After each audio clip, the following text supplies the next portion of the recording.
Good morning to all participants, delegates, respected sir. Welcome to our faculty development program on smart cities and Internet of Things, sponsored by AICTE ATAL.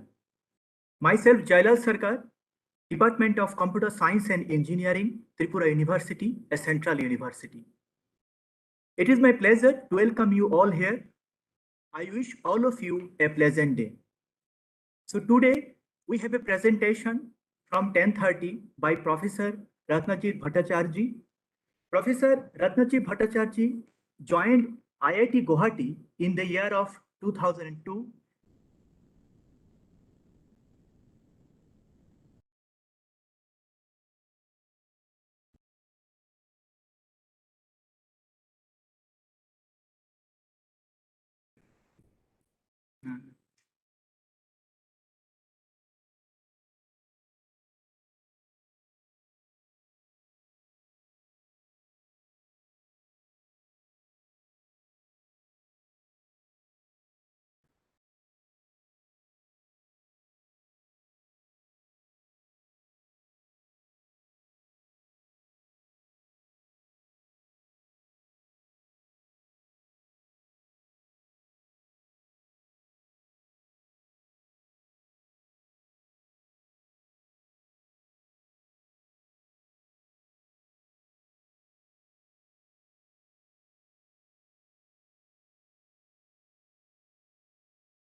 Dr. Abhishek, can you hear me?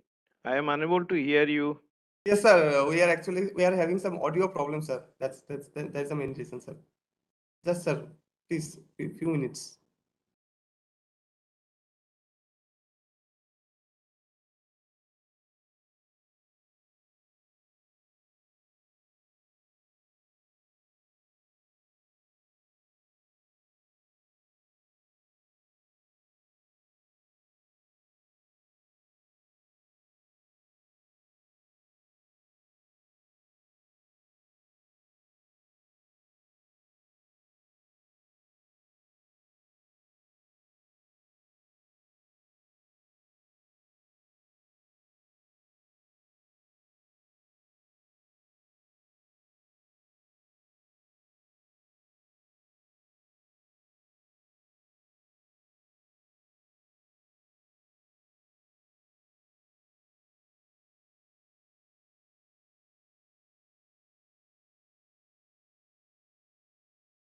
Am I audible, sir?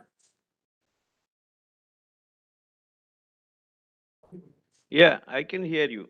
Okay, sorry, sir, for interruption due to network issues, sir. So once again, I will welcome you to all participants here and respected sir. So today we have presentation from 10:30 a.m. by Professor Ratnajit Bhattacharjee, sir. Professor Ratnajit Bhattacharjee, sir, joined IIT Guwahati in the year of 2002 and currently is a professor in the Department of Electronics and Electrical Engineering. His research interests include wireless communication, wireless networks, microwave engineering, and so many. He has co-authored about 160 research papers. He has served as a general chair for 5th edition of IEEE Applied Electromagnetic Conference AEMC 2015, NCC 2016. He was the convener of IESC 2017. He is presently head of the Computer Communication Center and also head for the Mehta Family School of Data Science and Artificial Intelligence, IIT Guwahati. He was the chief investigator for Ministry of Electronics and ICT Academy at IIT Guwahati. Now, I would like to invite Professor Ratnajit Bhattacharya sir to deliver your lecture, sir. Sir, please come forward.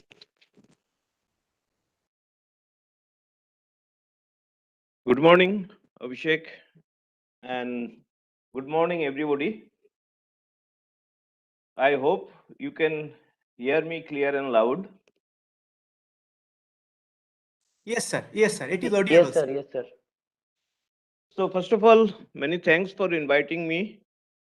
I have gone through the program There is a galaxy of experts from academia and industry, and the topic is also very contemporary topic,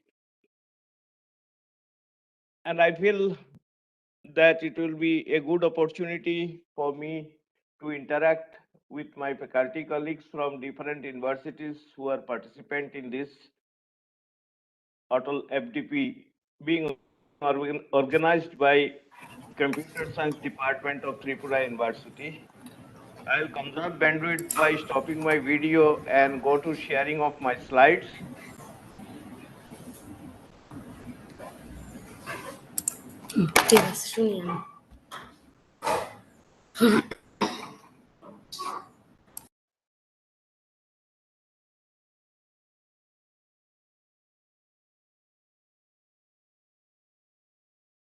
Is my screen visible to you? Please let me know. Yes, sir.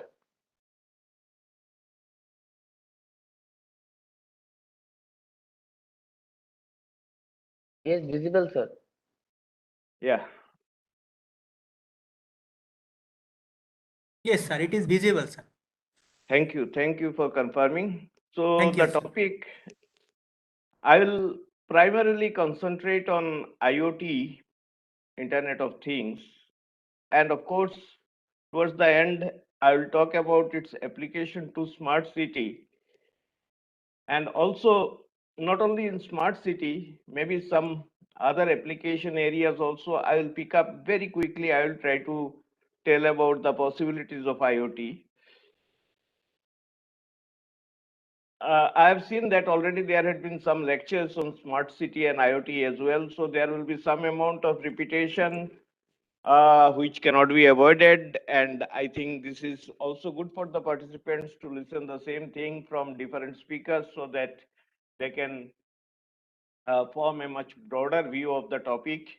So with this hope, I'm starting my presentation.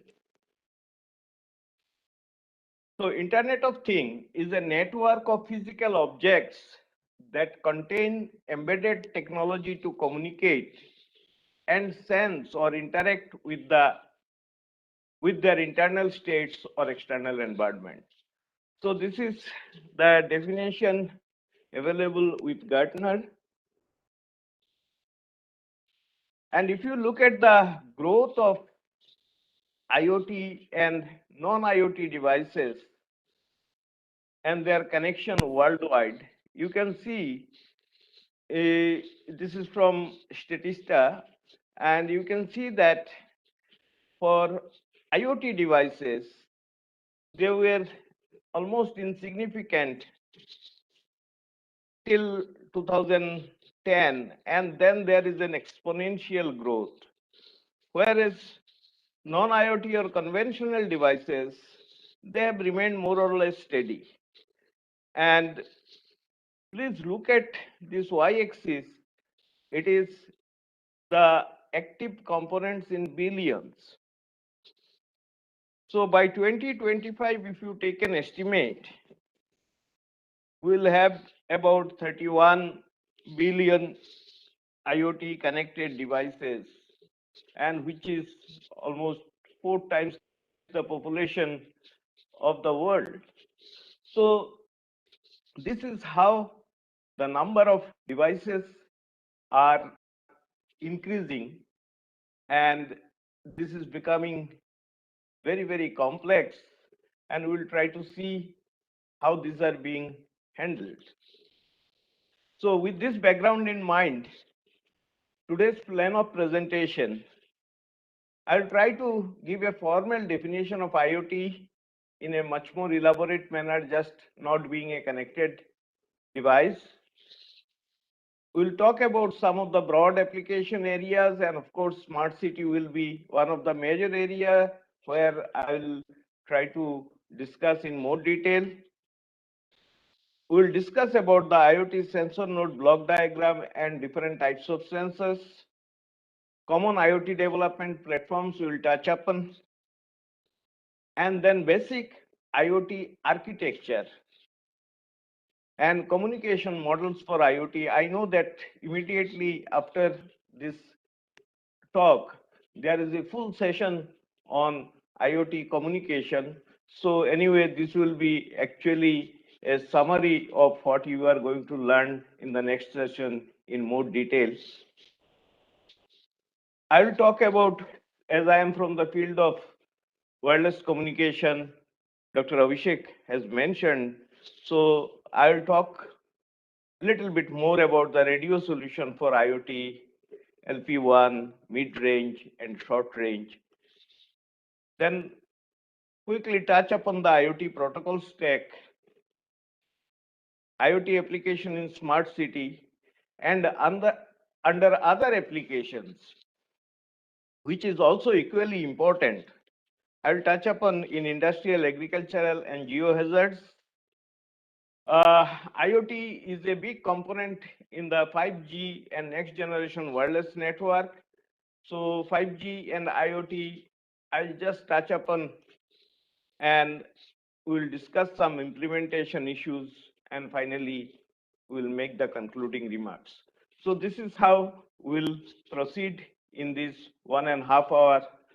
Please note that this online, it is a easy platform to keep talking, but it is a difficult platform to communicate.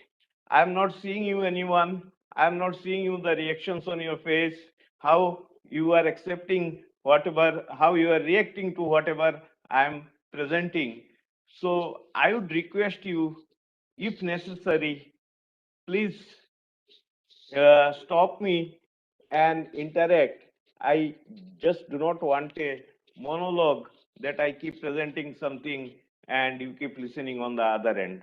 I want to make it as interactive as possible given the limitations of the platform. So I would not mind being interrupted in between and the question being asked and discussed. This type of workshops where we learn from each other, I'm sure within our audience, there are people who are active researchers in the field of IoT, and a dialogue with them will be very, very useful for me also to learn some new things. Uh, so will you please interact and make this session interactive? Yes, sir. Yes, sir. Okay, please feel Yes, free sir. to stop me whenever you, and in between I will ask also sometimes, please respond. Please, sir. Okay, sir. So let us go a little bit bookish definition. Internet of Things is an ecosystem of connected physical objects that are accessible through internet. And what is this thing in an IoT? A thing in the context of Internet of Things is an entity or physical object that has a unique identifier. So this is very, very important. You know that any device to be connected in the internet must have some address. You also, many of you may be aware of the shortage of address spaces that we are facing with our conventional IPv4 addressing scheme. IPv6 addressing scheme has been proposed, but this is very heavy, and whether how intelligently you use this for these small devices, this is challenging. So it has a unique identifier. That means you know your device by some identity number. It has an embedded system and also ability to transfer data over a network. That means it has connectivity. So based on this, a thing is an object which is addressable or having a unique identifier. It has an embedded system within it, and it is capable of transferring data over a network. That means it has connectivity. This connectivity may come in various forms. In the project demonstrated by our students, many a time they will connect it through an USB, sometimes through Wi-Fi. So we'll discuss what are the different ways we can have this connectivity. And in the Internet of Things, all things that are being connected to Internet can be put into three broad categories.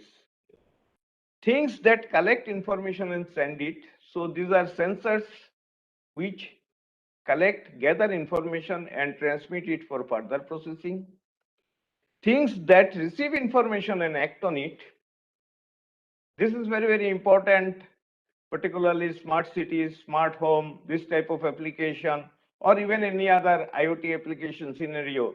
We need to actually actuate many devices. After you gather data, you analyze data, you need to control certain operations through some actuators. And there are devices, again, will have to have some addresses. It has to be have the capability of receiving information and act on the information sent to it. And there are things which do both. They gather data and they act on the information received. So I hope this gives some idea about the platform we are talking of, what is an IoT platform. Any question till this point? No, sir. So dear participants, you can ask any question. I'll not be able to give answer to any question. Whatever I know, I will try to answer. At times you may give me answer or you may tell me new things. Sir, please. So application areas, plenty. Prediction of natural calamities, disaster. This could be one of the major areas, and I will talk about it later. Industrial application, building automation, smart home, medical application, wearable, agriculture, intelligent transportation system, which is a part of the smart cities, and smart cities as a whole, smart metering and monitoring, smart grid, what people are talking of. So all these things have a lot of tremendous scope of IoT application, smart security solutions. I've just listed a few, there are plenty. So let us see what it contains, an IoT sensor. As I've mentioned, that it will have to have the following components: a sensor for sensing the external environment and the parameter of interest. At times you require data converters connected to it to change the form, either from analog to digital or from digital to analog. Many IoT network is designed in such a way that instantly, possibly, you will not be able to send the data. So there are sleep and wake up cycle. So when it communicates, before that, there has to be some storage. There has to be connectivity, as I have discussed. There has to be power source, and this power depending upon the accessibility of conventional power or your IoT devices operating in a remote location where it is either powered through a battery operated, it may be battery operated, there may be solar operated. So various forms powering is possible. Nowadays, we are talking of IoT devices. In fact, we are submitting a patent also, wirelessly charging, wireless energy transfer for IoT infrastructure from the base station. So these are research areas which are people are carrying out. And of course, at the heart of everything is a microcontroller which controls the activities. So broad categories of sensors. Again, there are plenty of sensor. Any parameter on the earth you can sense, provided you can build a sensor. I've just listed a few so that it gives some idea what are the broad range of parameters we can sense. Broadly speaking, these sensors are either motion sensors, which sense the movement, velocity, acceleration, or rotation. Then another category of sensors, these are the position sensors. They sense the orientation, proximity, location, etc. Then we have environment sensors. This is very important: temperature, humidity, acoustic, radiation, gas, weather, chemical. So a wide range of sensors. Then again, typical sensors which are biosensor. Nowadays, a lot of biomedical applications or healthcare gadgets are coming up where you require to sense blood, tissue. Other sensors: pressure, density, deformation, flow, strain, corrosion. So you can see that sensing domain itself is a very big domain, and how you build the sensor, integrate with the as a part of the IoT device, it itself is a very big area. Now there are some commonly used IoT development platforms. These are very popular, particularly in the academia and also in the industry. Some boards with varying capabilities. So Arduino boards, Raspberry Pi, then PICOM IoT boards, Intel Galileo boards. These are some of the boards which have this provision of connecting sensor. They have the microcontroller, they have the communication support, and you can program it with wide variety of languages. Nowadays, of course, people use Python, some people use Java. So see, many way it is possible. So I hope there will be there. I've seen there are sessions from the industry. They will go into the detail of it. Just for example, if you take a Arduino Nano 33 BLE Sense board, so you can see that it has memory, it has the interfaces USB, SPI, UART, and wireless connectivity is either Bluetooth or BLE, and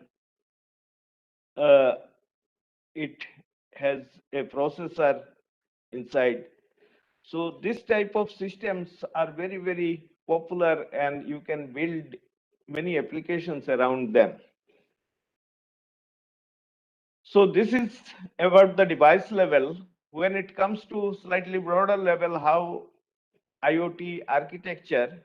So initially, people were talking of 3-layer architecture for IoT.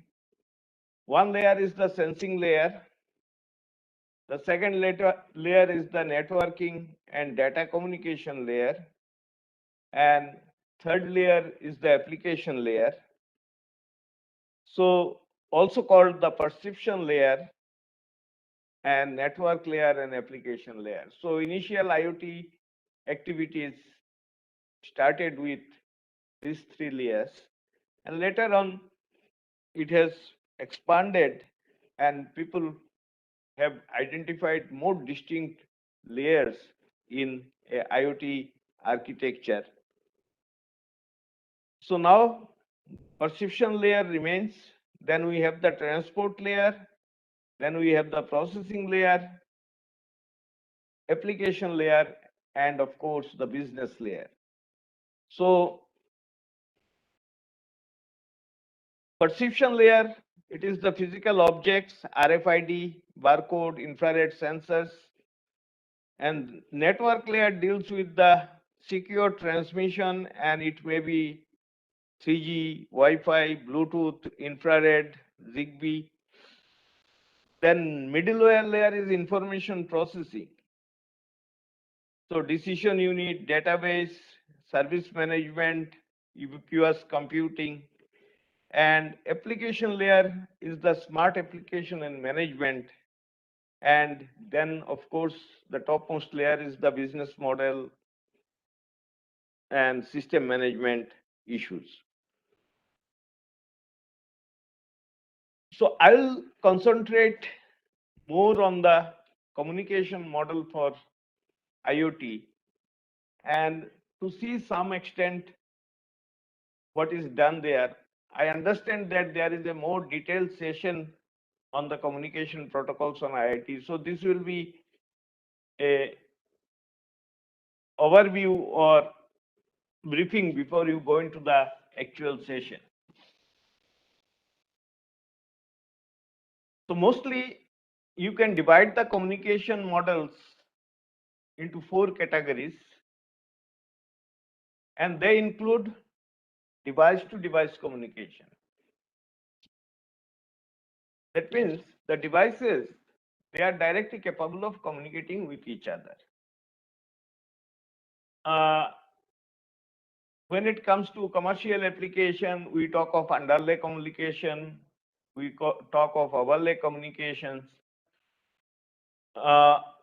and many times, for example, if you want to transfer information through an IoT network from one place to another, the IoT node needs to communicate with another cluster head, or because IoT also has a lot of similarity with WSN. So there has to be capability of device to device communication. Then we have the device to cloud communication, where the IoT device can directly communicate with the cloud through some interface, of course. Device to gateway communication, this is another protocol where, for example, your mobile phone may be used as a gateway for IoT communication. And finally, the backend data sharing. So let us see quickly what all those 4 communication protocols mean.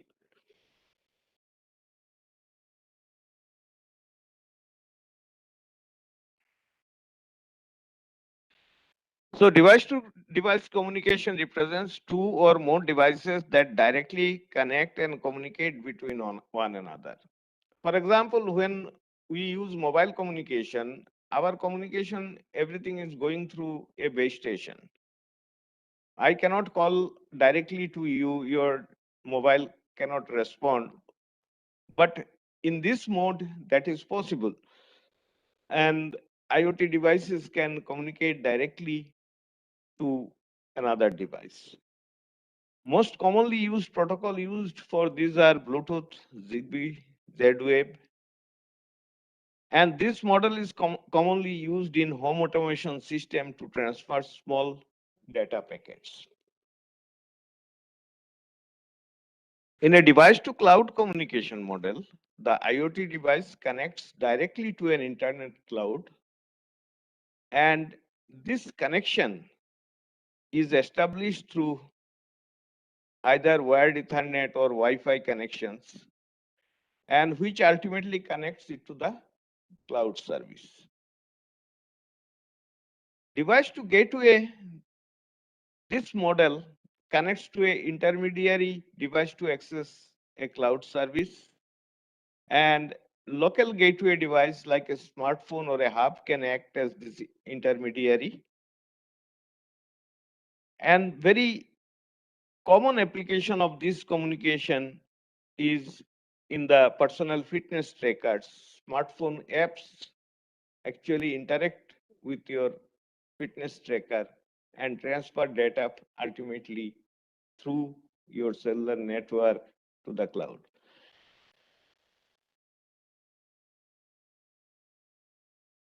Backend data sharing model refers to communication architecture that enables user to export and analyze smart object data from a cloud service in combination with data from other sources. So broadly speaking, these are the 4 categories. Now the next issue comes is the connectivity in IoT. And what we need to consider when we consider the connectivity in IoT, connecting multiple devices across distributed location in a cost and energy efficient manner. So this is the goal of IoT network, how we connect multiple devices distributed in diverse locations in a cost and energy efficient manner. The devices are expected to run on a single coin cell for years without manual intervention, and volume of data transmitted in M2M, machine to machine. This is an emerging paradigm of communication where at the both ends of the communication link are the machines. Usually, there, at least one of the ends you have some human processing or working on that information, but here you will have completely machine. And in this type of M2M communication, it is the volume of data that's required to be transferred is much less compared to voice or video call. Transceiver sleeps most of the time and wakes up only to transmit data. So this is very, very important to achieve energy saving. The transmitter remains in most of the time sleep mode and then transfer data, again go to the sleep mode. So sleep and wake up, how to synchronize these things with other transmission and when to wake up, when to transmit. So these issues are some of the design challenges which are considered. So any questions so far, whatever I have discussed before I go for the radio solution for IoT?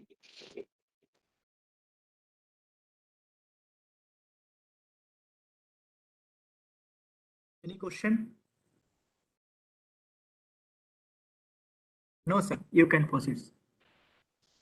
So radio solution for IoT essentially can be divided into three range. One is the long range, another is the medium range, and another is the short range. And the radio solution that we use for these three ranges are different. In long range, you may provide coverage through cellular network, which is often costly. Many proprietary technologies are coming up, particularly in the domain of LPWA, low power wide area.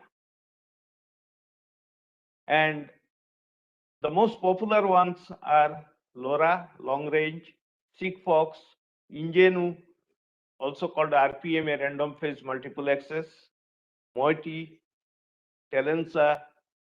So these are some of the LP1 network. Similarly, we have NB-IoT, CCGSM, LTEM. These are from the cellular domain. And also, very long range solution can be provided through satellite. When it comes to medium range, we have Zigbee, Thread, Z-Wave, Wi-Fi Hello, Li-Fi. I'll discuss a little bit about Wi-Fi Hello and Li-Fi because these are upcoming technologies. And of course, in the very short range, we have the Bluetooth, BLE, RFID, and infrared. So these are the different solutions which exist for radio. Now there are two things you should consider. One is when you transmit any information using radio signals, you know that even if it is considered a free space, then one law applies which is called the freeze communication. And there you find that the received power decays as 1 by r square. That means as your distance increases, the received power degrades. And also as lambda square, and lambda is c by f. So if your frequency increases with the same transmit power, your received power over the same range is going to decrease. So these 2 points we should keep in mind, that as we go higher and higher frequencies, we are likely to receive lesser and lesser power. Similarly, as our range increases, it is obvious we will receive lesser power. And in a free space environment, when we consider line of sight communication, this power will decrease as a square law with distance. When it is a congested region with you have fading and other phenomena taking place, the power, there are different scatterers, the power will get scattered and it may decrease at a higher rate. So when it comes to design of communication technology solution for the IoT, so you can see that the current trend, if you summarize, cellular, 5G, this can provide you very high data rate over a much longer distance, but look at the color, it is very costly. Whereas there are solutions which are giving you larger long distance coverage at a lower cost, but the data rate drops drastically from 100 Mbps to 1 kbps. You can see that it is 10 to the power 5 time drop in the data rate. So when you design network, if you want to have a low cost solution around these technologies, you must remember that you will not be able to transmit high volume of data. And this happens, as I mentioned, that if you go for higher frequencies, then your range, and you need to transmit more and more power, and there are issues with transmission of large amount of power. So these are mid-range solutions we have already discussed. Sorry. So the technological issues one need to consider: modulation, coding, frequency band and bandwidth, range, multiple access technologies, spread spectrum, what type of spread spectrum technology you use, multi-carrier, OFDM or OFDMA or SCFDMA. I will rush through some of this information, as I can see that already there is a session on this. Possibly these things will be covered in much greater detail. So I'll present only a summary. So if you consider LP1 technologies, people normally talk of 4C: coverage, cost, consumption, and capacity. Consumption is the energy efficiency, battery life, latency. Coverage is what range you cover. Cost is cost per device, network, and scalability.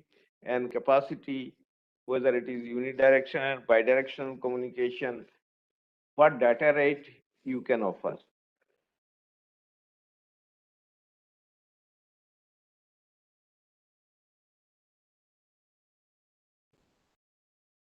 Now, when it comes to designing system, philosophically, people talk of ultra narrowband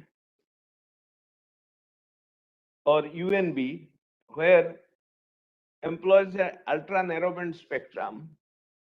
The plus side of this is offer very good link budget due to concentration of power in narrow frequency band, and it allows long range coverage with long battery life. But there is an issue: small frequency changes over time may become comparatively significant with respect to the signal bandwidth, and you may lose information. So this is one philosophy: is you concentrate the information over a narrow band of frequencies, in fact ultra narrow band of frequencies, and within few hertz you transmit your information. So this is one approach. The other broader approach is the spread spectrum. So it is just the opposite. Spread the data signal over a bandwidth which is much larger than the bandwidth of the message signal and transmit at a lower spectral power density. It becomes then difficult to detect, intercept, demodulate, and jam. But the other side is increased bandwidth complexity and power control is required.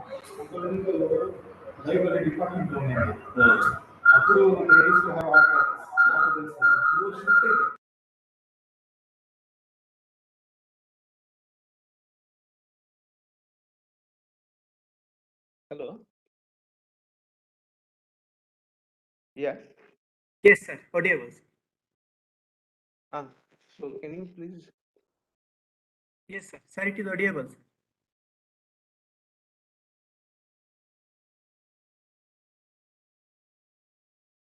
Which one? Just I'm in the middle of a talk. You please call me later.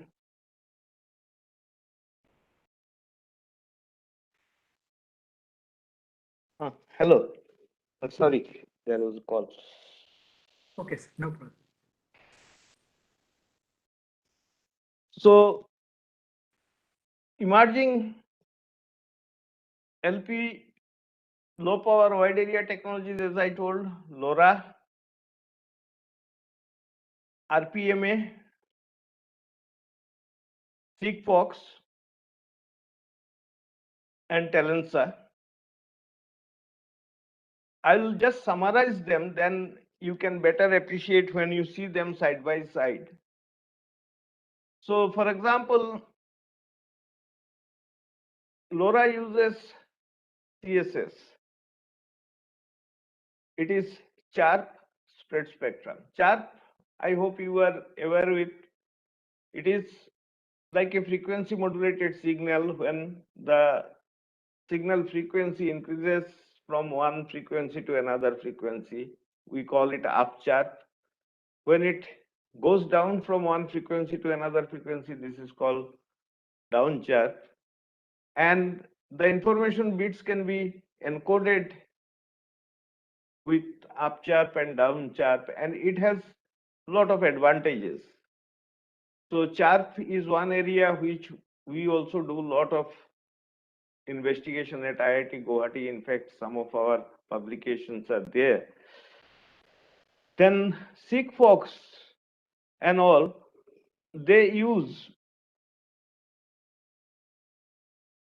just give me a minute.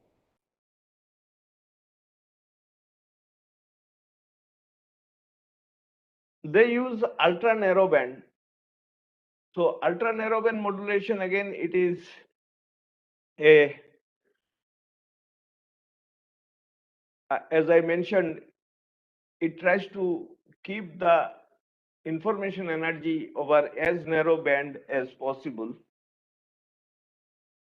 Then we have, sorry.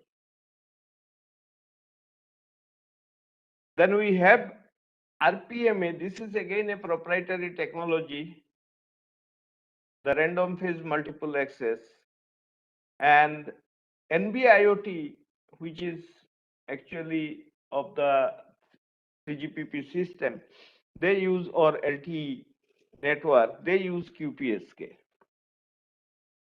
So you can see there are many technological issues you need to consider the frequency band, and you can see that these frequency bands, when it is low power communication, these are at lower frequency. I have already mentioned about the reason for this. As you go higher and higher frequencies, your range will decrease if you do not increase power, and these devices are low power. So 433 megahertz, 868 megahertz, these are, whereas this is at 2.4 gigahertz and license LTE band. Data rate, you can have very low to very high, depending upon the system you are using. And also the range is 5 to 20 kilometers. Usually it is 1 to 10 kilometer with NB-IoT, 2 to 8 kilometer with Ingenu. Then you have the medium access control protocol. Aloha is a very popular protocol, and many of these network use unslotted Aloha, which is a random access protocol. That means whenever you have data, you transmit it. If somebody else is also transmitting, there may be a collision. You will get to know about your collision after some time. You retransmit the data. So this type of system is called unslotted Aloha or random access protocol, and efficiency is low. Then NB-IoT uses slotted Aloha, where you can increase the efficiency, but it requires some synchronization. The topology, there can be various topologies, star of stars, star. Then data rate can be adaptive. There is encryption and authentication protocols are also used. So you can see that the maximum output power in most of the cases is 20 dBm. You know that 0 dBm is 1 milliwatt. So you are using really low power for transmitting this information. 20 dBm is 0.1 watt, 100 milliwatt.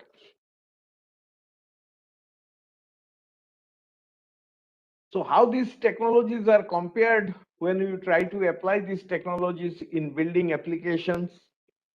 We look at different technologies in terms of cost efficiency, deployment, coverage, range, scalability, latency, payload length, QoS, battery life. So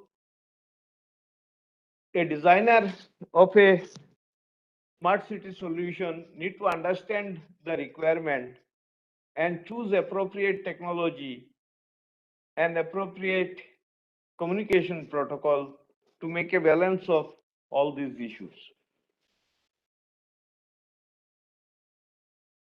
And this is about the device cost and the deployment cost. LoRa and Sigfox, the end device cost is very less. When it comes to medium range IoT solution, we have Wi-Fi, then Thread, then Z-Wave, Zigbee, Li-Fi. And if you look at their characteristics, I have summarized again. They differ in the type of modulation scheme they use. Some use GFSK, some use OQPSK, and when it is light, it is direct current based optical OFDM.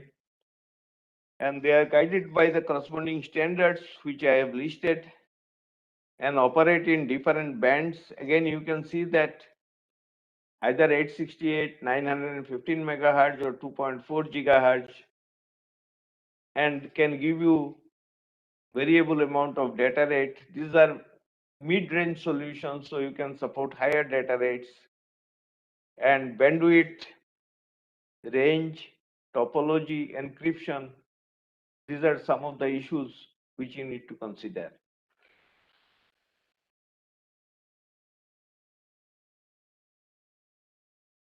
When it comes to very short range IoT solution, NFC, RFID, and Bluetooth, these are the technologies which are used.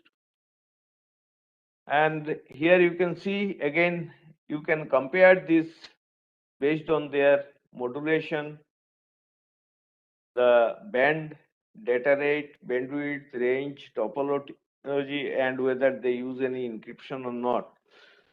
So the communication protocol in IoT implementation, particularly when you are operating in a smart city environment, you need to choose technologies from, it may be a short range one, it may be a mid range one in certain application, like if you are doing it for say traffic management type of infrastructure.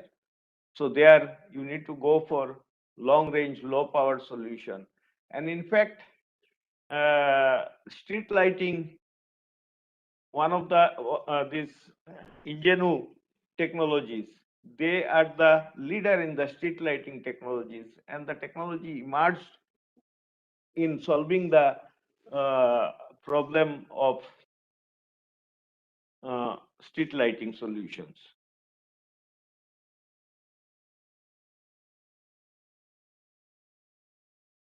Similarly, another solution emerged from the smart metering problem. So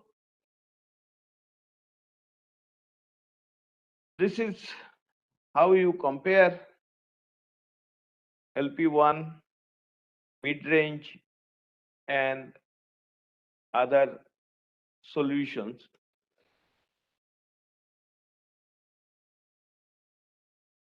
Now, this is a very, very important diagram. And this I've taken from a ITU presentation by Sami Tabane. So here you can see that IoT, it encompasses everything. You have the cloud storage, intelligence, analytics, you have the satellite, you have core fiber, you have cellular, and then you have the LP1 technologies. They are communicating via satellite through the cloud. You have the sensors and actuators communicating via Zigbee or Wi-Fi, again to the cloud. So it is not a homogeneous network.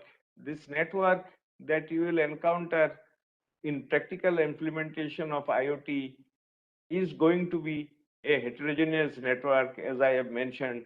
And how you choose your technology and solution, this is very, very important. Coming quickly to the WLAN standards, many of you know this standard 802.11 and 802.11a. I wanted to focus on one of the standards which is coming up, like 802.11n. It has a MIMO. You can create multiple data streams. Then 802.11ac, it is for wider channels and beamforming capabilities. That means you can direct your energy in a particular direction. Then it can also support multi-user MIMO technology. And this is what I wanted to discuss. And if you look at this is below 1 gigahertz, 900 megahertz. And this is 802.11ah standard.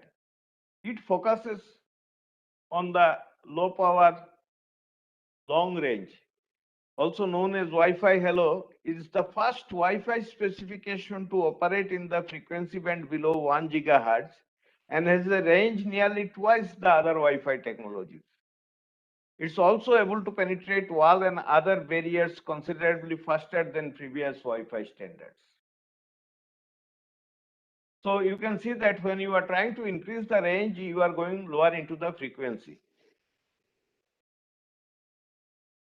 Very quickly, coming to the protocol stacks for IoT system. So you have this IEEE 802.3, 802.11 or some standard at the lowest layer. And then you have the IP version 4 or IP version 6 plus 6 low power personal area network, this type of protocols. Then TCP, as you know, is a connection oriented protocol. And then you have UDP, and then you have user datagram protocol. And on top of this, that several other protocols are built, which are MQTT, message queuing telemetry transport protocol, COAP, constraint application protocol, and AMQP, advanced message queuing protocol. And these are the lightweight M2M protocols. HTTP, of course, is a standard one, and others, these three. And these are binary protocols.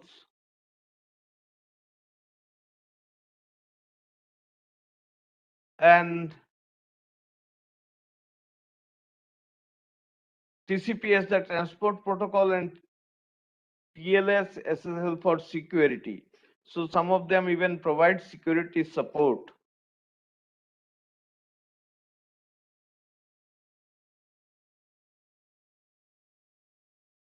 So with this background of the available technology, let us now come to the application areas. I'll spend few minutes. Before that, any question from anybody I can take up? Any question, dear participants? Sir, in which handover the ZigBee is profitable? In which handover the ZigBee protocol is profitable? Handover means what you are. ZigBee is usually a mesh type of wireless sensor network, as a mesh type of network we use. And of course, it has its own range limitation. It is it's a mid-range solution.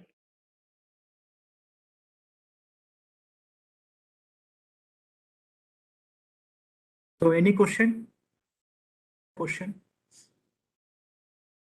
So as it comes to the applications,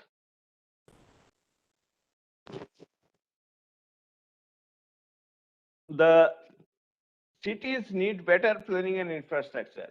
So it is said that now about 50% of the population worldwide live in cities, and it is expected to grow to 70% very soon. And cities need better planning and infrastructure. Of course, this is very, very important. They have to be energy efficient, because more concentration of people means we are spending a lot of energy in all the cities, be it mid-range or metros. And it needs to be environmental friendly. Recently, some people came from Delhi to Guwahati. Believe me, they are telling we are feeling very, very relaxed after coming here. We are not having our eye burn. So this is the environmental impact is very, very important. A city should grow, develop, but it should be livable also. And it should provide an environment friendly, good quality of life. And cities can become smart cities using combination of Internet of Things with sensors collecting data and AI implementing the insight obtained from the data. So this is very, very important point. When it goes to solving complex problems, these complex problems are usually interdisciplinary in nature, and it requires technology solution combined with domain knowledge or expertise. For example, traffic management. It is something which is done at various levels. We have the signaling system, we have the manual system. At times, the traffic inspectors are provided with communication devices. And today, Google provides you through its map services, you can have which are the road crowded, you avoid those roads. But when many people starts avoiding a crowded road and goes to an alternate path, it becomes again crowded. So these are dynamic scenarios. And when you need to design a solution for this type of complex problem, it is not that anybody can do it. It requires a team working with expertise in different domains, and everyone applies their know-how and the solution comes up. So traffic management is one issue where IoT has a lot of role to play, particularly sensing the data, transmitting it, and generating. Today, of course, you get that information through the mobile phone network, but it can be made more effectively in a systematic manner, and control operation can be done. Here you gather only information right now to mobile network. So diversion of traffic, some modeling so that you know that if you divert the traffic through some particular route, then it will disperse the traffic in a lesser time. So those type of analytics, they should come in, and sensing, analytics, and management will actually work. Public transport is another issue. When it is traffic management, it talks about all the traffics. When I talk about public transport, I mean the transportation system used by public in general, no private vehicle we are now considering. So how to schedule, what should be the frequency of the buses, where they should stop, what route that should take, all these things are very, very important part of a modern city life and provide the best of the services. IoT has a big role to play. Parking, I think even in a small cities in India also, we face this problem of parking, leave aside the bigger ones. So parking solutions are coming up now, multi-storied parking, and IoT devices again can help you in giving information about the availability of parking places in different parts of a city. Healthcare is a major area, particularly if you consider Indian context. Healthcare services, you go to any hospital and see the queue, and then you will understand. So IoT has again major role to play, and there again the team has to have the healthcare professionals, the doctors, the engineers, and the management people. In IIT Guwahati, we have recently started a school of health science and technology, and this is devising various innovative means to solve these healthcare issues, because many of the diagnostics, these are routine in nature, and the sensors properly calibrated can do it on site itself. And if you have trained paramedical persons, they can perform it. There are inaccessible regions where we are trying to, our group here, and not me, they are trying to use drone technologies to transfer this medical and other things to inaccessible areas. So this is another area where this IoT has tremendous application. Air pollution monitoring and control, I have just mentioned about this water management. Guwahati city, for example, at the bank of mighty Brahmaputra, huge flow volume, but water scarcity is still there in the city. And the quality of water, you do not require very high-fi sensors. Even very small, only thing is that the planning, because our water pipelines, these are very traditional pipelines. The samples that are maybe taken physically collected in certain method. We need automated systems where this turbidity, the amount of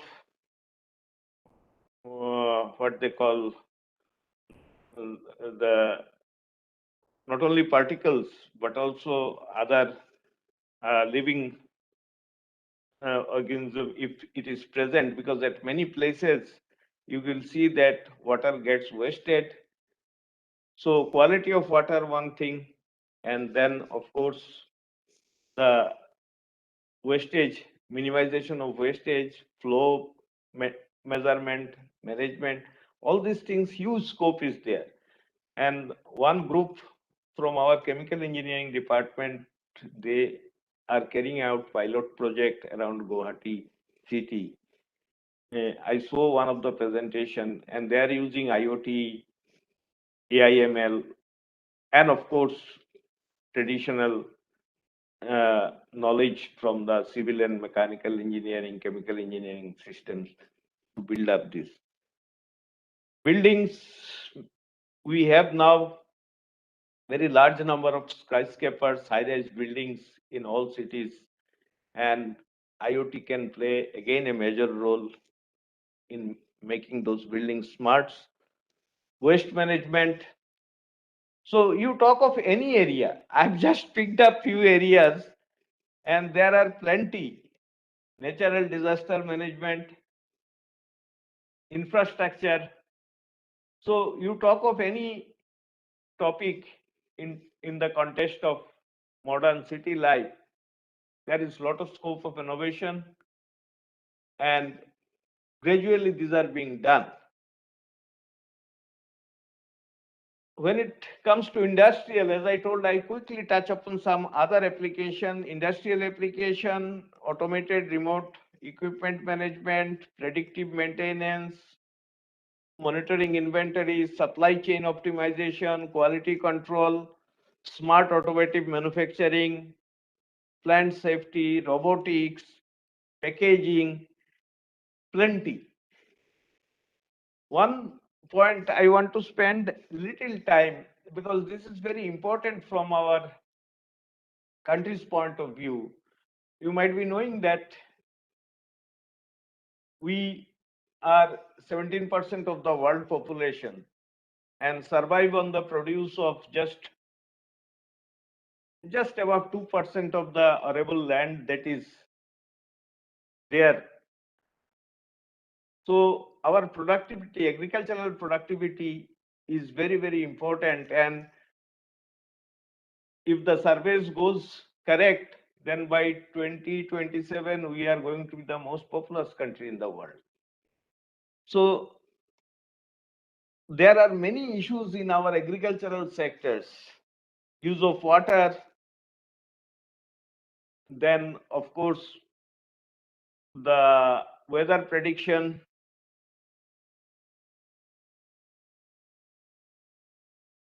So this is very, very important. Despite having just 1/3 gross cropped area under irrigation, agriculture consumes 89% of our extracted groundwater. This is the current scenario. And you imagine that you are going for irrigation of the complete agriculture area. So this is a huge demand. And precise and adaptive irrigation system is the need of the hour, so that we do not waste our groundwater. So IoT, AIML, they may be combined to have this type of solutions. Another solution is, of course, of the soil health, because productivity in many parts of the country are declining, and IoT and machine learning deep learning, this can come at the rescue of developing models by which you can predict and analyze the cause of such deterioration and take necessary actions. There are huge scopes. I'll not go into all those details. Of course, IoT is one of the sensing monitoring is one of the major issue in that.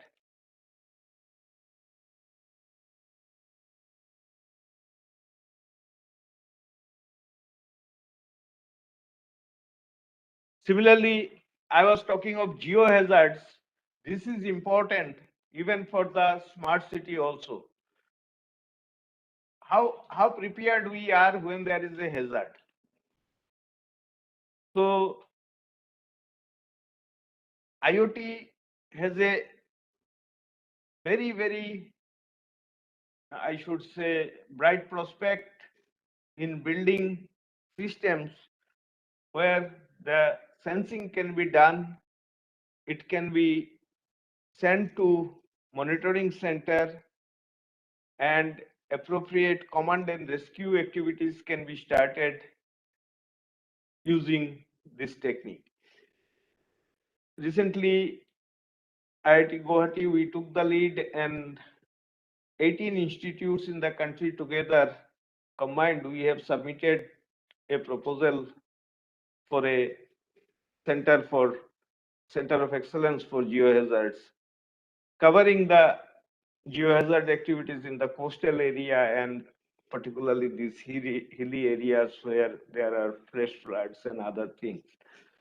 So we hope this center will come up and we'll have real scope to apply this what we have thought in practice. The last part, whenever IoT is spoken, it is spoken with 5G system. So 5G is essentially a set of technologies which satisfies ITU IMT 2020 and 3GPP these 15 recommendations. I'll not go into all these details. This is IMT advanced, the current 4G, and you can see that IMT 2020 or 5G is going to stress it in all directions, be it mobility, be it spectrum efficiency, be it user experience, data rate. Now, where IoT stands there? So 5G encompasses IoT, D2D communication, vehicle to vehicle communication, machine type communication. So these are part of the complete 5G activities. And massive number of IoT devices are being connected to 5G network, providing support for ultra reliable and low latency communication, which is important for automatic control of industrial devices and autonomous and self-driven vehicles. And 5G will further enhance mobile IoT networks. So these are the trends. And challenges faced by IoT in general are the scalability, security concerns, technical requirements, topological standardization, software complexity, meeting customer expectation and overcoming connectivity issues. And I would like to, almost we are approaching our end time. I want to keep some time for discussion if needed. And some final comments: to achieve higher energy efficiency of the IoT network with limited bandwidth and lower transmit power. This is one of our goal. And provide low latency IoT services in energy efficiency manner. Low latency is important because many of the smart city application requires real-time, almost near real-time response. Develop energy efficient computing platform for IoT. Design lightweight security schemes. And finally, IoT devices, they themselves may consume small energy, but look at the number. So even each of them consumes small energy when it is in billions. The energy consumption is not less. and then the energy associated with communication and other network infrastructure.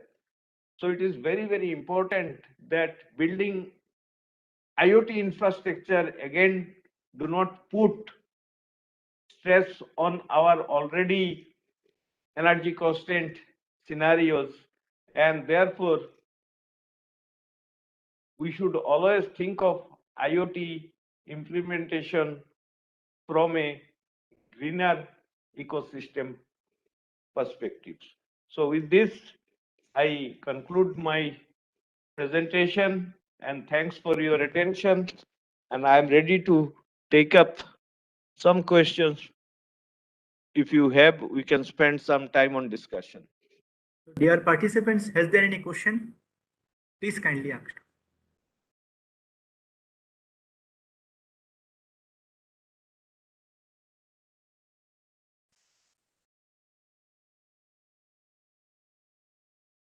So has there any question?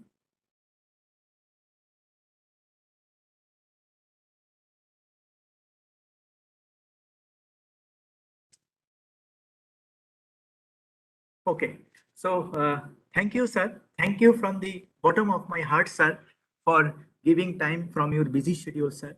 Your wish words and presence help magnifying our workshop to be in the best possible way, sir. Thank you so much, sir. And more importantly, take care of your health, sir.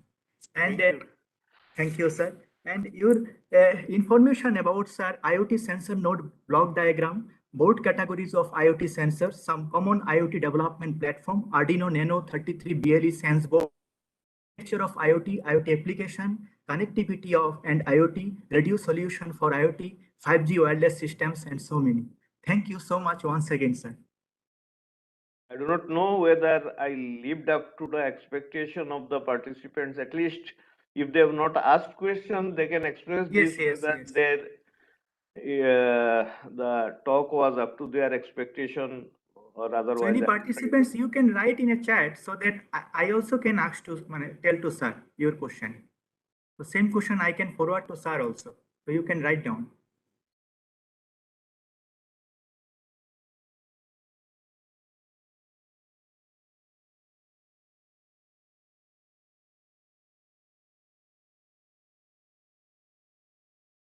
Thank you, sir, for your presence, sir. How is everything at Tripura University? I visited before the starting of pandemic, and maybe when everything normalizes again, then we'll have the chance to meet again. Sir, it's actually fine, sir. It's fine, and it's going on nice. Now it's everything unlocked, so now it's going nice, sir. COVID is also not that much. Okay, okay. So how are you, sir? We are doing fine. So this Mehta Family School you mentioned. Yes, sir. So last 2 years I am working to start this new BTech program. So today, already our batch has joined, and today afternoon I have the orientation. So it's a dream coming true for me.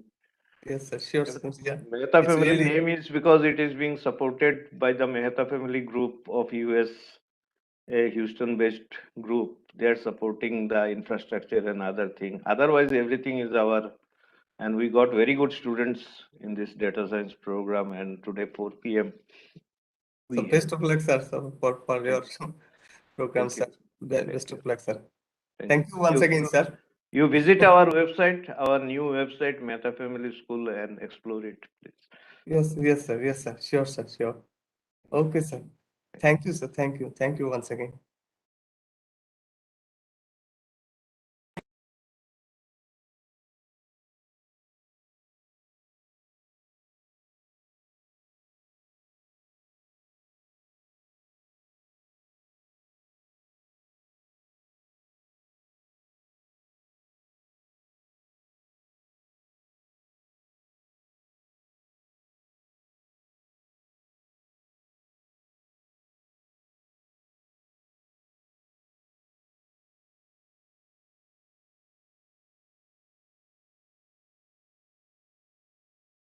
Dear participants, please fill up the feedback form, which will be shared in your WhatsApp. So kindly fill up the feedback form to the predefined deadline. Okay. After that, your link will be expired. So our next presentation based on IoT communication protocol by Professor Atul Negi from University of Hyderabad. Professor Atul Negi sir is basically from School of Computer and Information Science, University of Hyderabad. He holds the PhD and MSc for UAH, University of Hyderabad and IIC Bangalore. He is the director of Prestige Institute of Engineering and Science. He was the chairman of IEEE Hyderabad section, investigation in funded project from ISRO, Ministry of Communication and IT, scientific officer for DRDO project, comrades at IISc. He has more than 150 publications in peer-reviewed conference and journal. Professor Negi has been selected for Outstanding Volunteer Award by IEEE Region 10 in recognition of Professor Negi outstanding contribution and service to IEEE Hyderabad section and IEEE Region 10. Now I would like to invite you, Professor Atul Negi sir, to deliver his lecture. Sir, please come forward. Sir.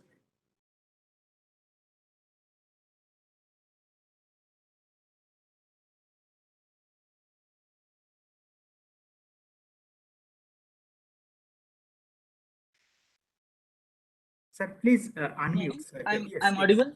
Yes, you are audible, sir. Good morning, sir. Yeah, fine. Fine. Okay. So I think so. We are a bit early as per the scheduled time. So is it Yes, okay sir. for us Yes, to yes, start? it is okay, sir. No problem, sir. All It is right, okay. all right, fine. So Thank you, sir. it's thanks to the host for giving me this opportunity to speak. I am interested in many things. For example, IoT security, and things like that. Today, I'm just speaking on, say, a very basic issue, which is the protocols aspect. And I am not making any assumption about the background of people and whether or not they know protocol or something like that. So that's the reason if this is looking very, very basic, I'm sorry for that. But I like to see that, my audience is all on the same page. So I'll switch over to my presentation. Yes, sir.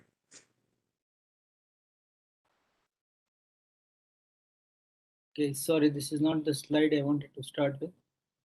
Okay, sir. No issues. But that is a very important slide which I need to be speaking about.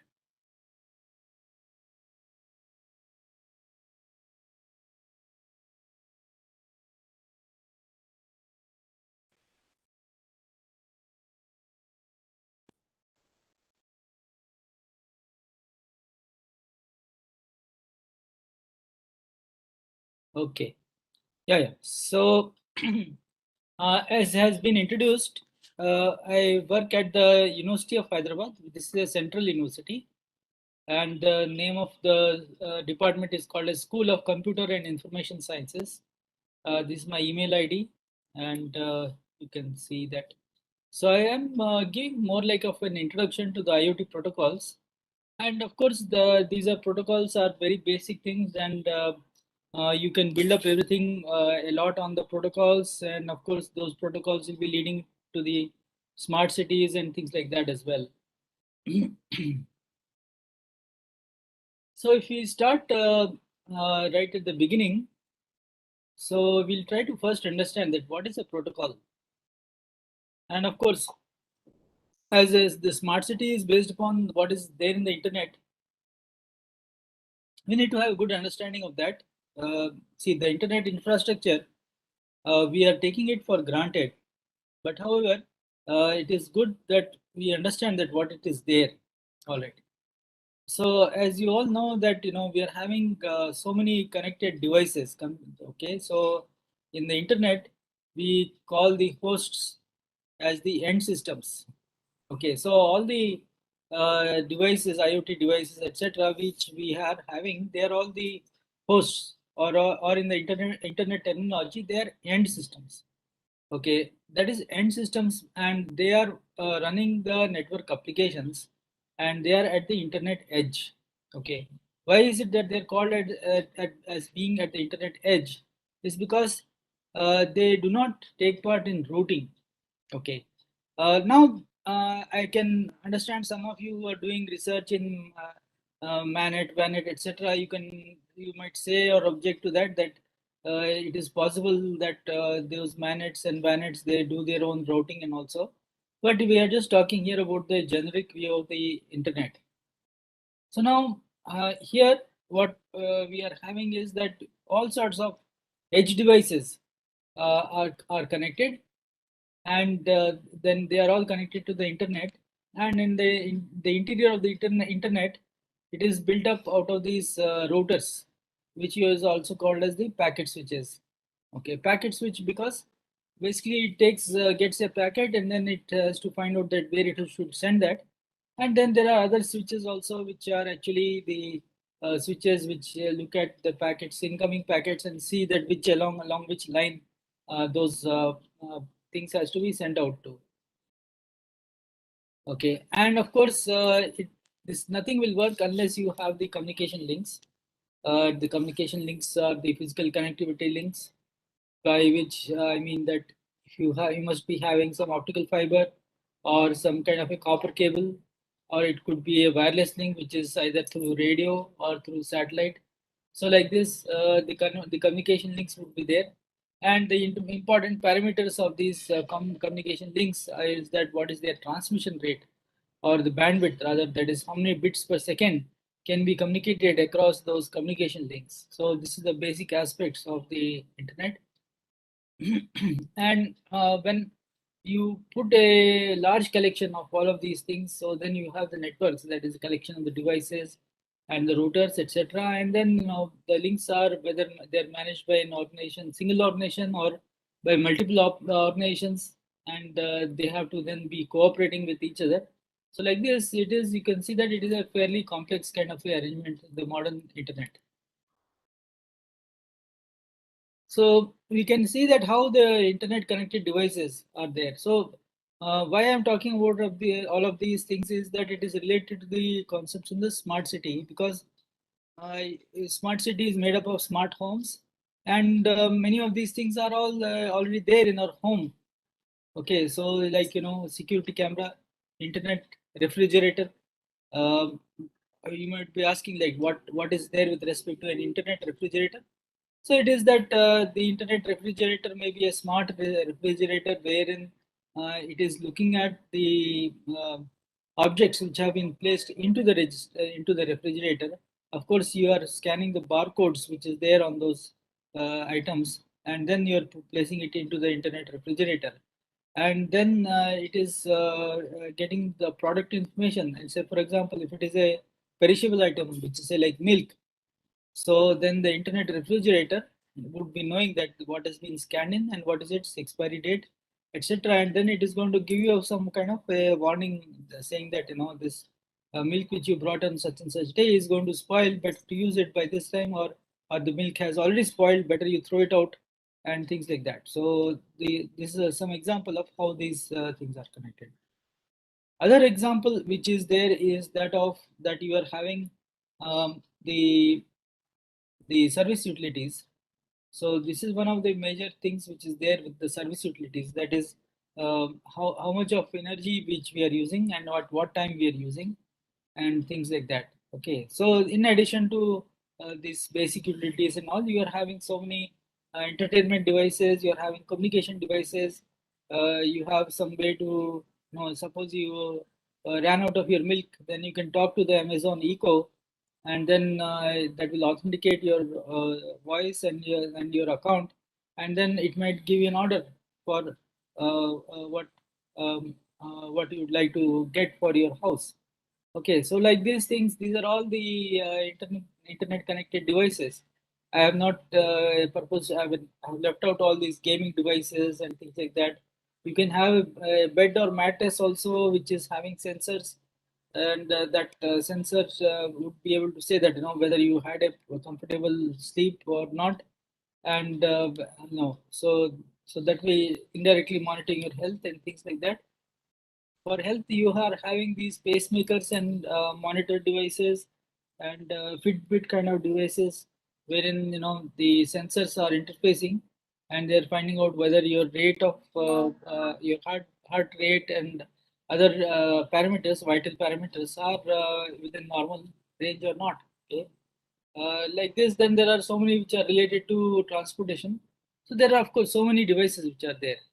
Okay, so these other things that homes would be like, say, some toasters, and which are web enabled and all that. So there are so many other devices. Okay, but what is behind all of this? So behind all of these things is that you have a protocol. Okay, so then what is a protocol? Okay, so for example, let us say that we are having the human protocols. So somebody asks, what is the time? Okay, or I have a question, or some that is, suppose just say for example that I have come in to speak at a webinar. So as per the protocol, an introduction is given that this is such and such, and he's from such and such affiliation organization, and he is going to be speaking on this title. Okay, so that's a protocol of introducing a speaker into a program. Okay, so like this, there are human protocols. All right, so basically what we mean by protocol is that there is a specific rule for messages. All right, and there are some actions which are taken when the message is received, or there are other actions which are possible when messages are received. Okay, so or suppose there is an event which has taken place. Okay, how do we get to know some event? Because the sensors or those things which are connected to the communication devices will let the process know that such and such activity or such and such event has taken place, and then that will trigger something in the protocol for some kind of activity. Okay, so like this, we have these protocols. Now, network protocols are that where we are having the devices which are being connected instead of the human beings, but then you are having all the very strict rules which are there for the messages and the specific actions, and you are having state diagrams which are there, which are monitoring the state in the protocol. Okay, and then the network protocols, of course, they are responsible for all the communication activity in the internet, which is and it is all governed by the protocol. So finally, we can say that protocols define the format, order of messages sent and received amongst the network entities, and the actions which are taken on the message transmission or received. Okay, so this is the basic idea of the protocols. So to understand more with respect to protocol, we also need to look at what is the sequence of the messages which are being exchanged. So we can draw a comparison between the human protocols and the computer network protocols. Okay, so one person is seeing another person, he says hi, or she says hi, and that person responds with a hi, and then that person responds with what they want.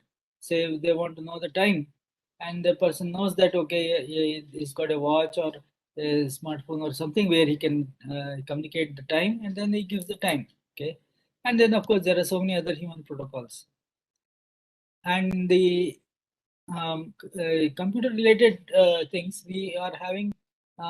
This is at a transport layer. So you have that one process is communicating to another process which is running on two different hosts. So then there is a TCP connection which is set up, and as you know, TCP connection meaning transport control protocol. So this is the TCP connection request is received first, then a response is given to that. All right, and then the actual transfer, etc., takes place. Okay, so that is how the transportation of data now can be connected through the TCP protocol. So all the protocols have layers, and you have reference models. Okay, so networks, as I explained earlier, are very complex, and there are so many pieces of the network which is there. So we have some hosts, we have some routers, then we have links of the various media, and then there are applications, and there are protocols, and then there is related hardware and software. All these things are there. So how do we organize the structure of the network? Basically, since the very beginning of the days of the network, internetwork, they have been being organized in what is called as a protocol stack. Okay. Of course, the stacks, etc., are guidelines, because you have multi-protocol kind of applications and all that, and you have cross-protocol design. I mean, cross-layer design and things like that. But basically, we want to follow these reference models and the layered protocols approach, because we want to understand things. For example, suppose every protocol is having objective. Okay. So suppose we are looking at somebody is going to do some air travel. So at the air travel, what do we want to do is that the person moves from a location A to a location B, and of course, usually if we go on some air travel, we will be carrying some baggage or some kind of baggage, at least a cabin baggage, which is having some of our important possessions, and with that we will. So that is what the air travel is aimed to accomplish: the end-to-end transfer of a person and their baggage. How do we do that? Okay, so that is, we do it through this system of some airline travel or something. Okay, so that is, we involve a number of steps and a number of services are involved. Okay, so as you all know, that it starts with the ticket purchase, and then you try to get a baggage check. Then you find the after check-in and all that, you are going to find the gate where this the transfer will take place from the terminal to the aircraft. So that is the loading, and then there will be the aircraft will take off from the runway, and once the airplane takes off from the runway, it will be put onto some kind of a path, which is called as a airplane routing path. Okay. And similarly, once it lands, the airplane lands, the other things will take place in the opposite order. That is, from the airplane routing, you will find out that which runway the aircraft has to land, and where is its gate or halting spot, and then the passengers will be unloaded, and then the baggage will be unloaded, and the passengers will collect the baggage, and using their ticket get to the place where they want. Okay, so like this, but what we see is that everything is a layered service. So each layer will implement a service, and it will do it while its own internal action, and it will be relying upon the services provided by the layer which is below. Okay, so this is layered model of the getting the services is very important, and as you can see that every layer is on top of another layer and all that, so that stacking order can also be seen here. Okay, so and at every layer you have services. All right, so that is say ticketing service, or it is say baggage service, or it is a gate service, it is a runway service, or it's a routing service. So like that, we have the various services. We have the various services which are there. Okay, and as the services are there, so then for each service, how do you run the service? Those things are important. So the question would be that why are we talking about the layering approaches? Because when you are having very complex things, so when you are having very complex things, so then we have to design them in such a way that the complexity is limited. All right. So to limit the complexity, we approach to designing and discussing the complex systems within the layers. Okay, so that is the approach for the designing of these interdependent complex systems. So the layering approach is used, and the structure is allowing the identification and the relationship of the system's pieces, and therefore we call it as a layered reference model. The modularization, which is done through these layering approaches, it will ease the maintenance, updating of the systems, and the change in the layer service implementation will not affect the rest of the system because it is internal to a layer. Okay, as long as the interfaces between the layers are remaining the same, the internal implementation can be changed. Okay, so like that, we can work with that. Okay. So now this is about the typical internet protocol stack. So in the internet protocol stack, we have that at the bottommost, which is a physical layer. So the exchange of the packets, etc., will take place to that physical exchange layer. Then there is the link layer. Okay, so in the link layer, what we do is that we are trying to impose a structure on the sequences of the packets, and the addressing structures and data structures and things like that. Those concepts will be set up at the link layer. Okay, that is when we are exchanging packets, we would like to bring some order in the order in which we are exchanging the packets, and which entity is to be addressed, and those kind of things are taken care at the link level address, at the link level layer. On top of that, then you also have the network layer, because if there are multiple entities being connected, so then the linking up between the various entities and the fact that there are different entities, so each entity should have an address.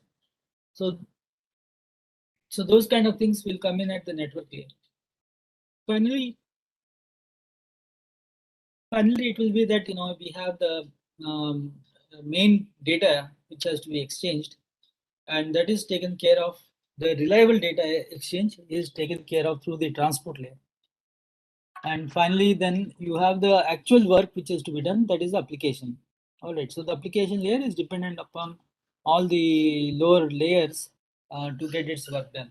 And that is the application is also the main reason why we have all these things. Okay, so that's how it goes. Okay, and in our modern networks world, what we have is that you have the application layer which is supporting the network applications. So like we are having hypertext transport protocol, that is the HTTP.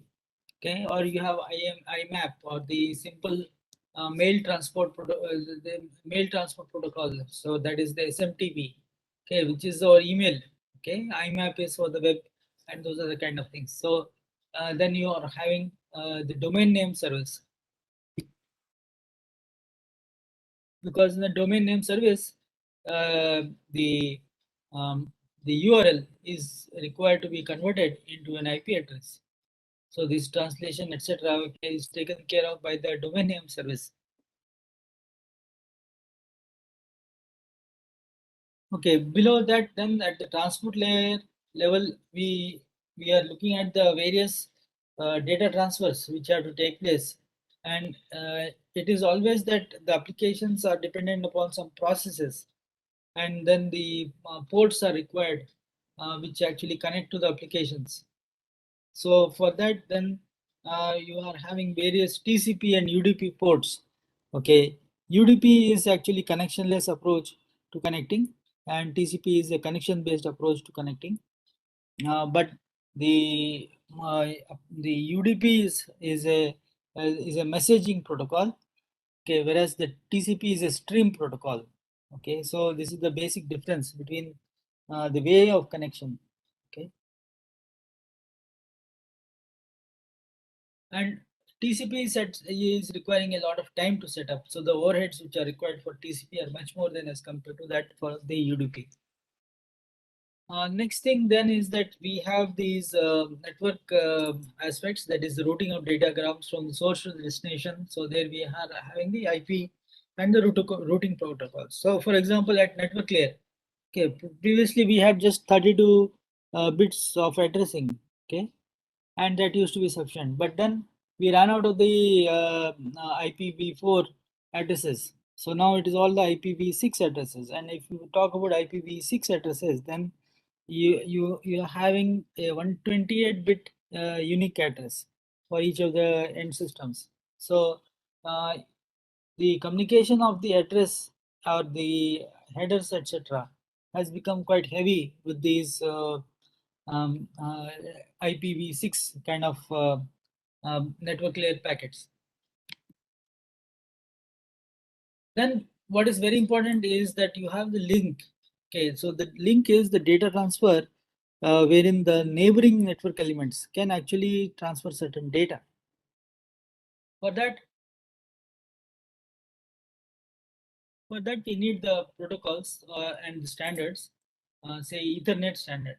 So Ethernet standard is there for a collision dependent approach. Rather, that is, it's allowing collisions, but fairly statistically it's having a very good properties, and the throughputs, etc., are good and better than some of the other approaches. Okay. So the variations of the Ethernet is the 802.11, which is very popular for Wi-Fi and all that. Okay, and but then there is other kind of things also, say like point-to-point protocols. These are important when we are talking about the links. Okay, so point-to-point protocol being, you know, the most basic or fundamental one. Okay, so that is, if you just connect some few wires, and then you can run the point-to-point protocol, and you can exchange data and things like that.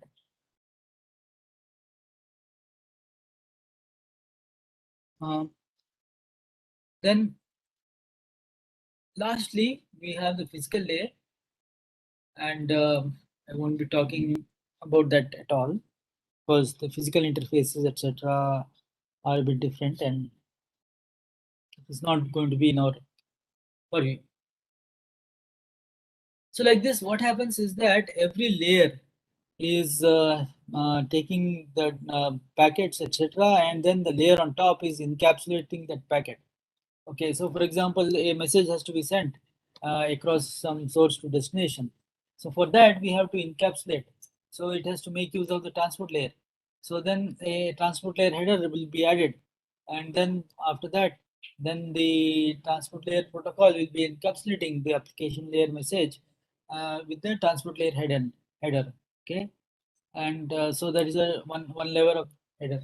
Then another header is added on top of the transport layer header,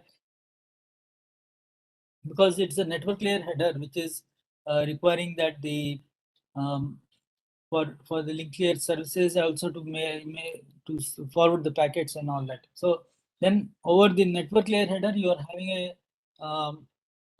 the link layer headers, wherein the addressing and other such information is used. Okay, the link layer protocol will encapsulate the network layer datagram with the link layer headers to create a link layer frame.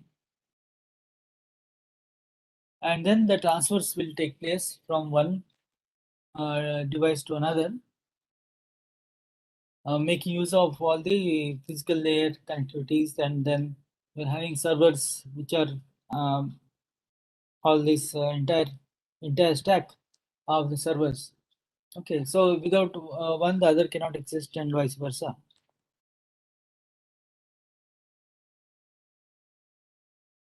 And as you have two types of networks.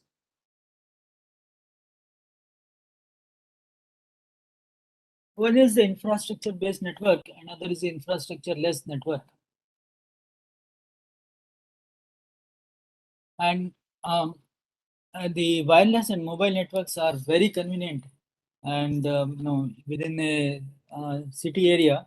So the infrastructure, wireless mobile infrastructure, depends on the towers, etc., which have been set up, and they in turn have a backbone connectivity.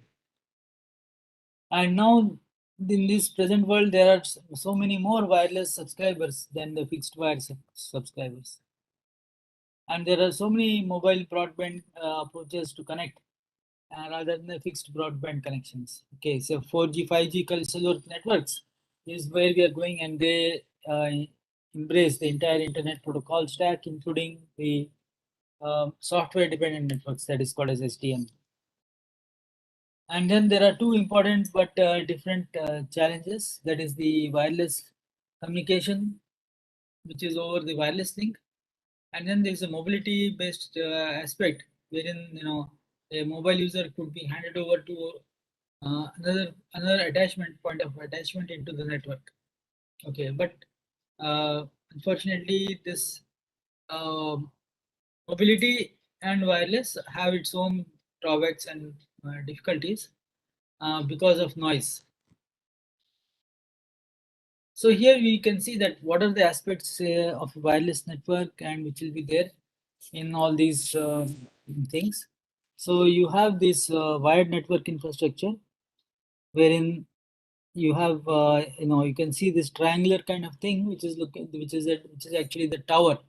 So this is the tower wherein the links are set up and they connect to the various devices, etc., where those devices will be running some end system kind of applications.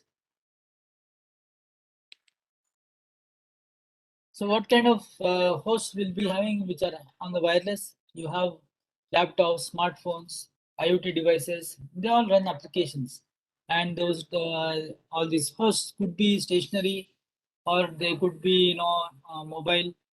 Okay, so wireless is not always meaning that there has to be mobility.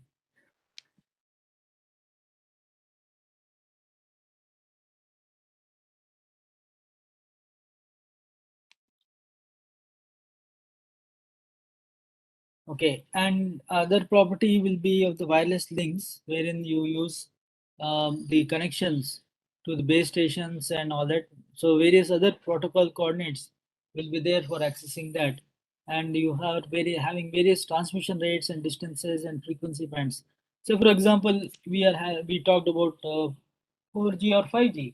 So, in each of these things, the bands and the transmission rates, etc., and the setup, the bundle of protocols which is used is somewhat different. So that is how it is seen. And say for example here I'm giving a figure wherein we are having some very familiar names of the wireless protocols. Okay, so amongst the most famous one is the 802 series. And 802.11 series is actually the use of the concepts of collision-based approach of Ethernet, but which is at the wireless level. And so therefore there was a huge evolution between the initial 802.11b and like that, and then now we are having multiple alphabets rather for each of the 802.11 protocols. For example, you are having at a very high frequency end, there is a 802.11ax. Okay, and there the benefit is that one can have very high data transmission rates. And the other aspect to see is that based upon the frequency which is there, there is a distance range. And many places that the distance range is can be very small, maybe within a room, which is through say Bluetooth, or else the distance range could be fairly large. So for example, using a 4G LTE, so it could be in the range of 4 to 5 kilometers, 4 to 15 kilometers. And of course, the others are somewhat in between. And but the 5G 10 Gbps is in the range of 200 meters to a few kilometers.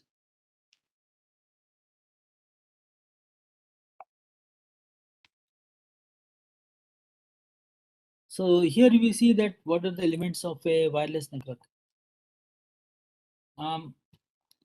The backbone of the wireless network will certainly have a wide network infrastructure. Okay, so that is there in the backbone. But connecting to the edge devices will generally be through the wireless aspect only.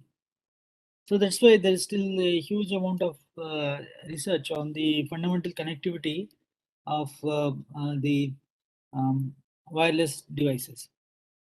And there is a concept of a handoff because there could be a mobility. So then if one device moves out from the zone of influence of one network, then it is going to another network, and then there they try to maintain the connectivity. So that is done through what is process which is called a handoff. But we have a basically thing which is called as a base station, which is connecting all the devices into the main network.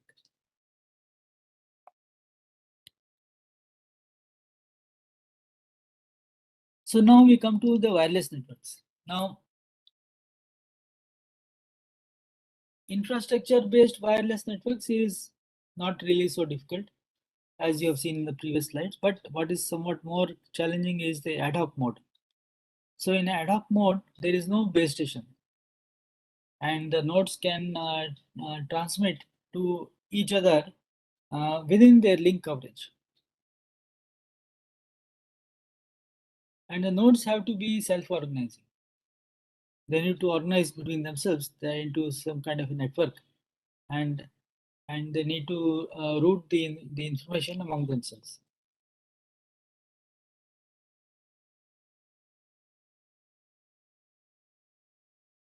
In this slide, I'm trying to show that how do we connect. So we can connect through a single hop. So single hop is that the two entities are directly within the link range, and the host will connect to the base station through either a Wi-Fi or cellular, and which can connect to the larger internet. So that the base station is the one which is actually connected to the larger internet. Okay, so and if there is no infrastructure, then there is no base station, there's no connection to the internet and all that. So, but okay, if the physical infrastructure is there, you can survive it despite not having any connectivity. In multiple hops, what will happen is the host will be relaying through several the wireless nodes and connect to the larger internet through a mesh network. Okay, and in these multiple hops also, there is no base station, there is no connection to the larger internet, and you may have to relay each other the information from one wireless node to another wireless node. And we have the mobile ad hoc networks, and then the vehicular ad hoc networks, that is respectively called as MANET and WANET. Okay, lots of research papers, etc. on that.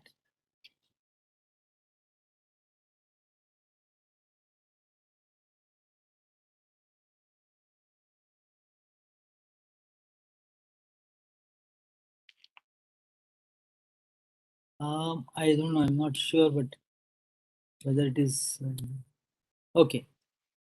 Okay, so with that, I have built up the entire background of what is required to have the IoT, okay, and the Internet of Things.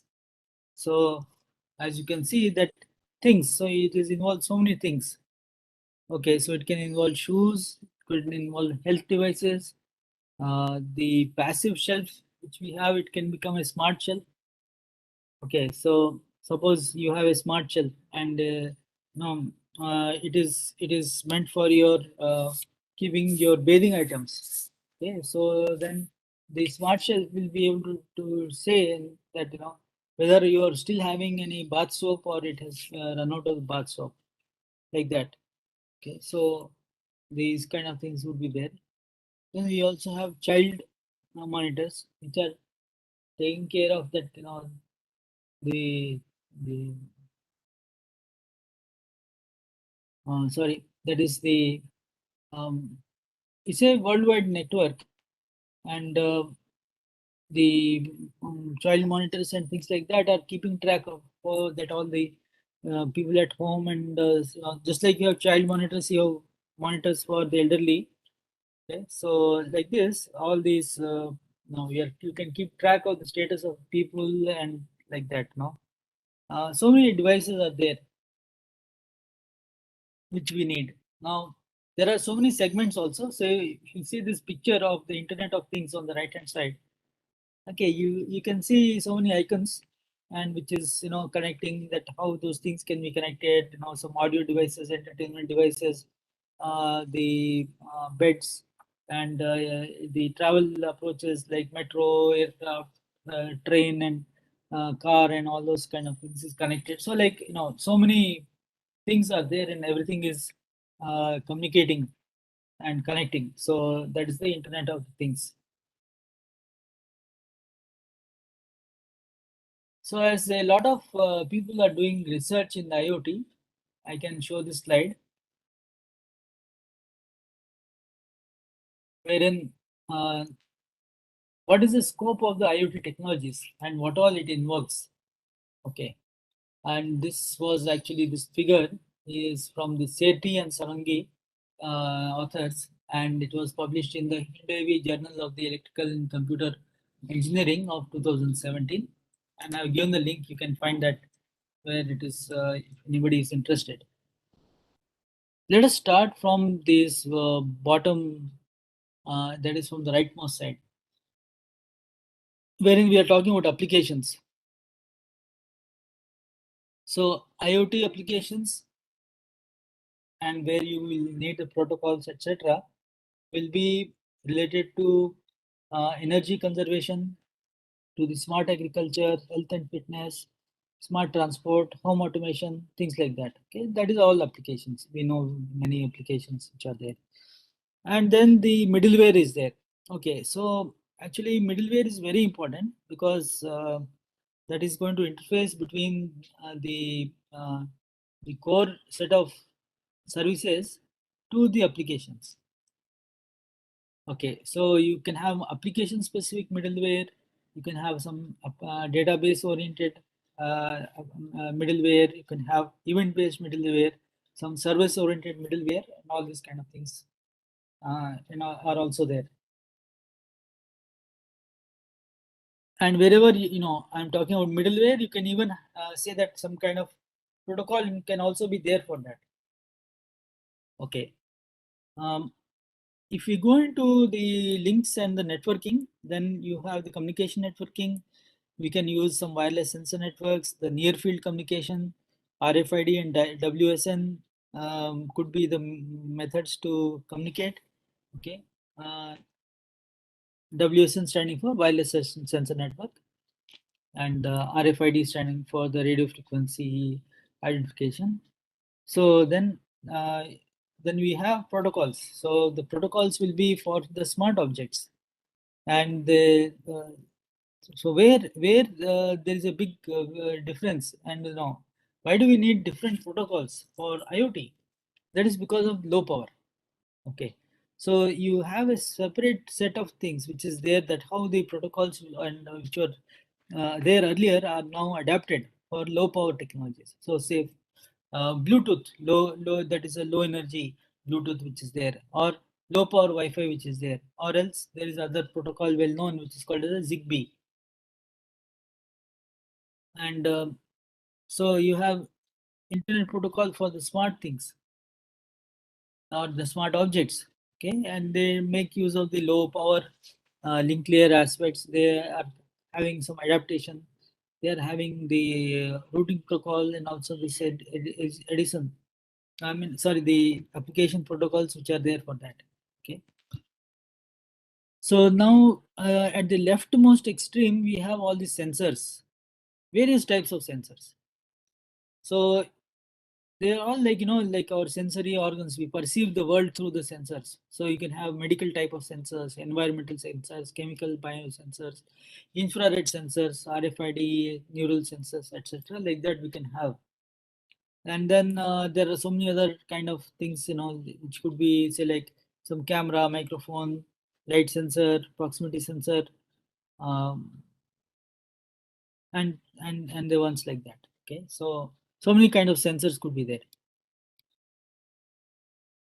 Then this comes to the very major slide for me,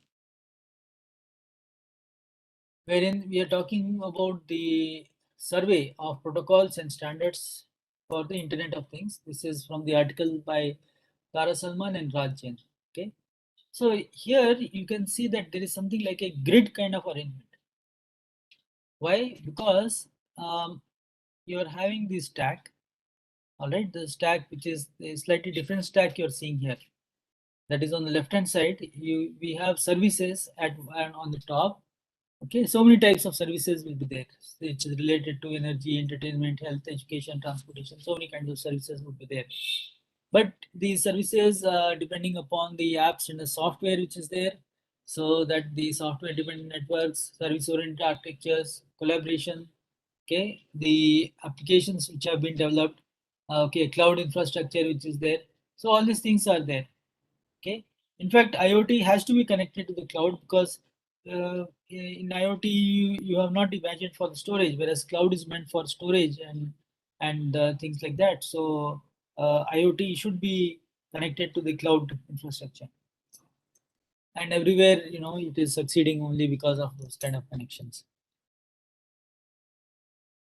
And then one more aspect is the analytics. So the analytics like, you know, machine learning, predictive analytics, data mining, etc. These are all the analytics. Because in the IoT, we want to know, or in the protocols, we want to know that what is going on, and applications would like to know what is going on and how do you change it, or you know, so the predictive analytics and analytics can help us with that. And then you have the integration of the sensor data. So integration approaches are there. So which can do that. So GIS plus population or GIS plus the earthquakes, etc. So many kinds of integration can be done. Then we have the one which is most basic level, which is the interconnection with some of the various types of protocols, the Wi-Fi, Bluetooth, Zigbee, near field communication, NFC. Like that, we have all those. Then how do you acquire the data that is coming through the sensors? So sensors, cameras, GPS meters, smartphones, etc. These all can be connected.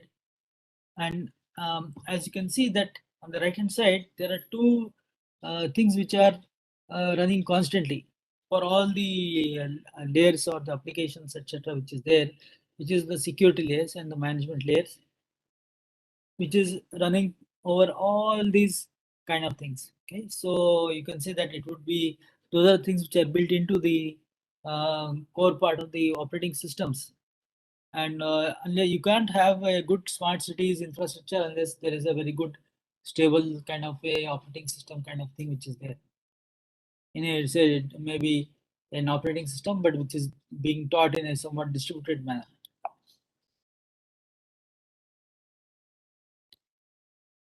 Okay. Here is another view of how we are arranging the protocols.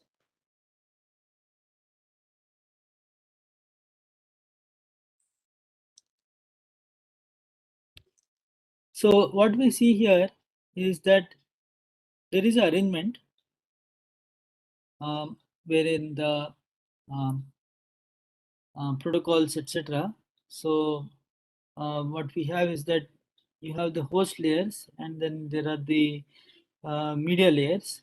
Okay, so this is the, like, you know, following the standard 7-layered architecture from this Wikipedia kind of things. So you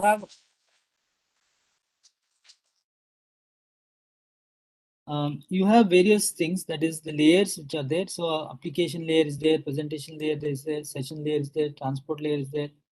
Okay, data link layers, data layers are there for each of those, and then you have the segments, that is the TCP segments which are there for each of the layers. Say now session layer, some data is there, some, so in host to host communication will be managed through the session layers.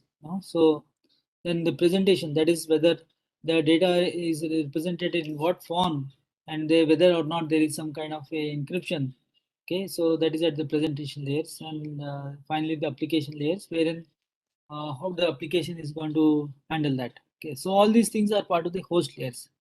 And then we also have what is called as the media layers. So in the media layers, you know, it is a very basic thing will be the bits which are there, that is the physical media bits, the signal and binary transmission bits which are there. You have these frames which are there, and the data link and physical addressing, MAC and LLC layers are there, the packets and these kind of things which are there.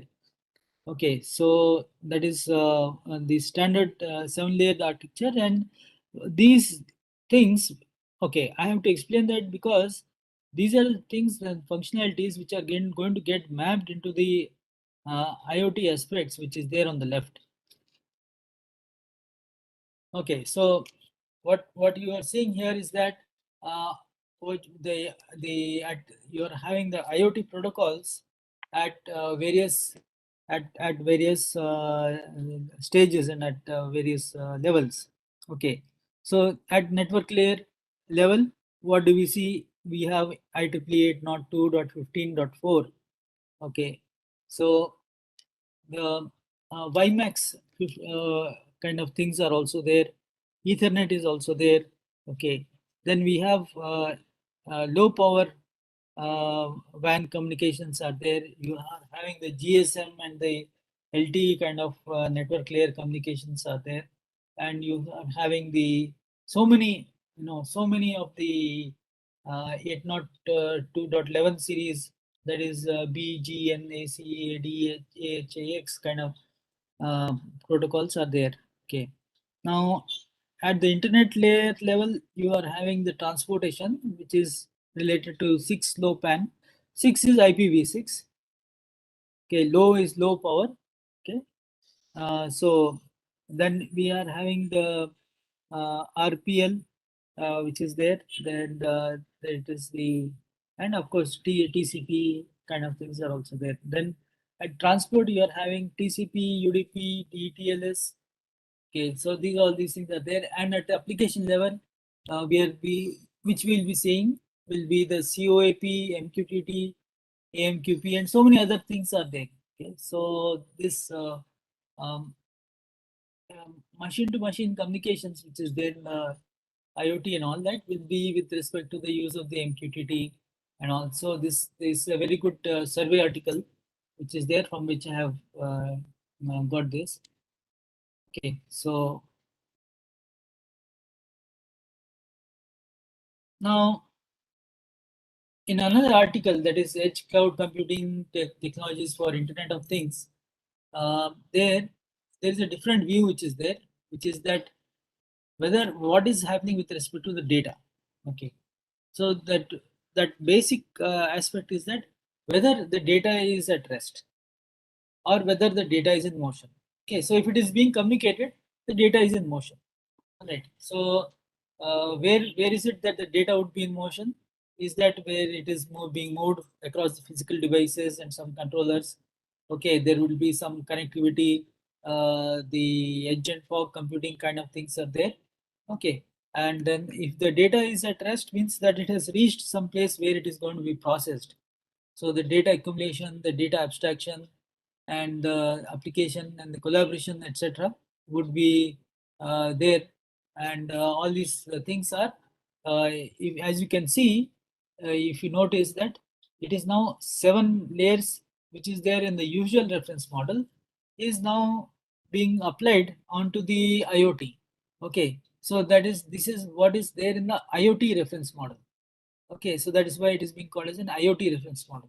Okay, so this is the way it is there. Okay. Okay, so what are the types of communications which is there taking place is that you have device to device communications, you have device to server infrastructure communications, you have server infrastructure to the device, and that sharing of that kind of type of communications which are taking place. As you can see, in general we have what is called as a request response communication model. So this is the usual client server model. So in the client is that it wants something to be done. So then it will take and send a request to the server. The request will be received by the server, and it will be not serving not just one client, it may be serving so many other clients. Okay, so there are operating system processes which will be running simultaneously on the server. Multiple processes will be there because now multiple clients has to be served. Okay, so the client's connections will be taken and connected to some kind of process, and then the request which is there and the lookup or fetching of the resources will take place, and then it will be prepared into some kind of response, and that will be then communicated across to the client back. Okay, The server is the one which is going to manage the resources. So like, database connectivity, data connectivity, okay, all these kind of things, so that is going to be managed by the server. For example, say we have wireless network and you have some kind of a within the home kind of a network which is there, which is looking at some wirelessly connected light bulb, and you have a light switch. Okay, so as you know that through the wireless network, I'll be able to take the signal from the light switch to switch the bulb on or off, and it will be communicated to the light bulb, and that will be switching on and off. Okay, so here is some, say for example, some kind of an example. A slightly complex type of an example.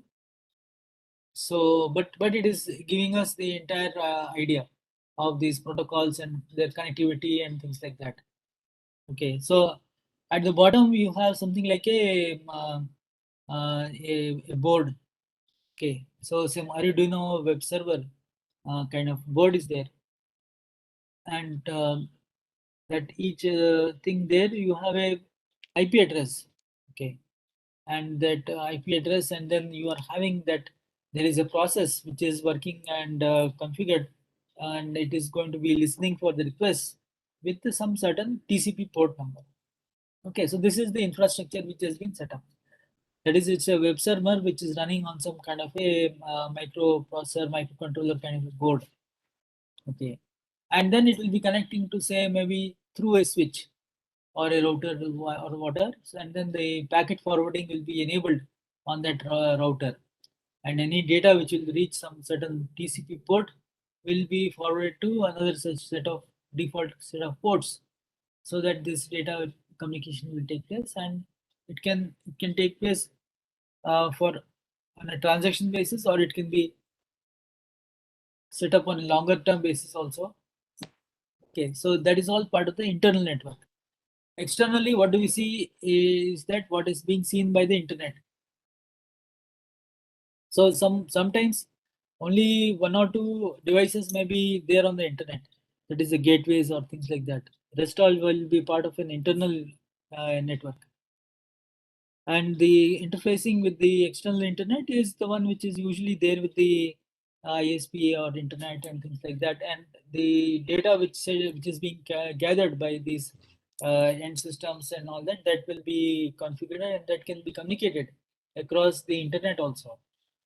So this is giving some idea that how these things are arranged.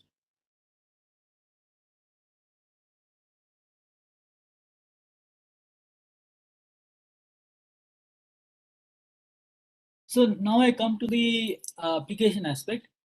So we can look at some of the application level protocols which we are having. So as you can see here, some names of the protocols are given. Say MQTT. Okay, so that stands for a protocol for collecting device data and communicating it to the servers. Okay, so it is D2S standing for device to server. So that's the role of the MQTT protocol. That is going from device to the server. Then another one is the XMPP. So it's a protocol which is better for connecting the devices and the people, and it's a special case of the device to server pattern, but the people are being connected to the servers. Then you have this DDS, which is a fast bus for integrating the digital machines. So there people are not involved. It's a device to device kind of communication which is taking place. Then there is a AMQP, which is that it is a queuing system which is designed to connect the servers to each other. That is, it's a server to server kind of a protocol. Okay, so as you can see that depending upon the type of connectivity, the different types of protocols are required.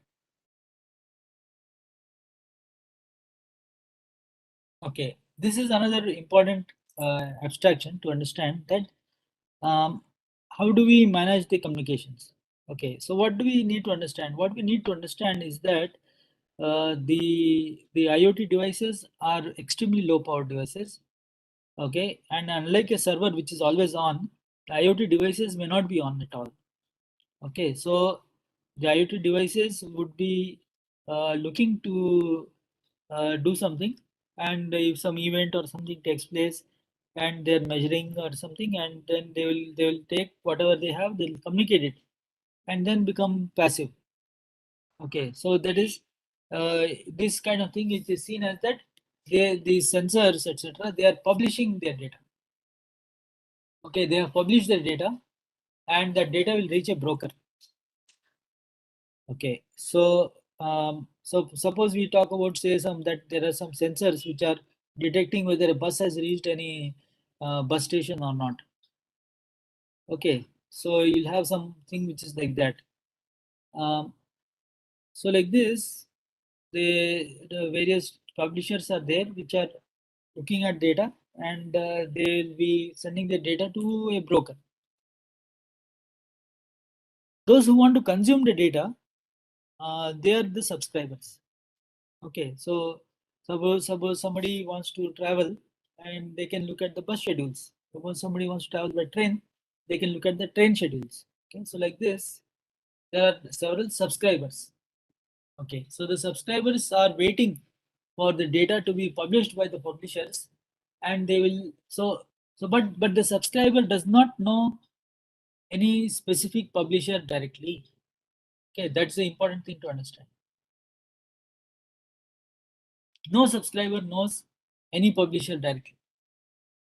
It is managed by the broker, and the broker is the one which is having fair bit of processing power, energy, and all that, whereas publishers may be low processing power, low energy, and low computational resources, something like that. Okay, subscribers again may be rich, or it may be poor in terms of energy and processing power. It all quite depends. So this is the publish subscribe model.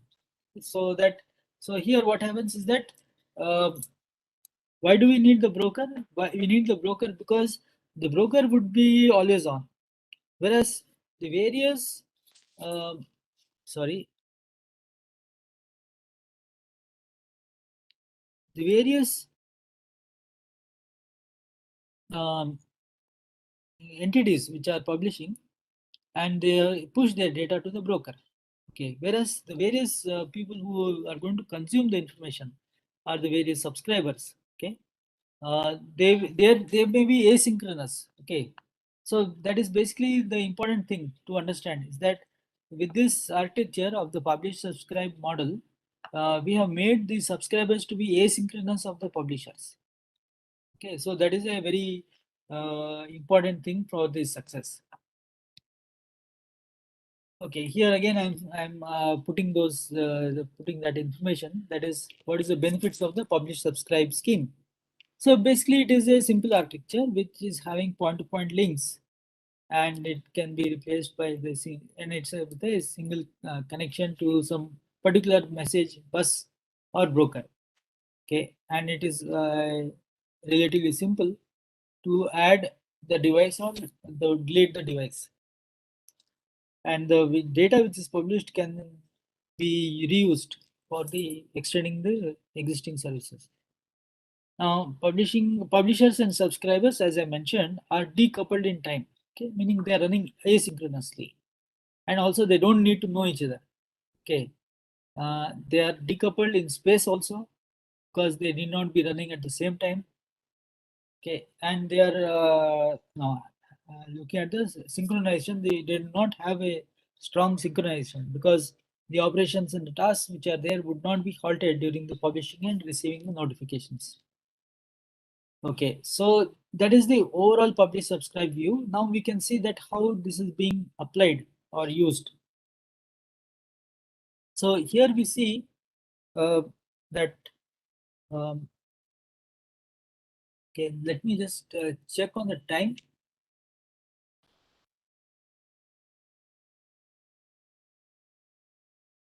Request that the organizers might tell me how am I doing with respect to the time, and how much Yes, sir. time.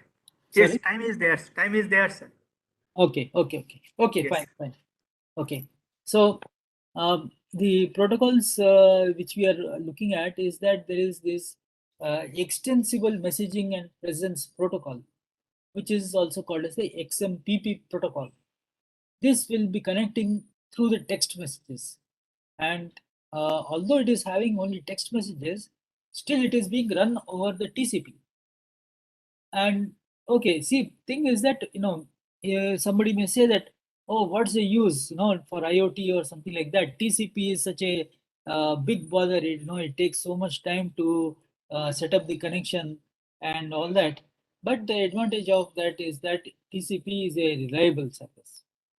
Okay, so we can make sure that whatever message is there, we will be able to acknowledge that a message has been received, and we will be able to know that the message was sent.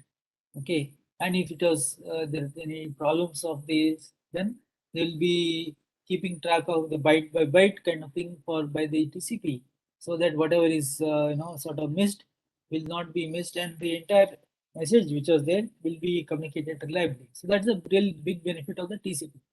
Overheads and all that apart, still that is a very good thing. Okay.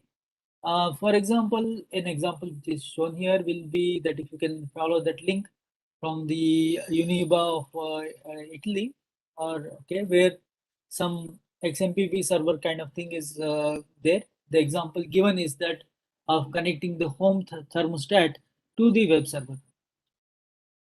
Okay, so now if you want to look at a smart cities perspective, so many homes may be connecting to some server, and then looking at the thermostat and things like that, the server is collecting all the data, and it may be processing that data to forecast that what would be the energy demand of so many homes with that level of the thermostat. No? So this is how example how these small things can be connected and used in a smart city. If you look at the XMPP protocol, in principle, you can see that we are having the XMPP client, which is having a client level communication, which is from client level to client level. Okay, but at the XMPP server, you are having the direct communication with another XMPP server, and this way this public subscribe kind of approach is also being extended over here. Okay, so that is how the totally diverse kind of entities are connected, and they'll be able to do something. Now let's have a sort of a quick look at what is this AMQP protocol. So in the AMQP protocol, what we have is that this is a queuing protocol. Okay, so that is what is happening is that various messages are there which have to be delivered to the subscribers. Okay, and these again asynchronous and those kind of things are there, and then you have what is called as the AMQP broker. Okay, so various publishers are sending in their data into the exchange, and which is the AMQP QP broker, and the looking at the data and other attributes, the exchange knows that it has to set up, and it will set up a kind of a subscriber queue for that particular subscriber. Okay, so that is the way or the outline of how these things work. And the AMQP middleware will be targeting and networking all the data to make sure that the message is delivered as it is intended, or it will whether some rebooting or something like that is there. One link I have given here if somebody wants to follow more deeper into that. Now at the MQTT level, so this was earlier developed by IBM as a lightweight and with the publish subscribe approach. And the big advantage is that it is highly scalable. Okay, so many publishers could be there, and several subscribers could be there. Okay, as long as this broker is there and they're having sufficient number of addressing and those kind of things would be there. So publisher, and you can see that each publisher's packet is made up of the MQTT message on top of TCP, which is on top of IP, like that. and that message is sent to the broker, and the broker finds out, and then it is seeing that, which basically broker is maintaining some list that which subscriber is subscribing to what type of messages from which publisher. So then it just redirects those messages to that particular subscriber. Okay, so MQTT, where is it useful? It would be useful for healthcare, transportation, industrial control systems, for energy consumption. I think so. I already explained some idea of that. Monitoring city, controlling traffic. Okay, for smart homes, office environments also, and all these kind of things. Okay, so basically, because it is open and easy to accept, and it is easy to adopt, so that's why it has been a choice for the smart cities. And the MQTT is like your HTTP. Okay, the characters are easy for the publish and subscribe messages and things like that. So it is ideal for constrained networks such as the fragile low connection, low bandwidth and high latency kind of issues which we have with these IoT devices. Okay, and it can be made into a easy setup kind of thing with you can have delivery of the package, etc., but that's a separate matter. And it is designed for the remote objects with the limitations for memory, and also for limitations for power and things like that. So there is also a important thing, which is the quality of service. So there are 3 qualities of services with the MQTT, and this is described in the article, which is the link of which, etc., is given here. So you have various quality of service with the MQTT. Okay, fire and forget mechanism would be there, and but this at the QoS 1 level, it is trying to see that it is received. Okay, because even without waiting, it is making duplicates and sending it across. Okay, until a acknowledgement is there that okay, such and such message is received. Okay. Now, if you want more reliability, that Q0S2 quality of service level 2 is there, where the message sent, and there is a receipt or a token. Receipt token would be received, and it will be received only once, so it doesn't bother about the duplicates and things like that. So what is the advantage for using the MQTT? It's a lot of simplicity, as it was designed as an open protocol with the publish subscribe service. You had the message persistence with the specific quality of service. There is a message processing. There is a protocol will assume which device has the limited process, and some definitions of the data types, etc., which are all there. Now here we are showing the gamut of the MQTT applications. Okay, so all these things which is in blue on peripheral, they are the things which are done, and you can see how it could be various dedicated devices or software, and here is a generic kind of a thing wherein various applications are set up. Okay, so healthcare applications, industrial tracking applications, automatic metering solutions, supply chain applications, alerts, location awareness. These are all important from a smart cities perspective. Okay, and all these things, like these days there is something about industry 4.0. So then pharmaceutical manufacturing, chemical, energy, and all these kind of things, they're all to be connected.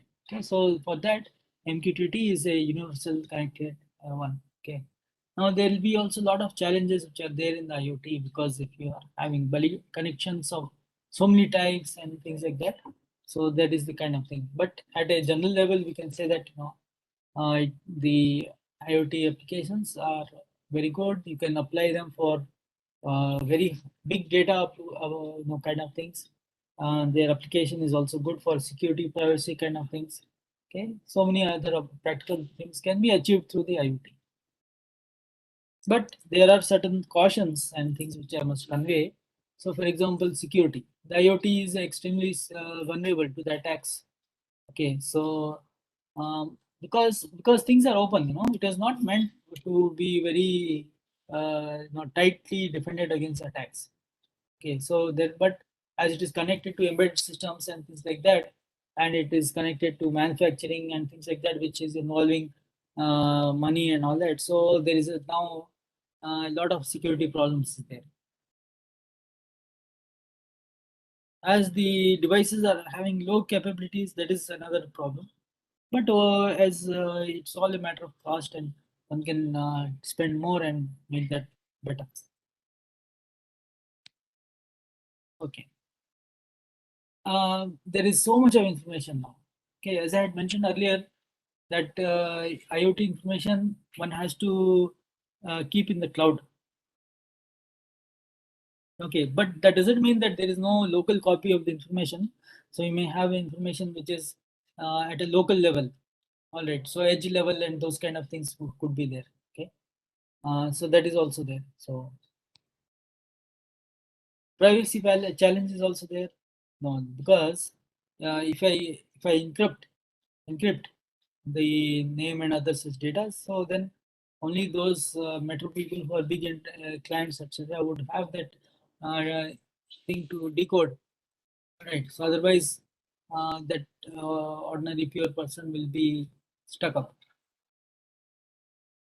Okay, but important things to take care of when we are having this privacy issues is that where is that data going?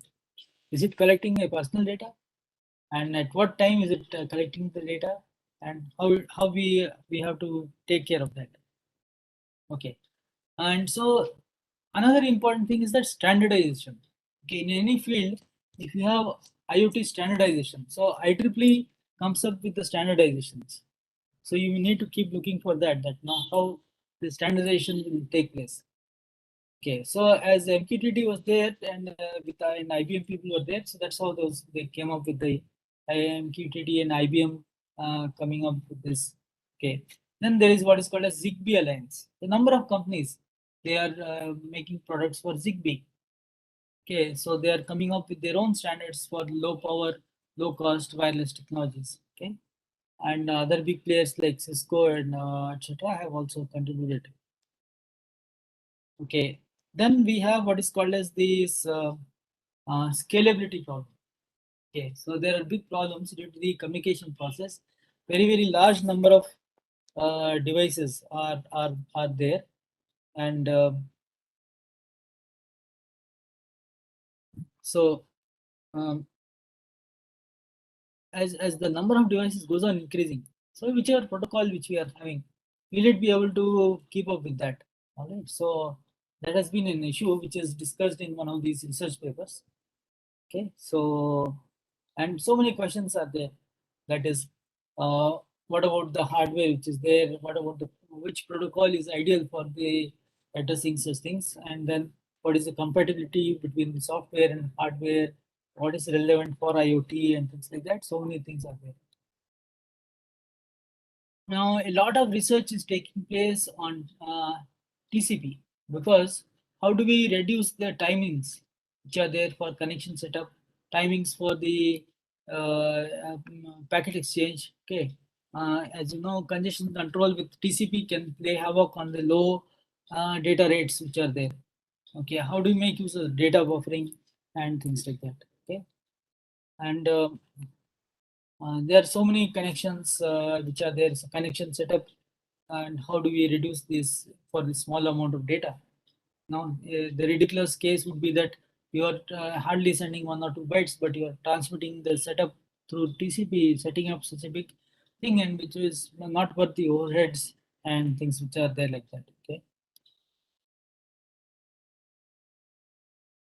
So with that, I can maybe conclude and take some questions and things like that.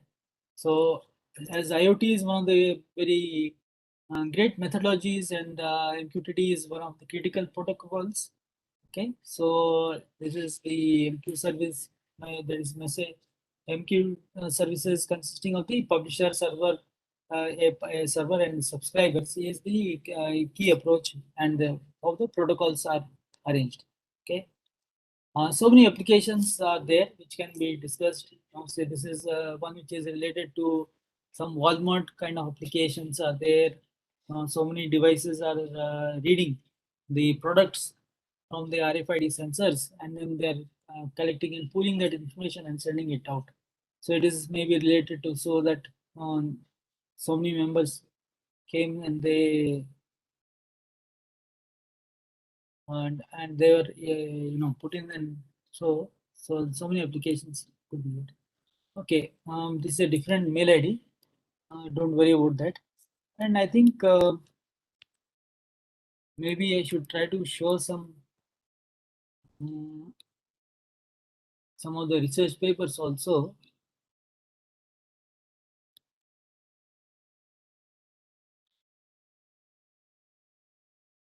As it's an FDP, always I believe in showing research papers, because for students kind of things we cannot show those research papers. It's a bit difficult for students to understand the research papers.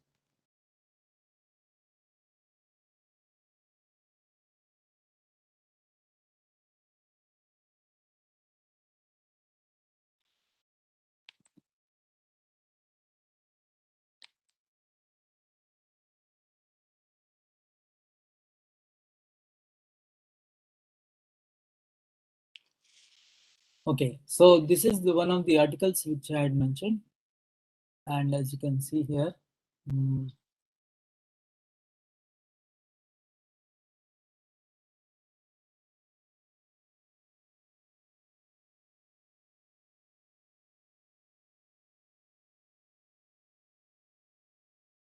so we can see this survey article. I mentioned this survey article, which is by Ray, and it deals with the IoT functional blocks, the utilities of IoT, supported technologies, hardware platforms, the communication standards. Okay, the communication standards is very important. So many of these things which I have mentioned, they are also mentioned here in this article. Okay, now your slides is not visible, sir. Sorry, sir. Slides is not visible. Oh, okay. Okay. Because it is from a different application. Okay, sir. This WebEx is that window, etc., has to be controlled. Let me see what I can do for that. Maybe I will stop the share.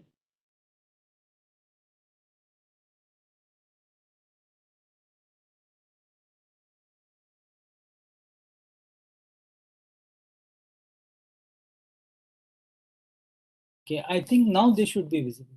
Yes, sir. Now it is visible, sir, properly. Yeah. I'm sorry for that. So Thank this you, was the article.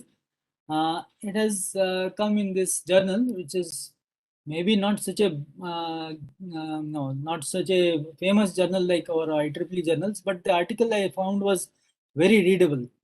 Okay, so that's why I am sharing this article. That abstract is there, and all these contents of this article you can see here.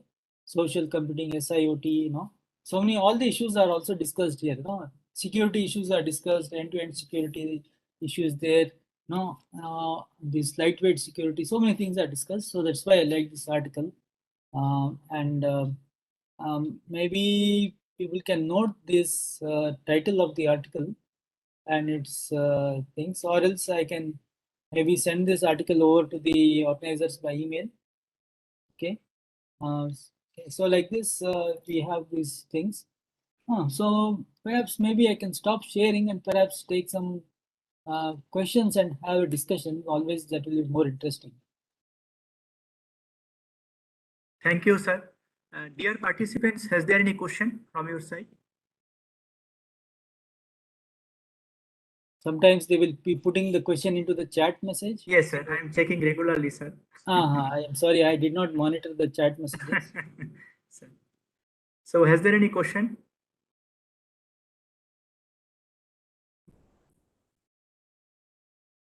Yes, sir, one candidate, one participant has written, please share your email ID. So I think your email ID is already there, sir. Yes, it was there on the first slide.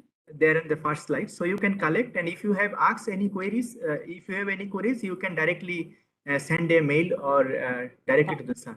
Yeah, another thing is that if you just put my name Atul Negi into Google Scholar, Yes. right? So then you will come across my publications, some of the publications which I have related to IoT field. You will be able to Yes. see those publications, and then from that you will be able to get some idea that what kind of things I have been working on, and then you may be able to see that how you can collaborate or take part with our activities. So, sir, participants has written that it is no queries, but very good session, very informative session. Thank So you. they are really happy, sir. And thank you so much, sir, for sharing lot of information. This is Jalal Sarkar, sir. Jalal is speaking.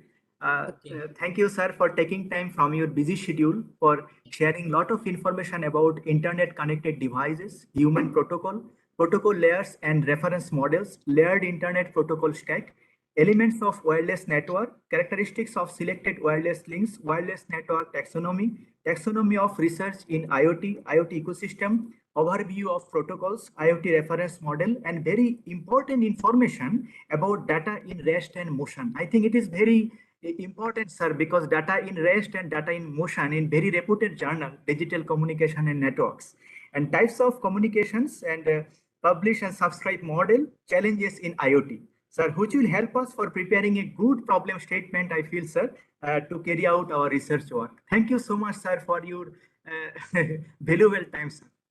Thank you, sir. Right. Thank you. Thank you so So, much, sir. And thank take you. care of your health, sir. It is very important for us.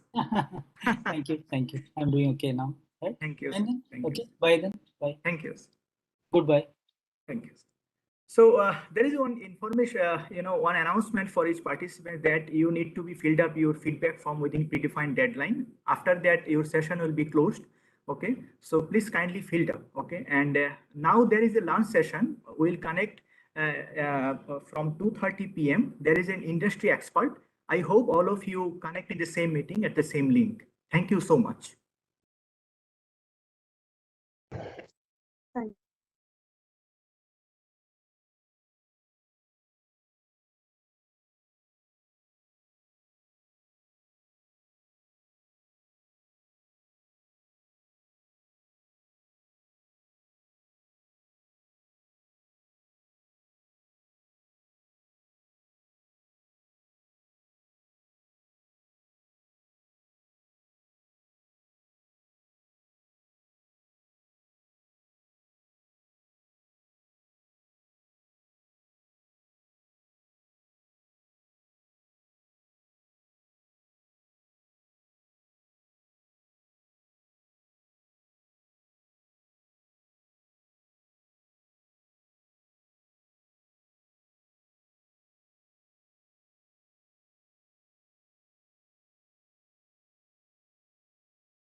Good afternoon, Abhijit here.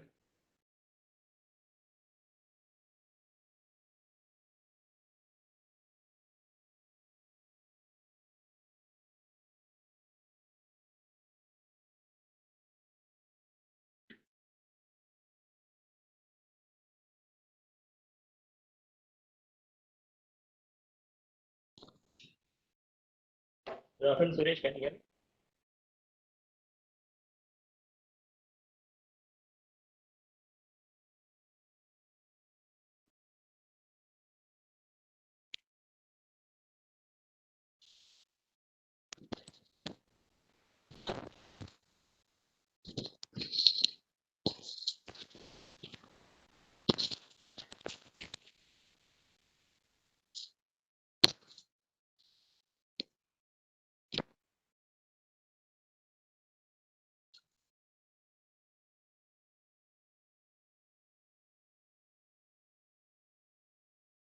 Good afternoon, Abhishek.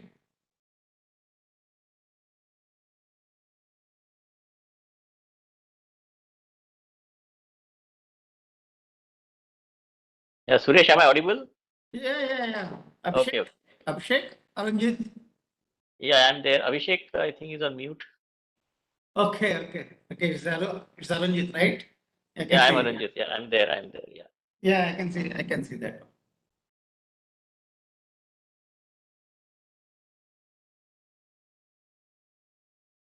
So my audio is also very clear, right? Yes, sir. It is clear, sir. Okay, right. That's fine. Sir, you can share your slides. Yeah. Hello? You can share your slide. Yeah. Sure. Yes, sir.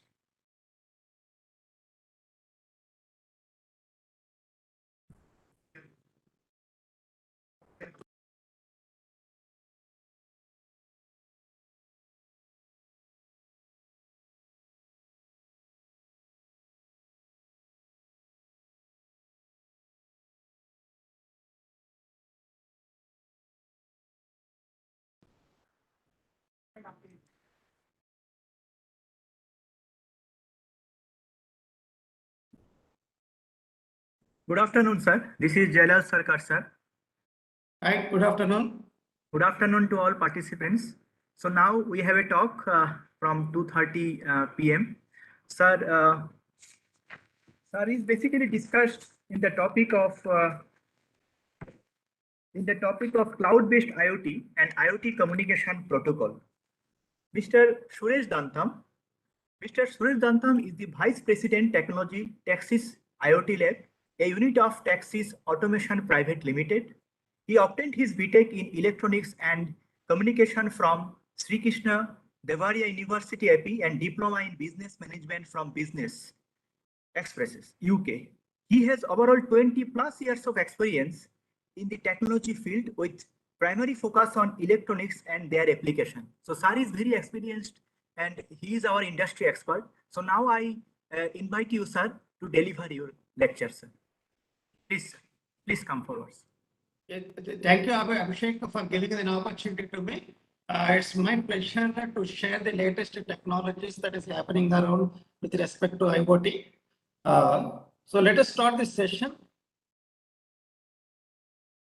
So basically, in fact, the time is around 1.5 hours is very too short for the cloud-based IoT and IoT communication protocols to cover the most of the topics. Anyway, I will try to do the justification to enrich more technical reality. So I have divided it into the 4 parts. So it's just we talk about some basic communication protocols in the first part, and then we'll go with the IoT communication protocol. What are the little bit more exclusive to the IoT or embedded communication protocols? And then we spend some time on cloud-based communication protocols and what are the things that are there.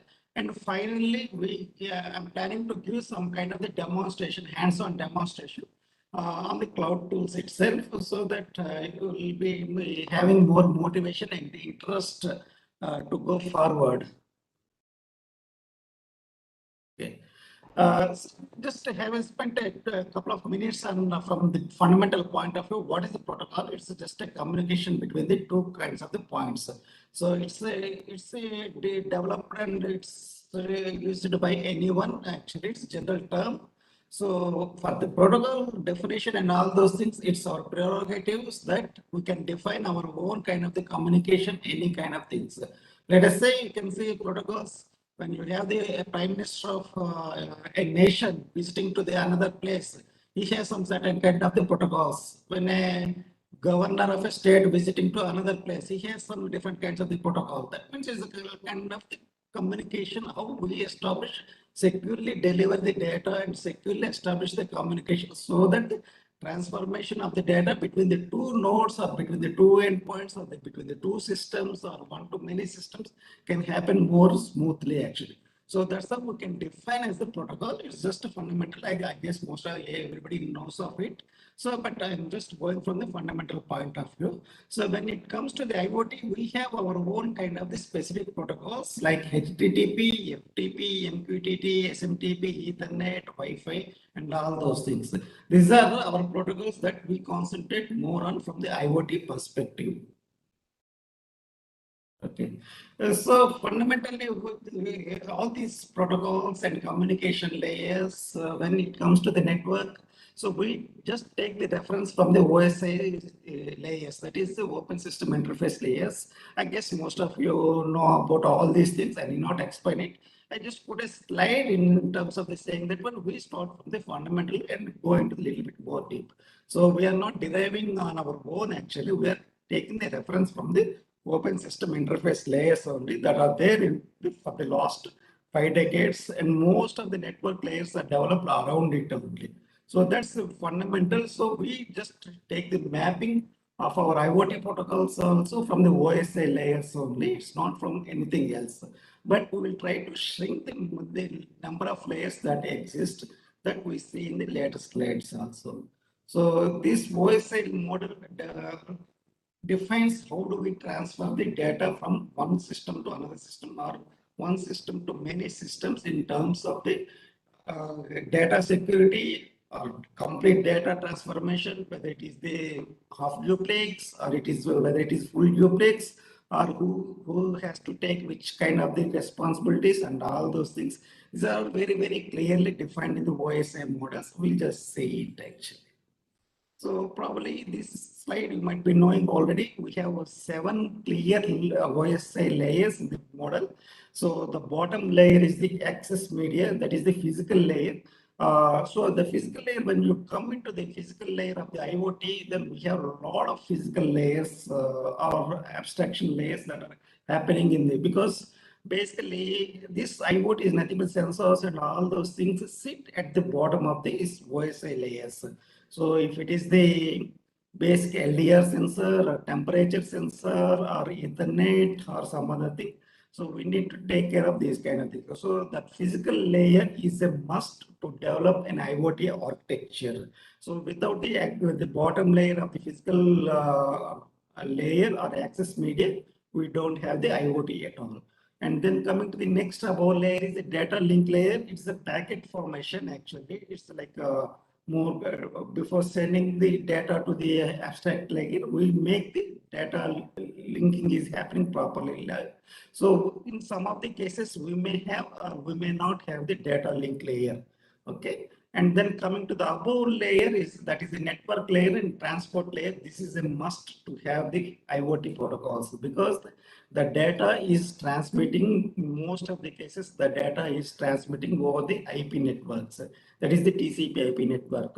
Probably we may be using the IPv4 or IPv6 based on that is based on our design and architecture principles.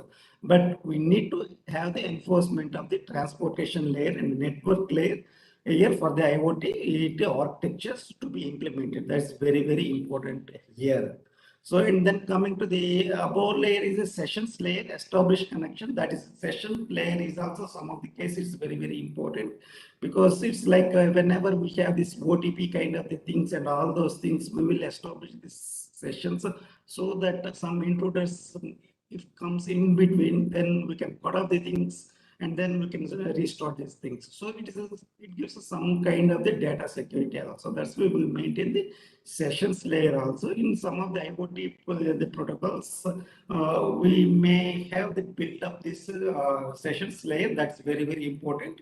Then sessions layers and all those things, in some cases it comes with the cyber security kind of the concepts also, because IoT doesn't exist on its own. IoT is a part of a complete ecosystem. IoT comes with the AI, IoT comes with ML, IoT comes with the big data, because this is complete ecosystem. So this ecosystem, if one thing is not there, then other things will not exist at all, because the complete system has to have it. That's very important out here. Okay, please remember that point. So IoT, don't look at the standalone model kind of things. It's not a standalone. It is integrated with the AI, ML, and big data. That's how the industry is getting transformed into the latest, better way. That is best for them, because instead of working in standalone mode, if you work as a eco partner of other systems, then the growth and stability is little bit better in terms. Okay. And then coming to the another top layer, presentation layer, that is where we take up the most of the cyber security, that is the encryption and formatting. And another, apart from that, we may take some kind of the precaution measures, how do we present to the user also. But generally that will be taken care by the application layer. So that is it. Then when we come to the topmost layer, that is the application layer, it is the data generation. And most of the IoT protocols right now, what we see out here is either they were used in the application layer or the network layer or transportation layer actually. So the communication, the basic today's topic is, when we're talking about the communication protocols are happening at the network layer or the application layer. We'll just see it how it gets established in the next slides. So this is some kind of the reference when we talk about the TCP/IP. So you can see it very clearly. So all the left side you can see some kind of colors, that is a OSI layers, and the right side you can see the TCP/IP stack. In between we have some kind of the protocols listed actually. So from the bottom side it's the Ethernet, Wi-Fi, BLE, LoRa, and all these things it will come under the IoT kind of the communication mechanism actually. So and one thing is, we cannot say it's Wi-Fi and LoRa and Ethernet alone forms the IoT communication. IoT is being derived from the embedded systems actually. It's not it is just some kind of IoT is some kind of the catchy word to me actually. So earlier we used to call this as the embedded systems, which is there for the last 4 to 5 decades. So the embedded systems has got transformed into the IoT. In terms of why it got transformed into the IoT, so that's one of the reason is because now internet is available at an affordable rate, and affordable security levels are there, and it is available throughout the world very economical way. That's and penetration is also very high. So that's why this embedded system has got transformed into the IoT, and now IoT has become a catchy word actually. And another best part is embedded system is a point-to-point kind of the communication and all those things, whereas IoT is a little bit more enriched with more technical features, and it has the usage of the high-level languages. It has the many kind of the library support, and open source is also very strong support is coming up from the open source. That's why IoT is started getting into the development phase very fast. So when you look into here, actually the bottom is Ethernet, Wi-Fi, BLE, LoRa. These are very important. All this comes under the IoT communication part. Apart from this one, we have some kind of additional kind of the communication, like Bluetooth we have, that is also part of the IoT. And in the Bluetooth, we have the Bluetooth with the BLE, that is the Bluetooth with the low energy, that is also there. And RFID communication is there, that is also under the bottom layer. RFID is most of the used. I'm planning to give one demonstration using the Arduino board and RFID for today's session. Maybe at the end of the session, we'll just see it, how the time is possible. And then we have the CAN protocol. If you look into some specific boards from the rugged board, a company called Hytech, that is based out of Germany, but they have branches in Bangalore also. So that is, they are equivalently developing a product called a rugged board on competitive with respect to Raspberry Pi.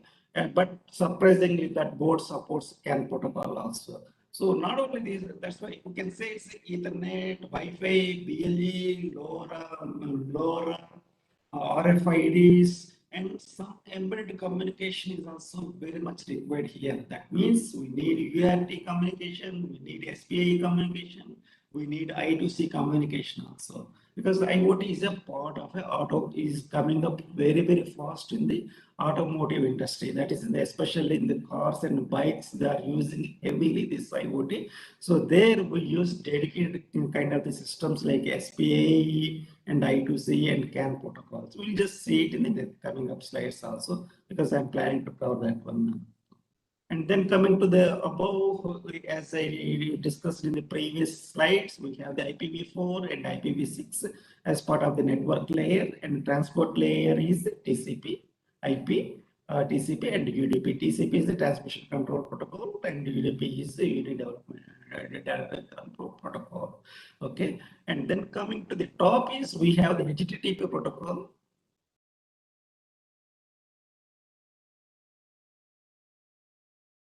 And the top, we have the HTTP protocol and FTP protocol. These are the commonly web-based communication protocols. Apart from this one, we have the additional IoT related protocols. That means these protocols are developed very, very recently in the last 7 to 8 years only. Those are called MQTT protocol, and COIA protocol, and AMDAS protocol, and WebSocket programming also. So I will just discuss briefly about all those kind of the communication protocols.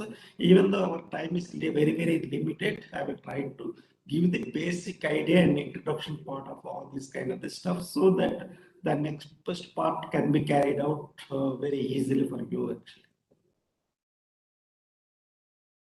So, first, let me explain you what is the IoT architecture, so that we can understand the things a little bit more broader way.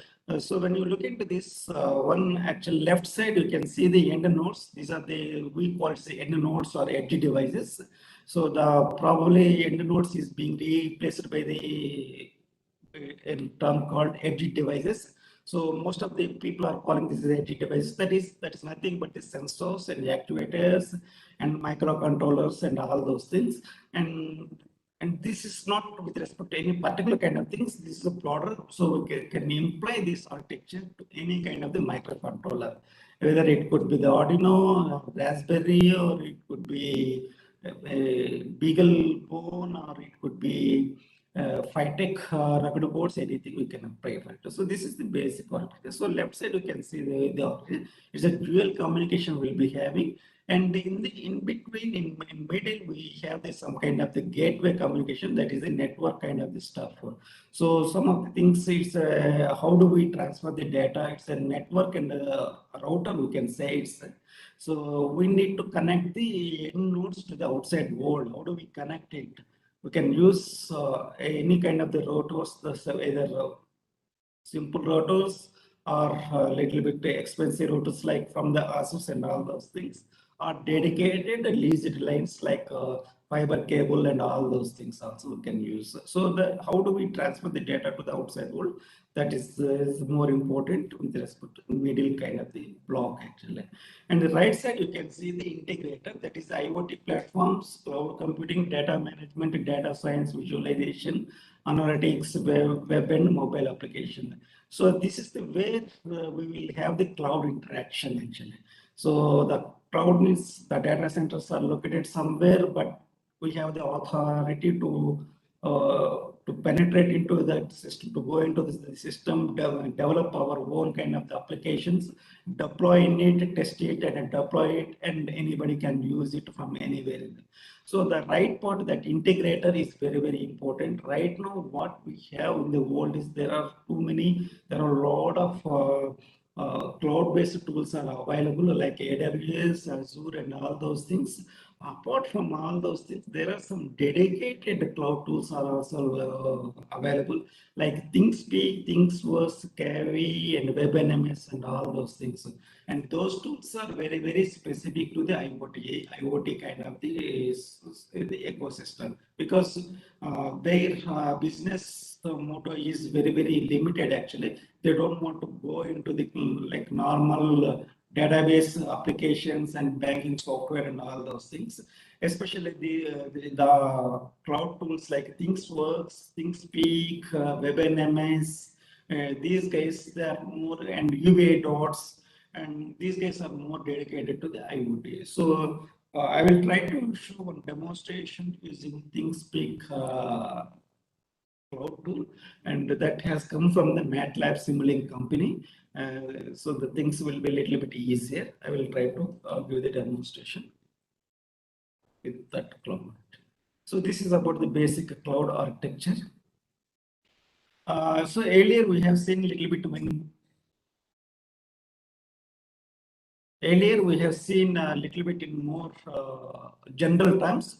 So now coming to the little bit more technical terms. So if we specify the architecture in terms of the more technical terms, so you can see how the derivation is happening. So we have the physical layer at the bottom is the end nodes. They are nothing but the lot of there. You can see there are a lot of devices that are connected, like water meters. We have smart watches. We have smart lamps. We have energy meters, and you have the voltage. You have the electrical power supply meters, and all those things.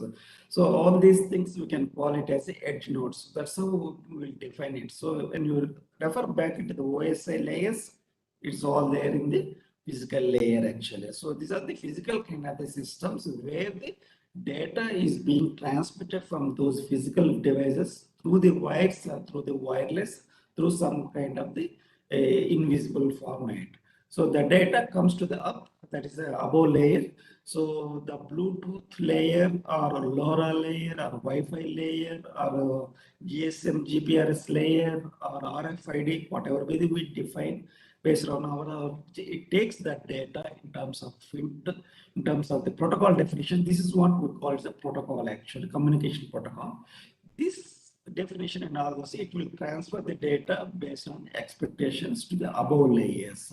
So then we can see the above layers. You can see the ThinkSpeak. So I have derived here. It's more that tools that are derived in the data stores and cloud platforms in this diagram is more dedicated to the IoT related, like ThinkSpeak, Xively, Carriers. These are the dedicated IoT tools for the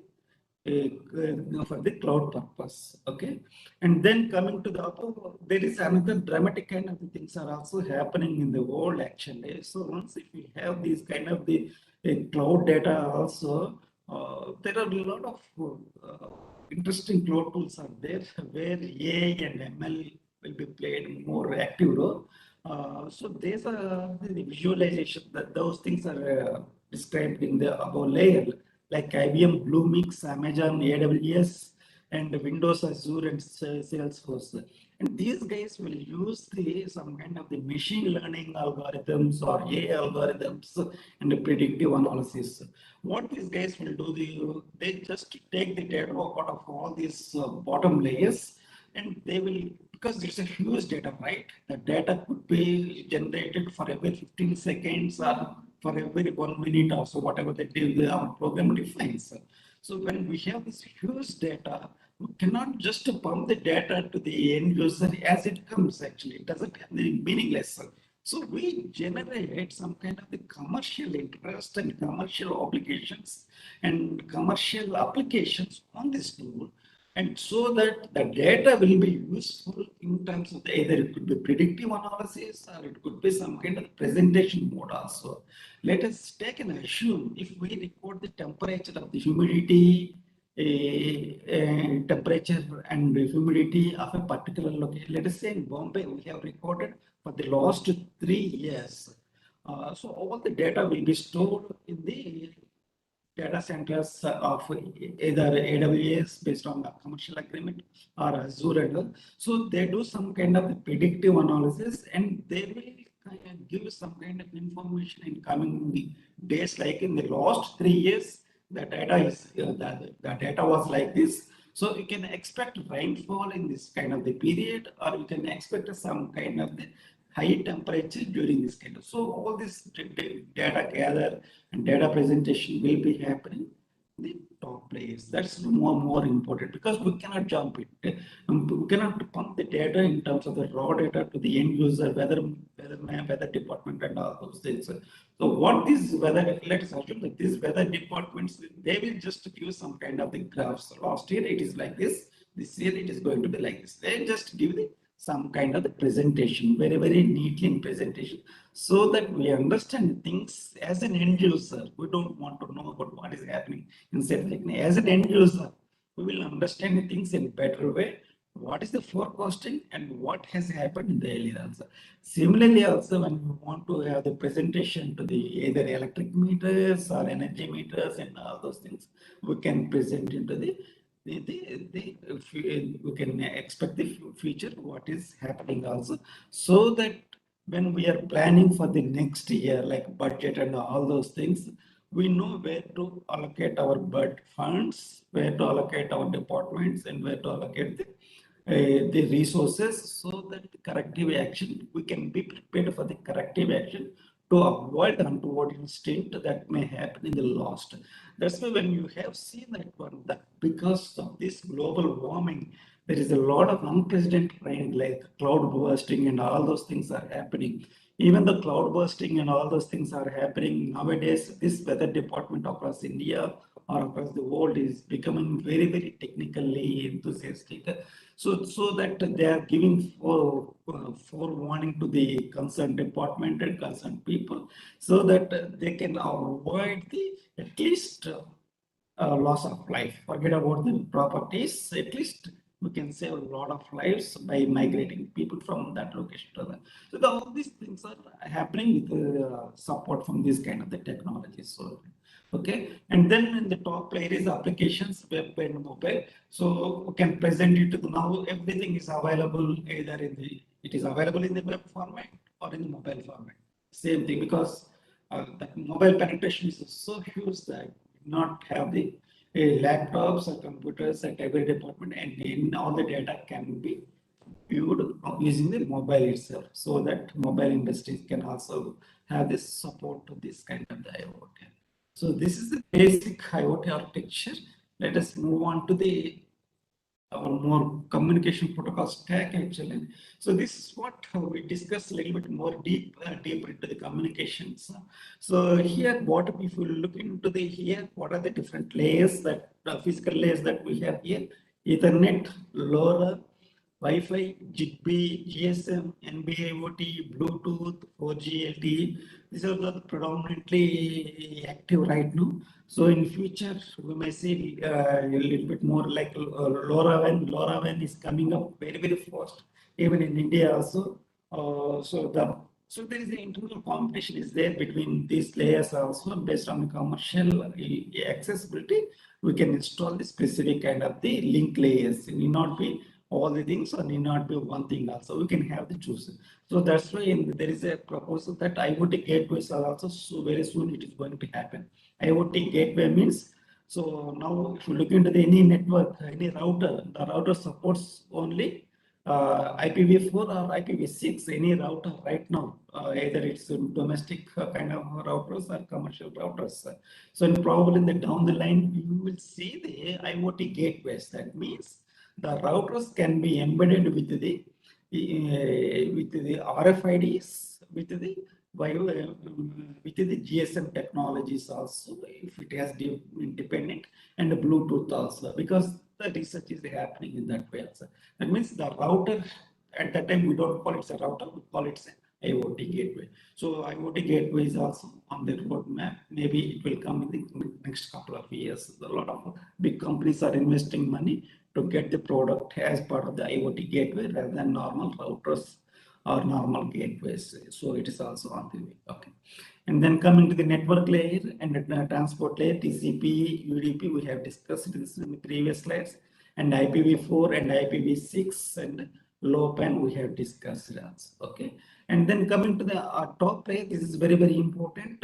Here, as I discussed earlier, as we have the HTTP protocol, that is the web-based protocols, and coming to another protocols, we have the listed here, MQTT protocol that is dedicated to the IoT kind of things. So most of the things are very recently developed communication protocols. That's why very, very important. So MQTT protocol is the open source protocol. Anybody can do it. Anybody. It has the whole protocol layer. Quality of services are there in the MQTT protocol. We will discuss in the later point also. So similarly, we have the CoAP, that is the Constraint Application Protocol, and XMPP, which is another protocol, and WebSockets, DDS, and AMQ. These are the more kind of the IoT communication protocols that we are using heavily in the subject. So this is a simple gateway, how it looks like.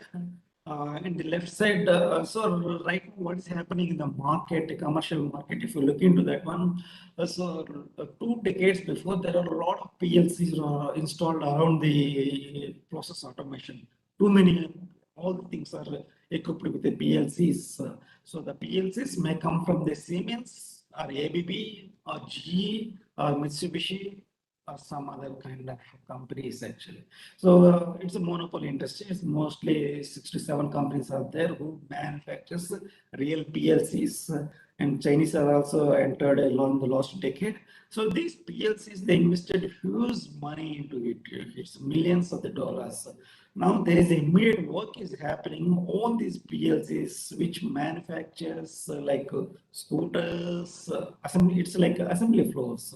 Scooters, cars, or it's a process automation, means it's cement industries, or glass manufacturing industries, or whatever. It's a very big manufacturing industries which are semi-automated. So these things are having huge requirements. They have to get upgraded to the next level or coming up generation. That's what we call as the industrial IoT, Industrial 4.0. Industry 4.0 is nothing but the implementation of the IoT into the existing process automation. But process automation is very, very difficult because they have their own standards across their own domain. So we cannot just enter into the, as I know that, as we know that I know technically, I can come down and I can implement this kind of technology. No, it is not possible with respect to industry, as they have their own specific domain standards and all those things. We need to understand their standards and specifications and what kind of things. So we need to tweak these IoT technologies according to their need, and then only we can implement. That's why there is a lot of struggles happening, a lot of connecting issues issues are happening between the IoT technologies and Industrial 4.0. That's why probably you might be seeing that, but there is a lot of pushes happening, but it's not moving. Why it is not moving? Technology is available, but still these people are using the Ethernet technologies, and still these people are not having the Wi-Fi communication and all those things. Why? Because they need to consider a lot of additional parameters. Like if you have any industries like Maruti or Hyundai company or Ford company or GE company, so they cannot give the data just like any other industry to put on the cloud. It's not possible because they need to understand the data security and the data privacy also. Otherwise, they cannot leak the data because these are the competitive rival industries. So they go a little bit more carefully and they will analyze the parameters with respect to their domain constraint also. So all those things we can see out here actually. That's why, but there is a huge work that's coming up. Maybe in the it might be open around 2023 or 24 as per the industrial expectations. Once the 5G rolls out, then the data rate, data transmission rate is a little bit faster, and the bulk data we can store it within affordable rate. Then the industry 4.0 is going to pick up a little bit faster. That's what the industry big guys are expecting. So that thing may for 5G may come around 2022, that is in the next year. So it may take one more year. By 2023, industrial 4.0 may take the revolutionary steps across India or more outside the world, the India also. Okay, that's very, very important to note of it. Okay, so now we have seen some kind of the communication protocol in application layers. So I discussed like MQTT. Apart from that one, there are some more communication protocols are also there. These are already there for quite a long time. These are called embedded communication protocols like UART, SPA, and I2C. These are the communication protocols exist from quite a long time. Apart from this one, we have the CAN protocol also. I have not listed out here because CAN protocol is a little bit more expensive. It is not supported by the many IoT devices except rugged board of IoT. Okay, so probably you might have heard about this UART, SPA, and I2C. So all the automotives, cars and all those things, they use SPA communication and a lot of things, and I2C also. So how do we define this is the serial peripheral communication interface, SPA? How do we define? This is very, very important to just aware of the things.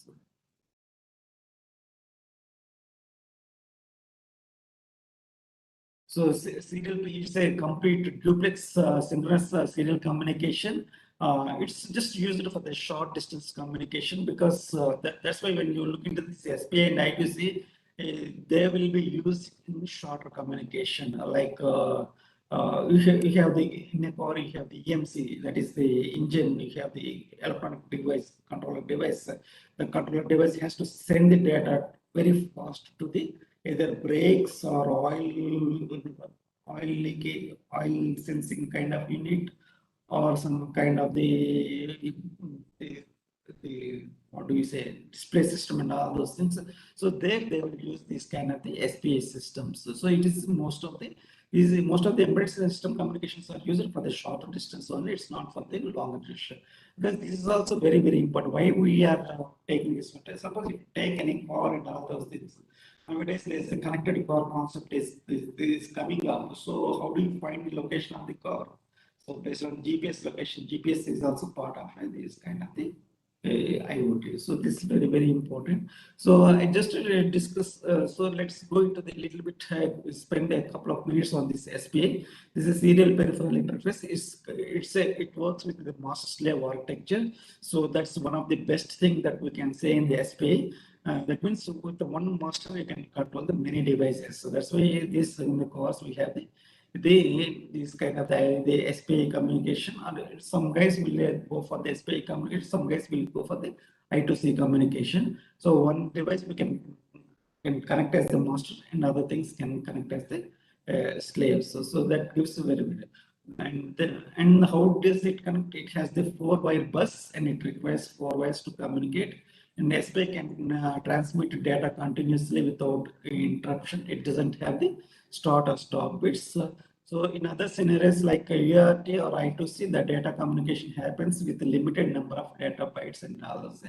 SPA communication is used to many devices like memory ports and RFID codes and all those things. That way you can say it's like special purpose. Say when you suppose when you are we have the memory card, right? Normal memory card. So our USB memory, how do we dump the data using the SPA communication only? It's as simple as that one. So somebody has written the SPA device driver into that one, and they just put it. So it has a specific address system, and you just it identifies the USB is inserted in that.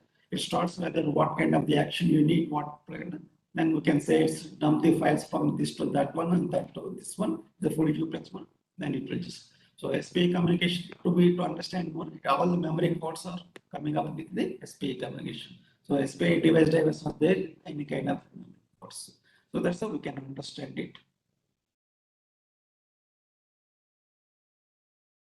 So as I told you, how do it's a four-wire communications. So we have the master out, slave in, and master in, slave out, and system clocks, and all. These are the basic things that we can have in SPI communications. So how fast it can send data right now, it has the limitations also, but they are increasing actually. Its max speed is 10 Mbps and synchronous, and theoretically unlimited actually. So probably you might be getting the question in some of the cases, the data transfer rate is very, very fast in micro codes, micro SD codes. How it happens, say, more than 10 Mbps. So so when you look into this SaaS company, actually they are creating additional layers to have a little bit better speed also. So the one of the best thing that why we are discussing about this SPI is supported by the IoT devices. So I have listed it's a what do we call it's some kind of screenshot of the BIOS setup of the Raspberry Pi.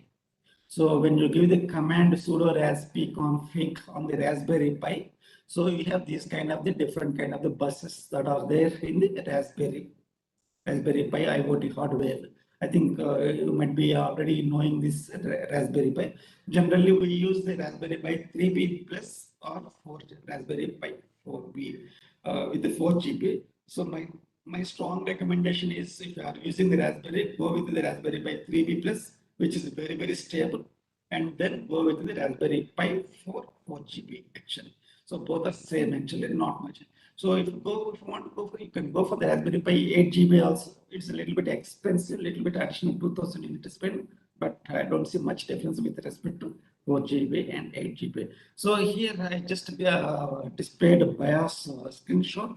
What are the different things that are available here? You can see the SPA and I2C both are supported actually. So that I just want to highlight that point. That's why I just given the screenshot of the BIOS setup of the. So, but you don't have this kind of the BIOS setup for the Arduino boards because Arduino is a very, very beginner level. So, my recommendation is the IoT subject and all those things are starts with above Arduino actually. Arduino is just learning things for the in-house kind of stuff. But the Raspberry, when we have this operating system, we have a lot of things to do it. Okay, so this is how it happens. So if you, for a practical for students or for anybody to practice in-house setup, you can connect the Raspberry with respect to Arduinos. You can connect any number of the Arduinos. You can have the addressing system. You can do the addressing system from one as a Raspberry as a master unit and Arduino as the slave system. So we can prove this SPA concept here. And then coming to the another embedded communication protocol, this as we discussed I2C, this is also very, very important. So it is also a synchronous serial communication protocol. It follows the similar kind of the master slave kind of the mechanism. It is also used for the short distance. But the important point that is different from the SPA is I2C is having the 2-bit addressing sequences. That is, we have the 7-bit addressing system here. So you can assume that when you have the 7 bits, you can connect up to 2^7 devices here.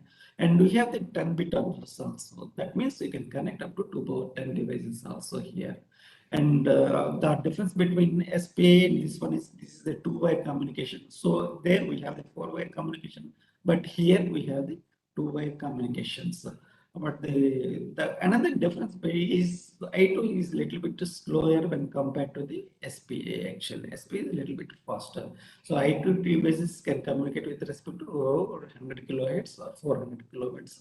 And it has the acknowledgement and negative acknowledgement also. So that's why in some of the automation sector, they implemented I2C. So now slowly this automotive sectors, they started getting rid of this I2C because they expect a little bit faster actually.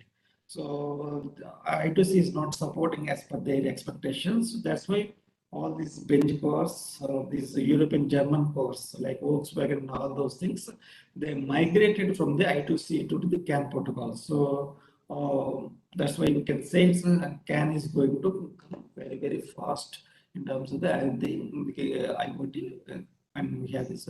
So there is a transformation is also happening in terms of the communication protocols, which are having more complex in nature and more stable in nature than the present one. So it's continuous evaluation.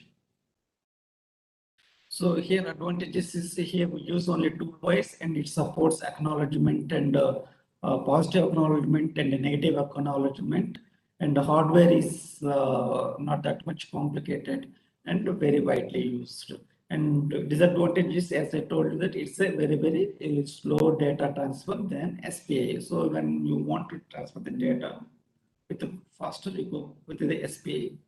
And when you want to have the slower data, go with ST. It's just pros and cons for any kind of the communication protocol. Okay. And size of data transfer is limited to the 8 bits and more complicated hardware is needed to implement this. Okay. Just to be aware of these kind of 2 communication protocols, which are very important.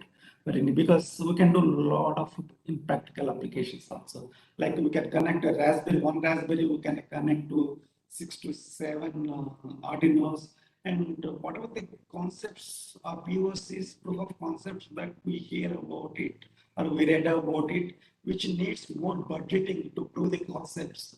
We can do all those stuff using Raspberry and Arduinos, because the budget doesn't cost more than 50,000 actually. If you buy 5 to 6 Raspberries or if you buy 10 Arduinos also, the budget will not cost more than 50,000 to prove this kind of the concepts. That's one of my point. That's why we can say it's a in-house just to prove the concept, how it works, whether it really is working or not.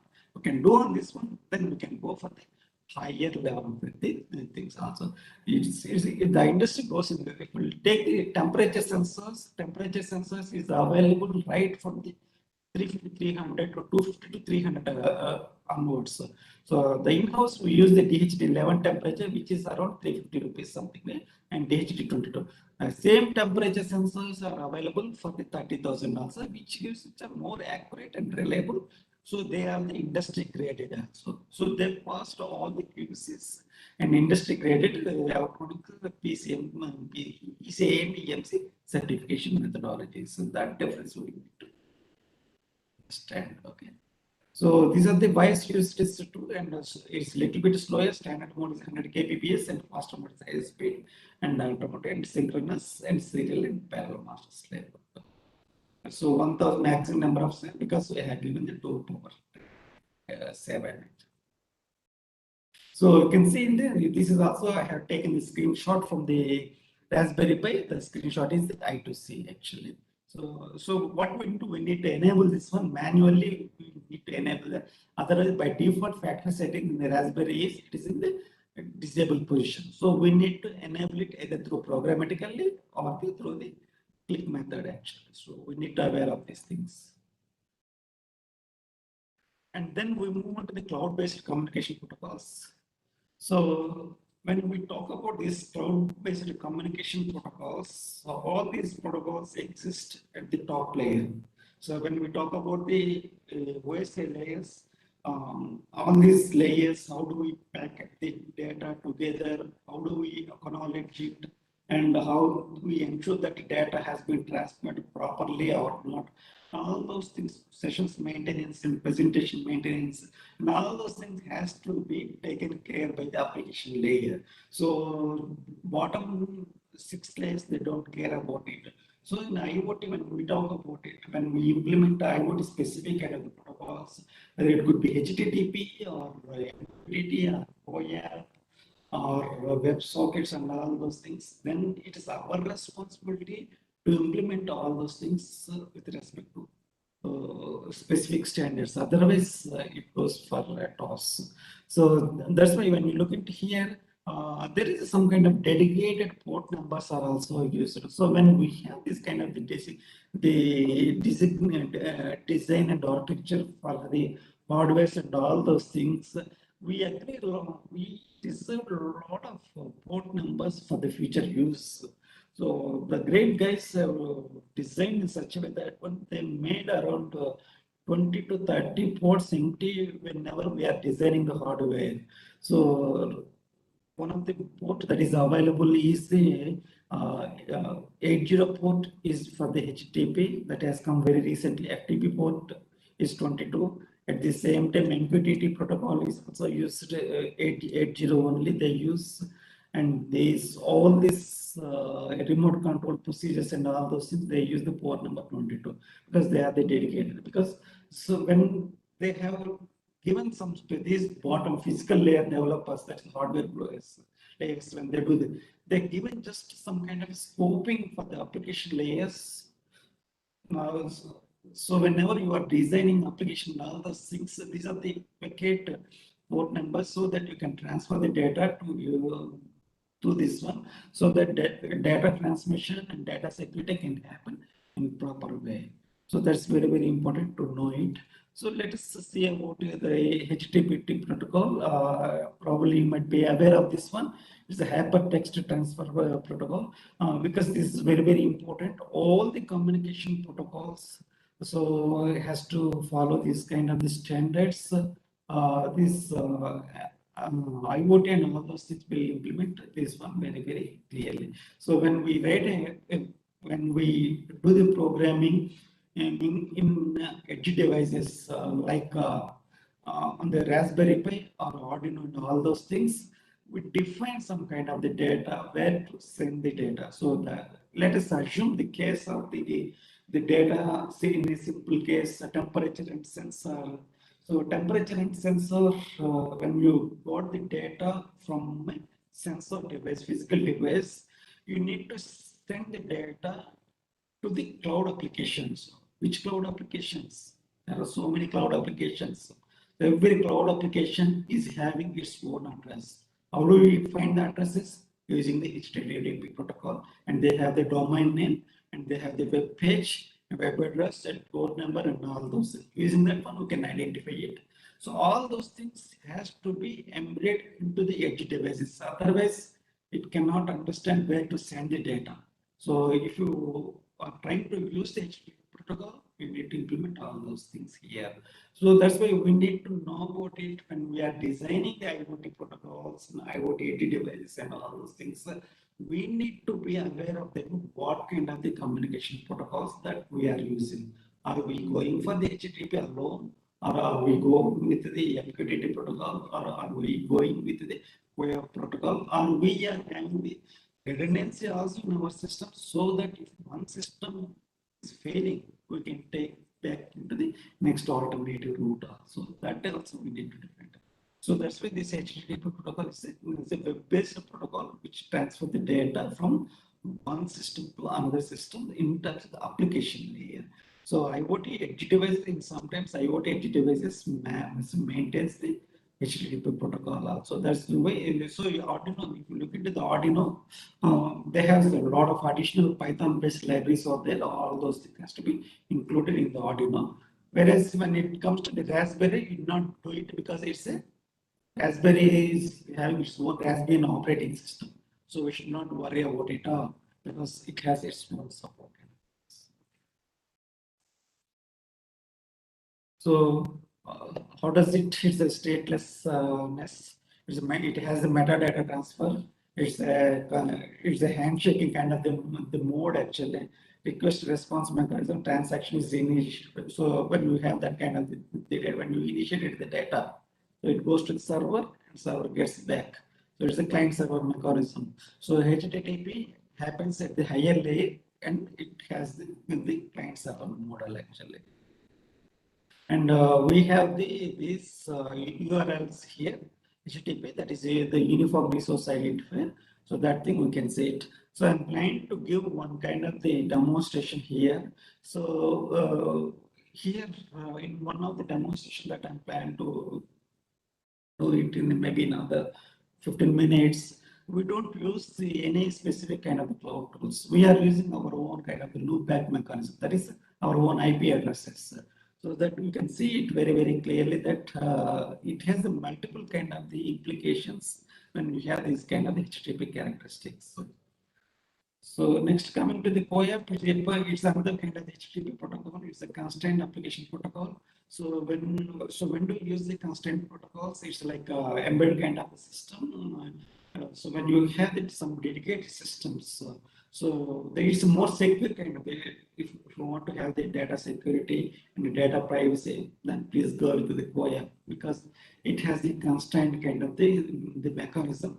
So the communication happens across the nodes only, and it has the dedicated channel. Like if you have the, let us assume the case, the VPN, virtual private networks, how it goes with respect to COIA only it goes actually, because it has to have a lot of dedicated, because the protocol definition is quite different. So the COIA is an application layer protocol and follows it is also similar kind of, most of the application layer follows the request response kind of the one. That means you client server model and requesting, you give the response. It's as simple as that one. So it won't go beyond that. So it has you can see the COIA protocol specifications in the RFC 725T, and it follows the similar kind of the things. So this is how it acts when the COIA application is implemented in the mobile. It sends the request and the server will respond to it. So instead of here, you can see it protocol format, how it looks like. So here it won't have the HTTP in the beginning, it has the COIA. Generally, we use in the constant application. Normally, it is not open outside actually. So because it's everything is dedicated. So you can see in the prefix, it's a COIA, not HTTP. So, and how do we get the data, the APIs and all those things? To make it a little bit more unique among all these application protocols, we use similar kind of the keywords like a get, post, put, delete, and to utilize the data to send or to get back. So we use the same kind of the APIs like a get, post, put, and delete.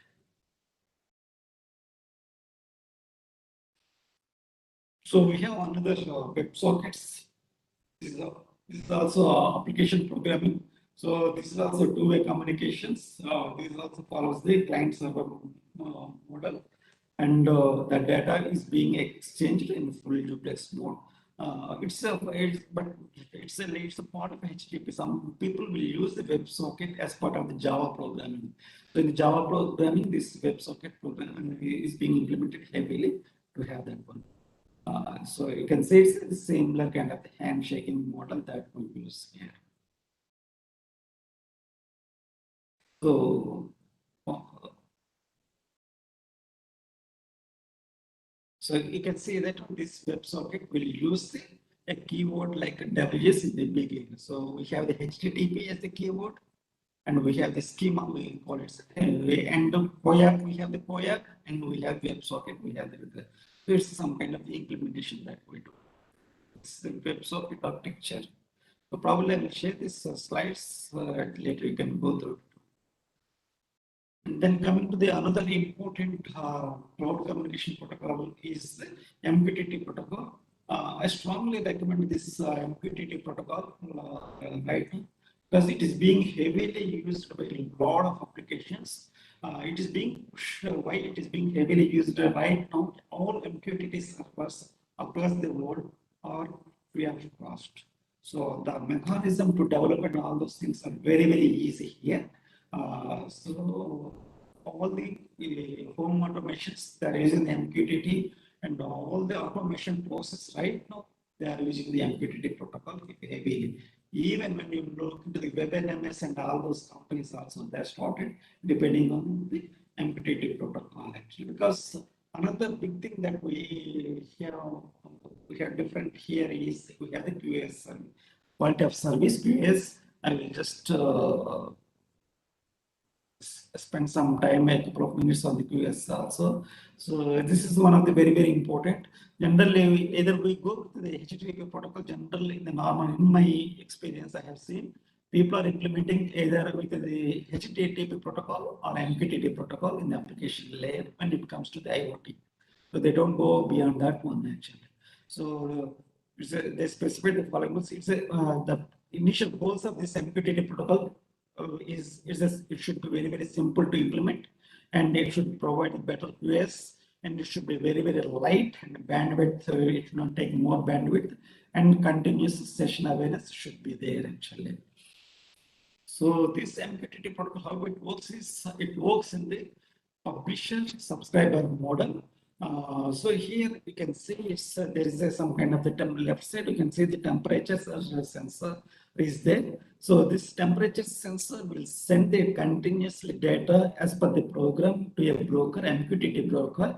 This is what I'm saying. MQTT brokers are there throughout the world, installed by the big companies for the free of cost, because it's their job is they have their own specific addressing system. So we need to know about their addressing system actually. How do we do it? These temperature sensors will continuously send the data to the MQTT broker. Temperature sensor, this left side is we develop. This is called publisher actually. We publisher. Left side, that is called publisher. And we'll, as a publisher, we'll send the data to the MQTT broker. MQTT broker is having a subscription model from the subscribers. It's like a normal, any kind of thing. It's like a subscriber means it's any Gmail account or any Outlook account. We subscribe to that one. When we subscribe it, then they will be continuously, when there is an updation is there, they will immediately send the updation to our email ID in terms of the newsletters, right?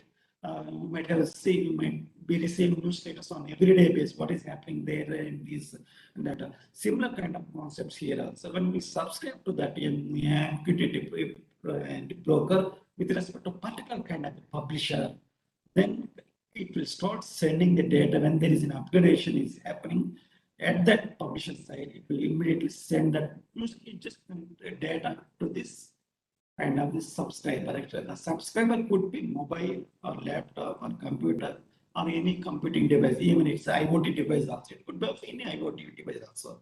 So it's I assume that it's as simple as you are subscribing to a newsletter actually. When you subscribe it and there's an upgradation, it starts sending. So that's a newsletter, some kind of text format. Instead of that, here what we have is the real-time data, the real-time information. So, and here, because it has to take the data immediately, and the action has to follow it very, very immediately. Assume that one. There's a in process automation, when you go for process automation, like cement industries and all those things, there are a lot of boilers will be there. When we have a lot of boilers, temperature sensors are attached to it. When the temperature is exceeding to some certain level of the threshold one, immediately it starts sending continuously data to this the broker, and broker is sending the data to the subscriber.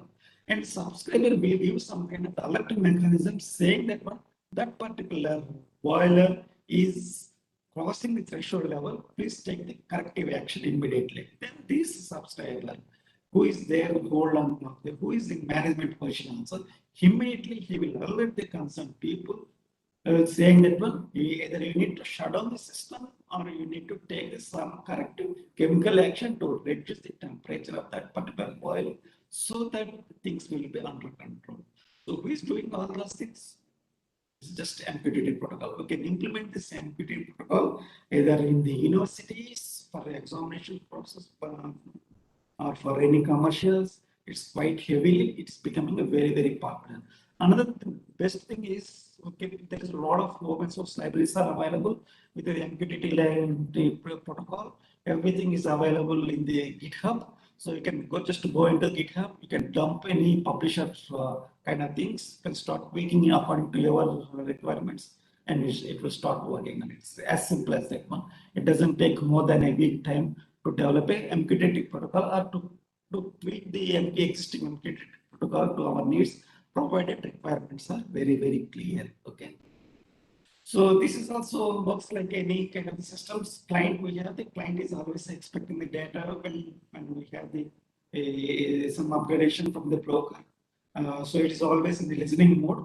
And if in the listening mode itself, we'll take the corrective action if it's supposed to have. And then we have a broker, as showed in the previous section. It's a broker is always acting as a intermediate node between the publisher and a client or subscriber. So you can, client is nothing but subscriber. Please note that one actually. So it has a dual communication. So broker is also, so these brokers are meted. So what are the different kinds of this? As I told that MQTT protocol doesn't take much time. We have the APIs or the parameters that we need to take care of is very simple. You need to take care of the client ID, client session, username, password, last will, and all those things. These are the things sufficient to handle this MQTT protocol. So it's and the MQTT protocol, as you see, it's in third point. This the QS service is available.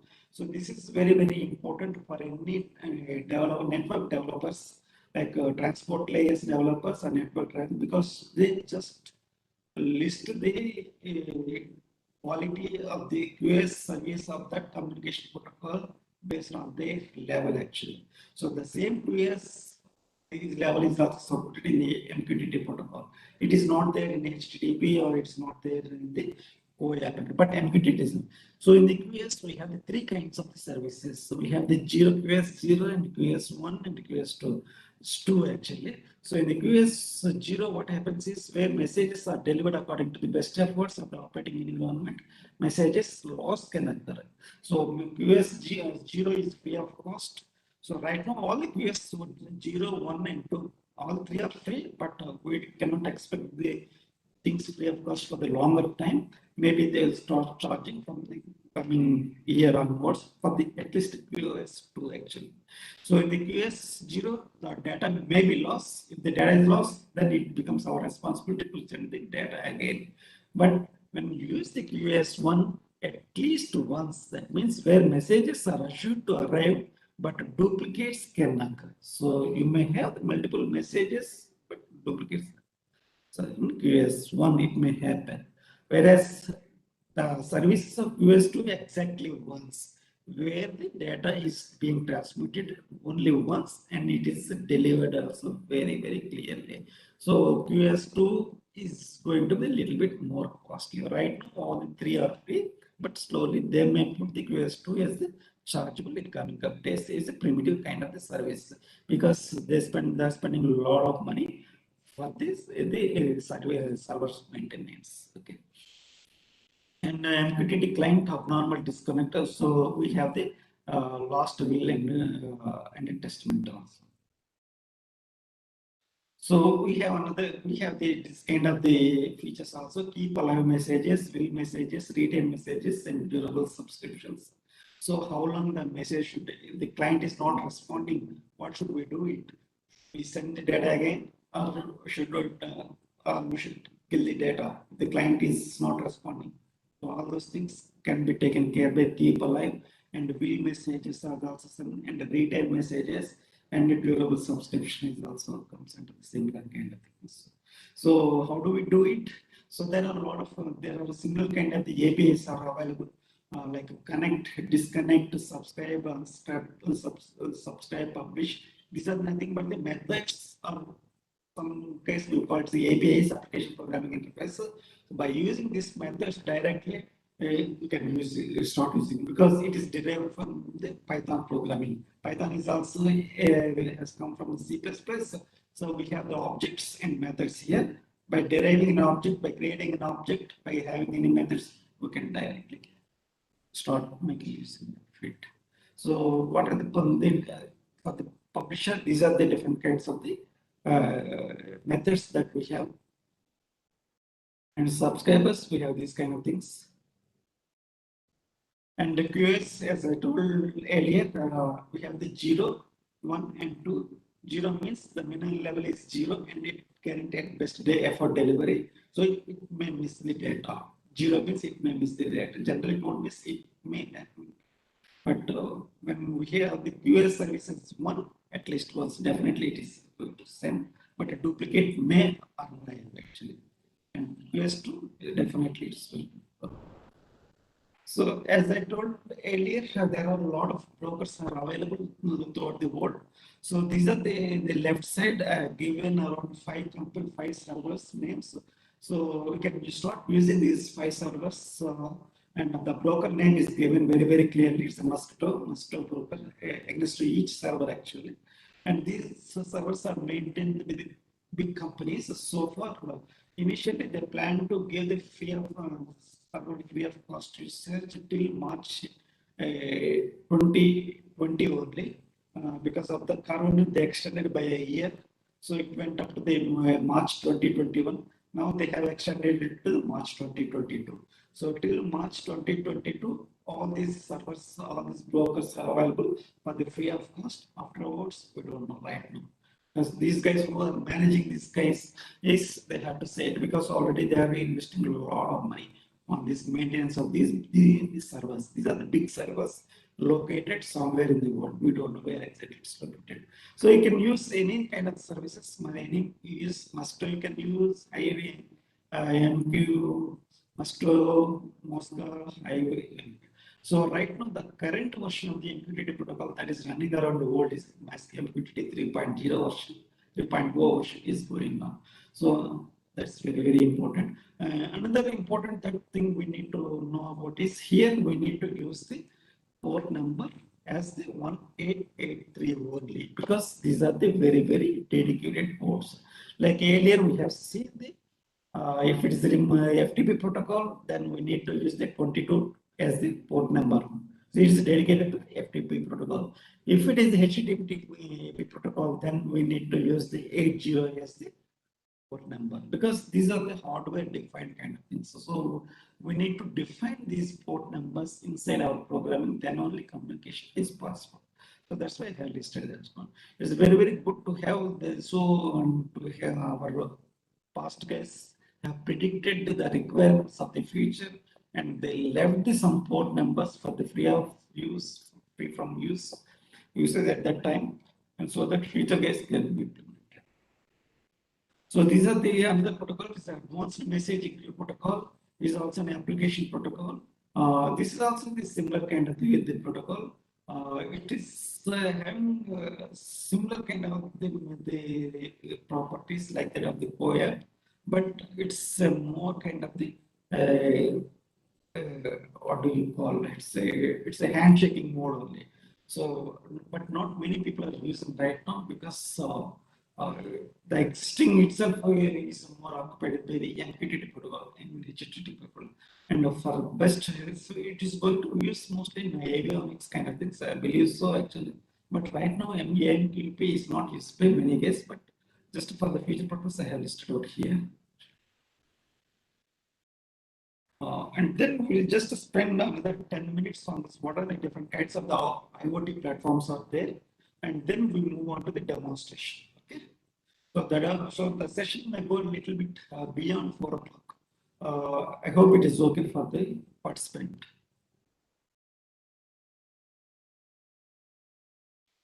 So now we start discuss about the, so far we discuss about the communication protocols, traditional communication protocols, embedded communication protocols, and then application layer protocols. And then coming to there are platforms out there like cloud services and all those things. So these are also when you look at the architecture, basic architecture, right? Say you have the all listed cloud data, cloud computing services, AI-based services, ML services, and big data concepts, visualization concepts, and predictive analysis, and all those things. These are all maintained by the cloud services actually. How do we use the cloud services and all those things? That's very, very important to know it. So we'll just, how do we select what are the top IoT platforms that are there right now? These are the AWS, Microsoft Azure, IBM, Bluemix, Salesforce, Google, Cisco, ThinkWorks. These are some of the IoT platforms. Apart from this one, we have ThinkSpeak and WebNMS and all those things are also there. The problem with this dedicated IoT platforms is they're not too good in the user interfaces. So of course they have the user interface, whatever their requirement. Whereas when you come to the AWS and Azure, these are basically Windows kind of they have the record of the Windows software development who are too good in UA and UX, so they can present the data in more beautiful format, at least for the eyesight and say it, not from the data perspective, and the different kinds of data graph modes and all those things. Similarly, Amazon also does the same thing. Whereas I don't count it because we don't need it. We just need pie chart or some kind of lateral charts. So how do we select it? we need to understand how can we manage the devices, what are the securities that are there. Is it easy to deploy the things across the AWS or Azure or ThinkSpeak? We need to understand, and how much data analytics it supports, and how do we integrate it. That is also very, very important, because sometimes AWS is supporting EC2 support, and EC2 is okay, but whereas integrating with others is very, very difficult. So third party application integration, we need to understand whether they are supporting our MQTT protocol, whether they are supporting HTTP protocol. That's where we need to understand very important. And then in the last visualization dashboards, IoT is too good actually. Visualization dashboards, now it has become a very, very popular. So people are, because of the Python availability and R programming availabilities, people are developing the visualization software like anything actually. Of course, there. And then business experts, platform stability, we need to understand, and pricing models and support. And we just spend some time on this cloud, what is the cloud and all those things. So the cloud means we have the internet, we have connectivity, we have the network. It's as simple as that. So how do we connect it? Either through the public or private kind of things. So the cloud can provide services either public way or private way, a WLAN way or LAN way or VPN way, based on pricing model and subscription model actually. So, but please be aware of it. Cloud services are more expensive when compared to the dedicated IoT platforms. So the normal AWS services, if you use a device, it will cost you around 20,000 rupees. One device I'm talking about. One device I'm talking about. Whereas the same thing, if you use the same by using ThinkSpeak, you can spend around 47,000. You can use for 1 year. 1 year you can use actually. So you can just start comparing the pricing model. Pricing model of tradition, these cloud tools like AWS and Azure are quite expensive when compared to dedicated IoT platforms. Please be aware of it. Otherwise, we're spending too much money on these cloud services, which we are not using really on practical ones, because we are not into that kind of the banking software or tax, that kind of things. We are there going data, real-time data. So what is cloud? Cloud computing is delivery of the computing services, servers, storage, databases, networking, software, analytics, and more. So this is so all things when you look into it, probably you might be knowing that one. When you go into the AWS cloud services, suppose if you develop a software using the Windows environment, but you want to test it on Linux environment, but you don't have the time and to install the Linux, start doing testing, and you don't have the specific kind of the architecture, hardware architecture to test on it. What we can do it, we can immediately hire the cloud services of this AWS and all those things. Start deploying or migrating or porting our code, which is running successfully on the Windows onto the Linux model that is there on the AWS, and start doing the testing. If you so we do not buy additional kind of the hardware components and software components. So but we can hire the using the cloud kind of the services. So these are very, very important even for the IoT also. So suppose if we develop a software on the Raspberry, so it is working fine, but the client has asked, no, I don't want my software to be working. But I have the FiTech based edge nodes on my end, on my client side. So please be test it on the Raspberry development code onto the FiTech code, whether it supports or not. Then what I do, then I don't buy any FiTech code again. I'll just hire a subscription model from any cloud computing tool who are giving support to that one. I will just run the same software, because that FiTech might be supporting different kind of the Linux, different kinds of that, and I will start redoing the testing. If it goes everything, then I will start delivering, or I will make it according to his needs. and I will transfer it. That's very, very important to note down it. So when you want to hire these cloud tools, then we please be aware of this one. What are the costs? What is the speed, global scale, productivity, performance, and reliability? Otherwise, we will be spending more money than what we are supposed to. Okay. So here we have the different models. We have the deployment model, service model. These are the two predominant models are there with respect to cloud. So we can choose any of the things. Deployment model defines the type of the access to the server, how the cloud is located. Cloud can have any of the 4 types. So the deployment modes we deploy there, and we don't take services at all. Take the service at all. It's we take the complete responsibility of ours. So this deployment, that means we have our own team also, cloud team also we have with us. So our cloud team will do the deployment and will do the delivery to the end client. So here in the deployment also, we have the 4 different kinds of the models that we have. We have the public mode, we have the private mode, and we have the hybrid mode, and we have the community mode. I will just briefly explain of all these things. So what we need to do. So what are the advantages of this kind of the deployment model is data availability and continuous uptime. So it works 24/7. So you can start working on, so your first team can work in morning, second team can continue the same working with the second shift and all those things we can do. Or across the regions also. The guys can work in India and the evening times the US guys can work on the same continuous also. So on-demand scalability, it's available 24/7. So you should not worry about it. All the data is available on cloud services, we should not worry about it. And easy also inexpensive. So inexpensive. So we not buy hardware and software services also. Software dedicated for, if it is one small project, then we not buy for small project the expensive kind of the spending lakhs of the rupees on the operating system and different sizes. So we can start hiring for a number of hours. And then no wasted resources. That's okay.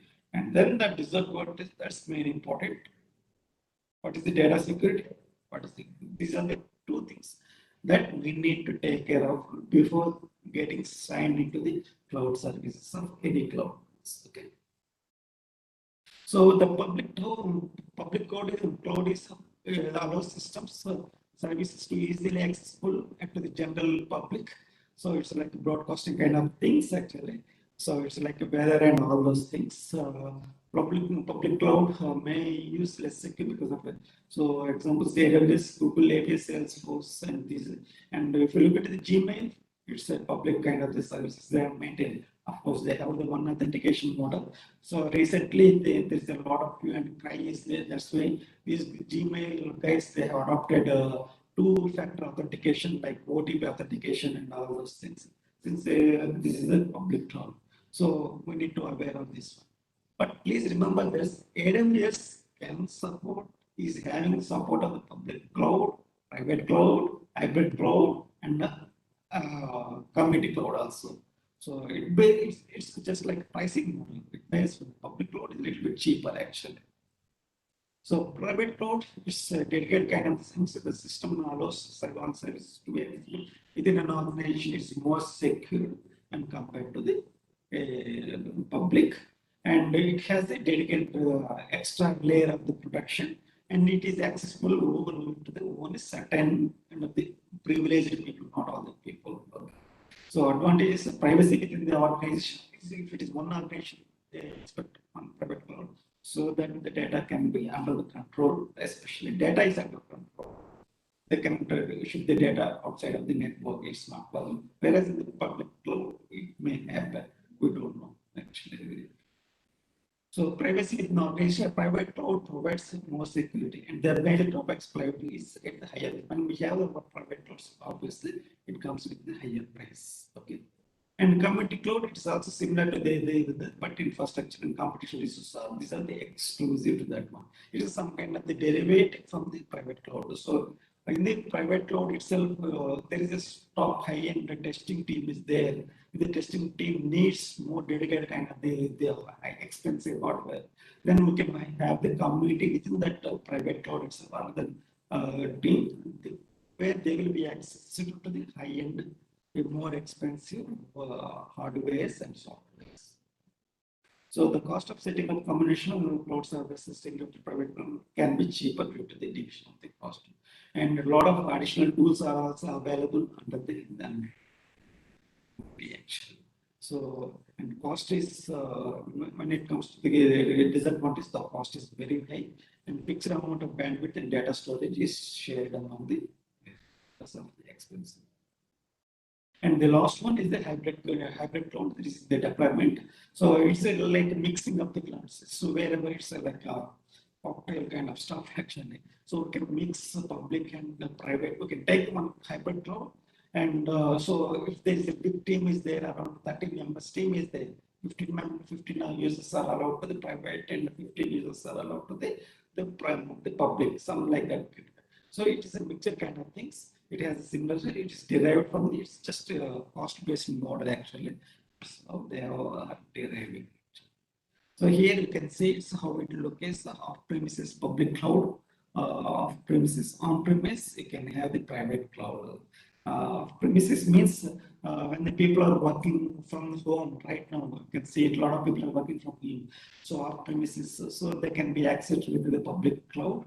So, but when they are working on premises, they are to the private cloud. So you can see the example. But in the public cloud, then you may have a question when we have the public cloud, do we have the security issues? Yes, we have the security issues. That's why when the people are working from the last 2 years, almost more than 1.5 years, when work from home concept has come after this pandemic situation, all IT companies are provided this VPN connection irrespective of their designation. So everybody has to log in through the VPN connection only, unless they don't, they cannot just like log in because it has to have the security, because it has to be monitored and controlled by dedicated kind of services. That is the best advantage. So it's more scalable in terms of that it contains both private and it offers both secure resources and scalable public resources. It provides always highest level of security as it has the designated private cloud. It can reduce and manage the cost and based on the requirement. And the disadvantages, communication in the network level may be conflicted as security may breach to the public if it is not used properly. That is also there because always cyber, that's why cyber security concepts can go. So there that one deployment services and service next coming to the service models. We just spent a couple of minutes on service models.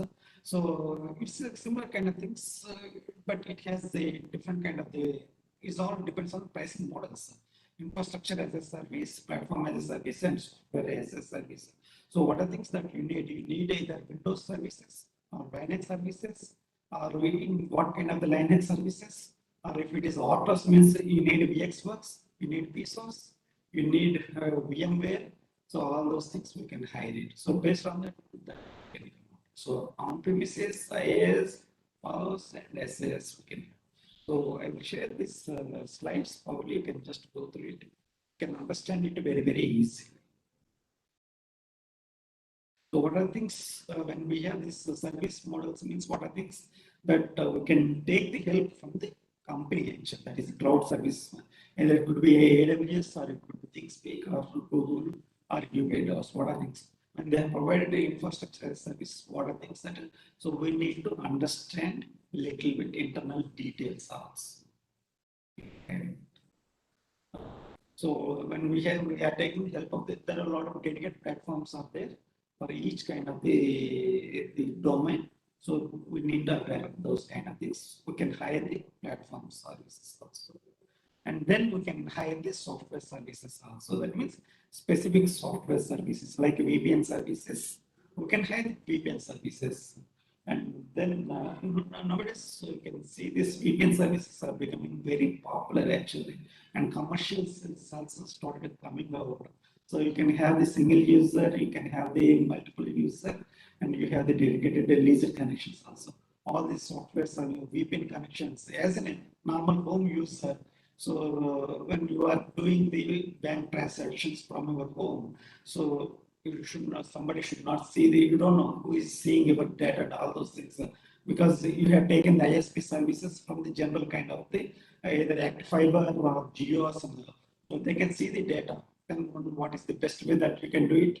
We can have this software as a services or like VPN service. You can buy this the VPN services either from the Express VPN or Nordic VPN. You can install on your mobile and all those things, so that all your data will be happening, transfer will be happening through the VPN services from your mobile. Either it could be your mobile or laptop service. So all your bank transaction data, or if it is income tax, or if it is personal can be traveling over the tunneling kind of the mechanism. VPN is nothing but the tunneling kind of the mechanism, so that your data cannot be seen by some other guy. Actually, it's more secure as of. So when we have this one, it's a mix of the things. So these guys are using the cloud, so you can see it. Everything, most of the things here listed out here is public clouds, just for understanding. And so what are the use cases of this one? Applications, streaming audios, backups, websites, blogs, analyze your own kind of data, developing dashboards and all those things. I will just share this one, but I don't discuss about this one. It is AWS and Azure also. So you can go with this one. So these two guys, these are right now, these two are dominant in terms of the cloud services, AWS and Azure. Of course, Google is also coming up heavily. But for IoT perspective, I don't see it. But if you want to have visualization and all those things, then you can take the help of this AWS and Azure. Okay. Now I will go with the demonstration. First, I will give the demonstration of a simple application that is an RFID. So I think you can see it in camera. I have already connected everything. This is the RFID. This is the RFID, and I'm using the Arduino board here. I will connect here. So the basic, it's a very simple one. The basic, so what is the use cases here? I have the smart cards, like two smart cards and one keychain. This is all three are smart cards, you can say it, and it has the unique code. Please hold on. I need to transfer the data to here, and I need to switch on the screens also. Please bear with me.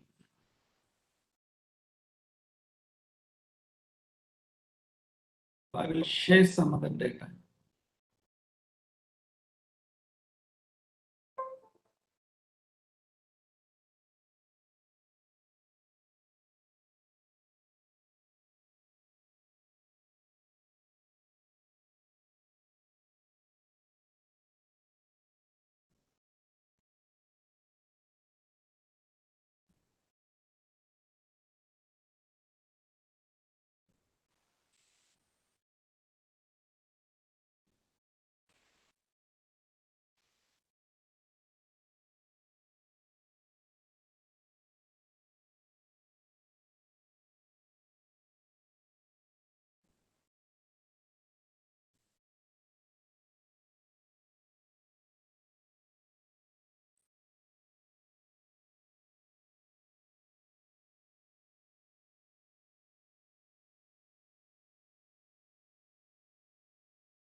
Just compiling.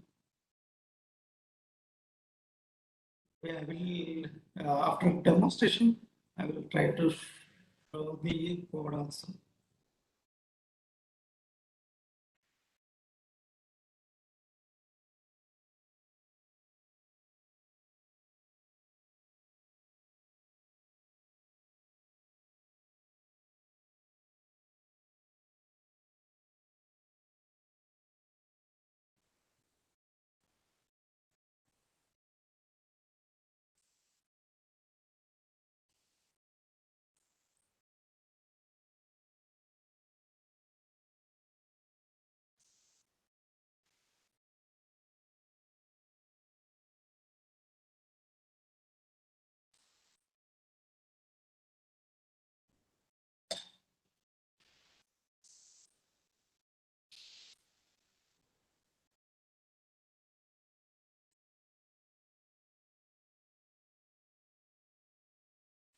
Okay, I will just share some other.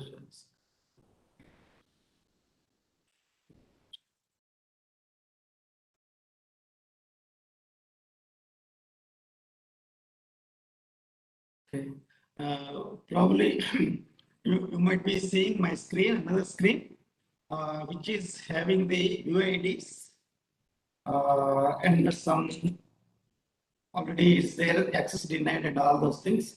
And I demonstrate this one. This is the smart card. I don't know this what is this unique ID, but what I will do is I will just place this one near to the RFID that I have shown to earlier.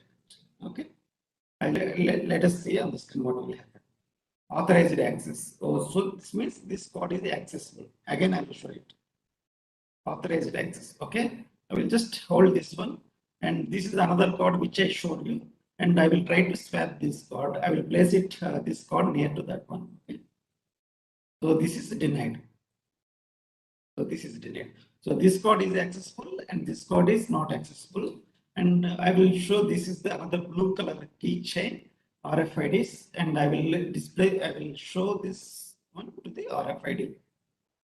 So this is also denied. So this is also denied. So in this one, what we have is we have only one code. Only this code is having the accessibilities. Okay, right? So authorized access, only authorized access. So this is the simple application. So in the shopping malls and all those things, they will use this kind of application only. Very, very, very easy to develop. So you can have the SP implementation also, I2C implementation also using this one. And it's very, very interesting, and for the students and all those things, we can have a lot of types. So that's how this one is very, very inexpensive. I can say it's very, very inexpensive, not spend time at all. Okay. This is one of the practical application I want to show it. Simple RFID accessibility. Okay, we can make it even more complex. The same thing is I used Arduino Uno only I have used. Okay, the code and all those things are written here.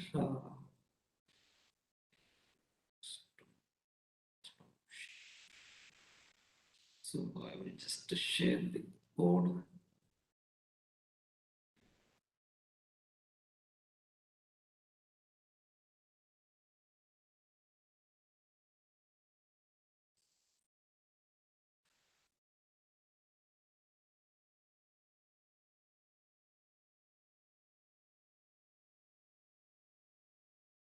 So this is the code. This is the software. You can see the MFRC 522. This is the code that I have developed. So here what we did, you can see in the code content of substring 67B2B1 of 40. This is the ID of specific kind of smart code which has the authorized access. For other codes, I just said it has the access denied. It's as simple as that one. Okay. I think hope you like this one. We will move on to the next one.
Okay.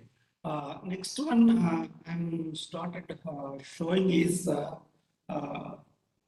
measuring temperature and humidity using the DHT11 temperature using the Arduino. Okay. I will just show you the device. After capturing the data, I'm transporting or exporting the data to the cloud-based tool. So here, what I'm using is here I am using a cloud tool called ThinkSpeak. I like this tool a little bit more because four channels. There are four. We have the four channels for the free of cost. So for the random experiment, we can do it on experiment basis. After four channels, if you want to buy, you can buy it for by spending 47,000. We can get additionally 100 channels. Here, these people will call it channels. So I just created for the demonstration purpose a channel here. This is the channel. Here you can say it.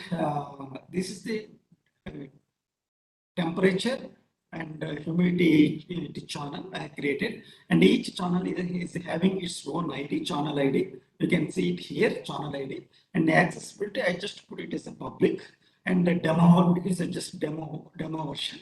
And I created a couple of years back. So right now you can see it's the current live temperature of my room or my lab. Here out it is displaying. So here you can see it. We created 2 years ago. The last entry has happened less than a minute ago, and the entries are 60. You can see it. Probably here you may not see it because of the online kind of, because you can see entries is increasing by one inch. Just hold on it. You will see it. Yeah. Now you can see entries is 61. So this is because the units are presented here. It's today's actually. We can say it's a GM Monday. It's not Monday actually. It's very difficult question.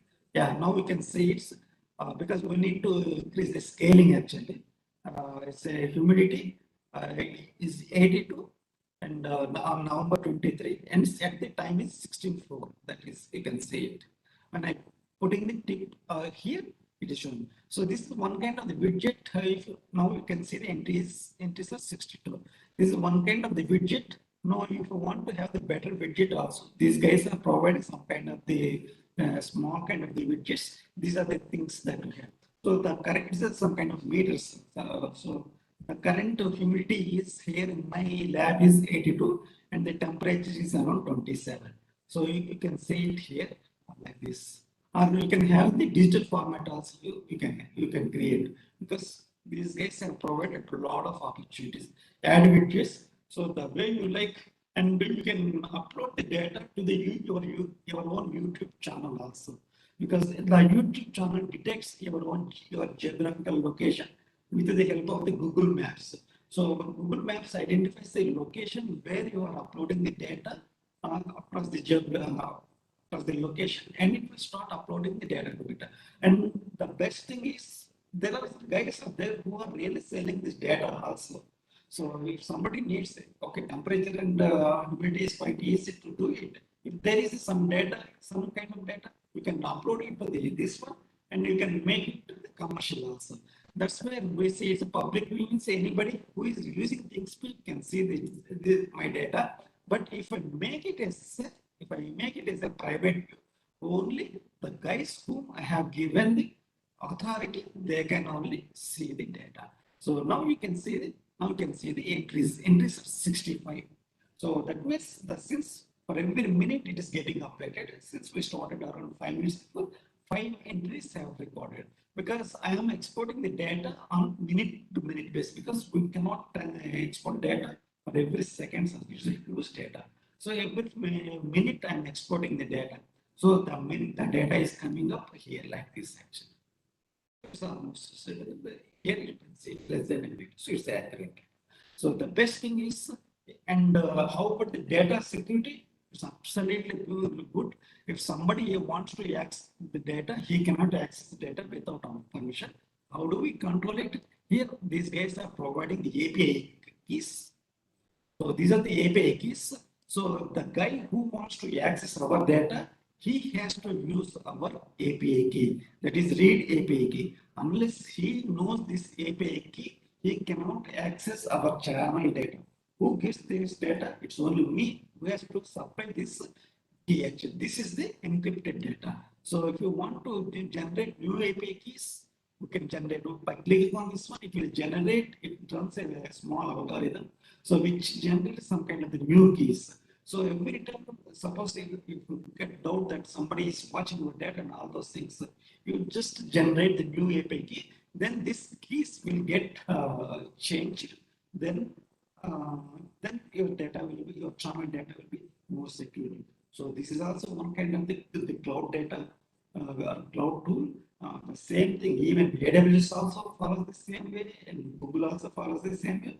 Probably they will be having some different kinds of the graphs and all those. The data is going to be the same, but the presentation manner is a little bit different. But for that usage, we need to pay a little bit higher to those guys. Actually, that's the difference that I can say it. And it supports all kind of the communication protocols. It supports HTTP protocol. It supports the MQTT protocol and all those things. The best thing I can say is you can develop your own MQTT client and just ask for the read API keys of this one. You can directly take the data from ThinkSpeak Cloud, because this is a global tool actually from ThinkSpeak. You can download the let us assume the temperature and humidity on your MQTT client. You can see it. That's the best way I can say it. So you have the support from all the here. You can take the help of it and all those things. And the best thing that I like is, so from my personal side, why we go for this is the MATLAB, and these guys are supporting. This tool has come from the MATLAB and Simulink guys actually. So obviously, when we have this kind of the scientific communication together, then we have a lot of supporting network to each other. Actually, that's the best way I can say it. Can go as per your wish, but I strongly recommend from my side. And it's very easy to develop also. So, okay. So you can see the channels, my channels. I'm just using it for free of cost only. Demonstration, I have the 4 channels, demonstration, temperature, and humidity. And the CPU temperature also unmeasurable time to time actually. And it's a self-explanatory is there. So you can see here examples and all those things are there. So 4 channels, as I told you that 4 channels, if these guys are giving, ThinkSpeak is giving for free of cost. Beyond 4, if you want, you need to purchase for commercial use. Okay. That is more of industrial usage actually. They don't sell 1 channel or 2 channel. They sell 100 channels actually. So what do we use? That's how it is. Okay. So I'm stopped. I think we'll just see it in public. So the current data is, you can see it. You can just see it. Is it 74? So we started with the 60, almost 14 minutes have passed, it seems. So now you just see the data is getting streamlined actually. Temperature is getting streamlined. See it. So it's around 26 or so. I have the temperature in my room. So, this is the one. So now I demonstrated temperature and cloud. Okay. Then how do we do it? You can see it. I will just take the help. You can see it in camera. How do I attach it and all those things? Yeah, this is the mechanism that I have. Arduino board I have used, and I connected with the phone bank actually. It's a power bank. It's a power bank. So I'm as a power source, and here I have the ESP8266, and blue color one is the temperature module. So ESP with the, so I am using Arduino with the ESP8266 to export the data to the cloud. It's as simple as that. Okay. So I will stop this demonstration here, and then we move on a little bit more advanced. That is, I developed one more thing. It's for demonstration purpose.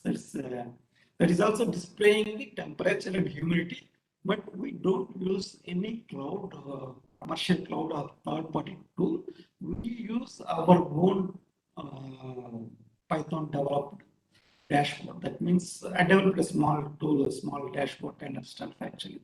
It's for in-house development only, so that we not spend money on this one and source control and because since it is the open source kind of because I development is open source. So we have everything in our control. If we want to have the MQTT can develop. We want HTTP can have. We want to provide support to the 4 devices. We can do the 4 devices. If something suspicious on security is happening, then we can change the keys and all those things. So we have that kind of the mechanism. Not only that one, we are planning to develop some kind of small kind of the data center also here. That's why we are using the SQL database on the Raspberry Pi. So that thing I will demonstrate right now. Please go on.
So I have scanned my network actually using the Angry IP scanner. Generally, I use that one.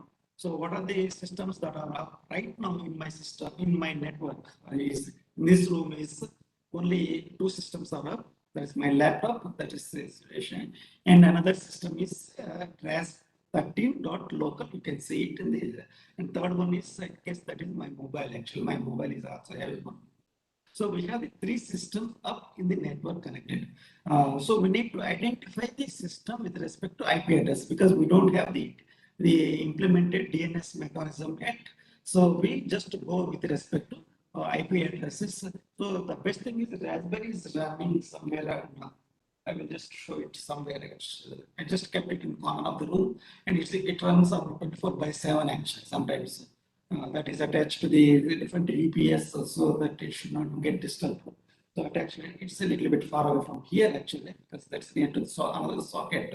I will just show it after the demonstration. So what we are since we are having our own kind of the open source web browser based tool actually. We can say it's a web browser tool. That means we can have our own cloud tool.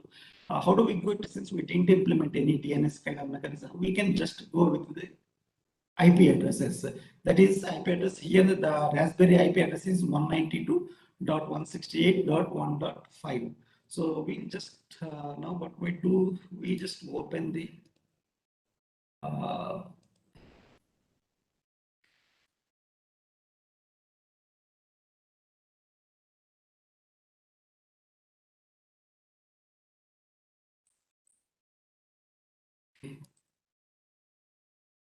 so I think probably now you can see the my Edge, Microsoft Edge web browser. It's just like any client actually. I don't want to. We can use any web browser client. It could be Internet Explorer, it could be Chrome, or it could be Edge or Opera. Anything you can do it. So now I'll just type the IP address of my Raspberry Pi. That is 192.168.5. So this is the IP address which I sent a HTTP request to my Raspberry Pi. So the home address is that it's just welcome to it's a title. So what I will do is I will just go with the this one. Then I will go the I have these things. This is the lab. This is the lab page. This is another web page that I have created. That means it's my own cloud, my own small data center is coming up slowly. So this displays the temperature and humidity on any web browser. So you can connect to my network and you can access the temperature and the humidity. And at the same time, You don't need any third-party paid tools or free tools. You can use normal web browser to access the live temperature and humidity of this lab actually. So this is as simple as it. So I'm not spending money anything on purchasing any third-party tool. And moreover, since this is the open source software and all those things, I have better control over kind of the communication protocol that I need to have, what is the time interval that I need to give, and what are the buttons that are here. I didn't implement any dashboard kind of things so far, but it's coming up slowly. We are planning to have one kind of the dashboard, and the data can be implemented. So we have what are the things that we have seen in ThinkSpeak, similar the kind of the graphs and all those things we want to implement out here. It's already under the process actually by using the Google APIs or some other APIs. We are just verifying the data. So after getting implemented, we can see all the graphs and stuff. The data like this text format, you can see that. And this data is getting updated for every 10 seconds. You can see it in the top of things. It just scrolls back actually. You can just see in the top, it just scrolls, just make a rotation of it.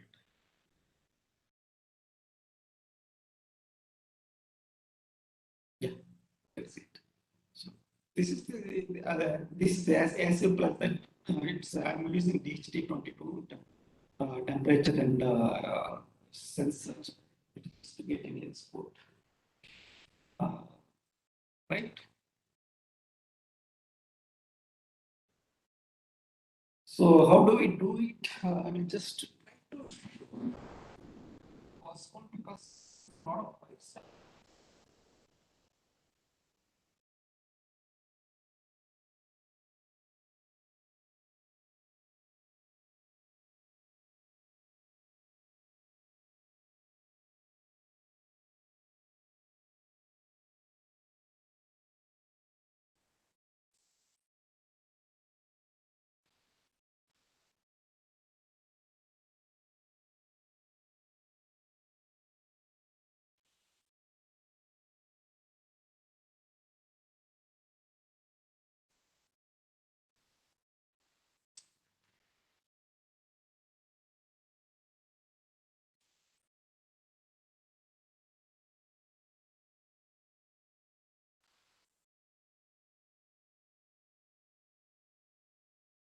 So I'm going to show it actually. This is the Raspberry that I have attached here. This is it has one kind of communication mechanism and all those things.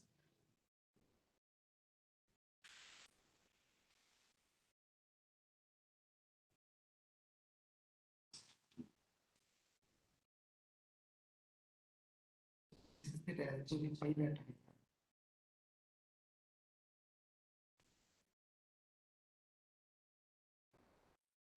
Dedicated system. This is a 10-inch monitor that I have attached here.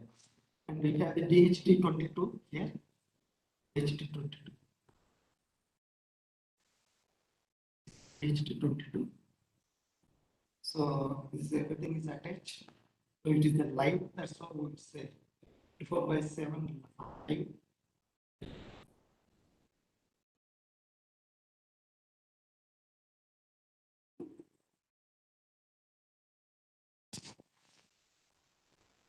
Okay, so the data gets transmitted for every 10 seconds. You can refresh because it's already implemented. The database is also implemented, so it gets refreshed. So these are the 3 demonstrations that I want to give it so that you can develop your own cloud also. You not buy it. Otherwise, so just to use the EC2 of AWS or ThinkSpeak for 4 channels. Beyond that one, no need to spend more money.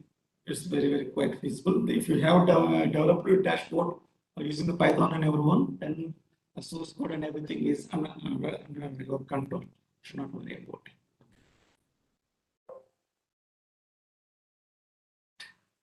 Okay. I'll stop here.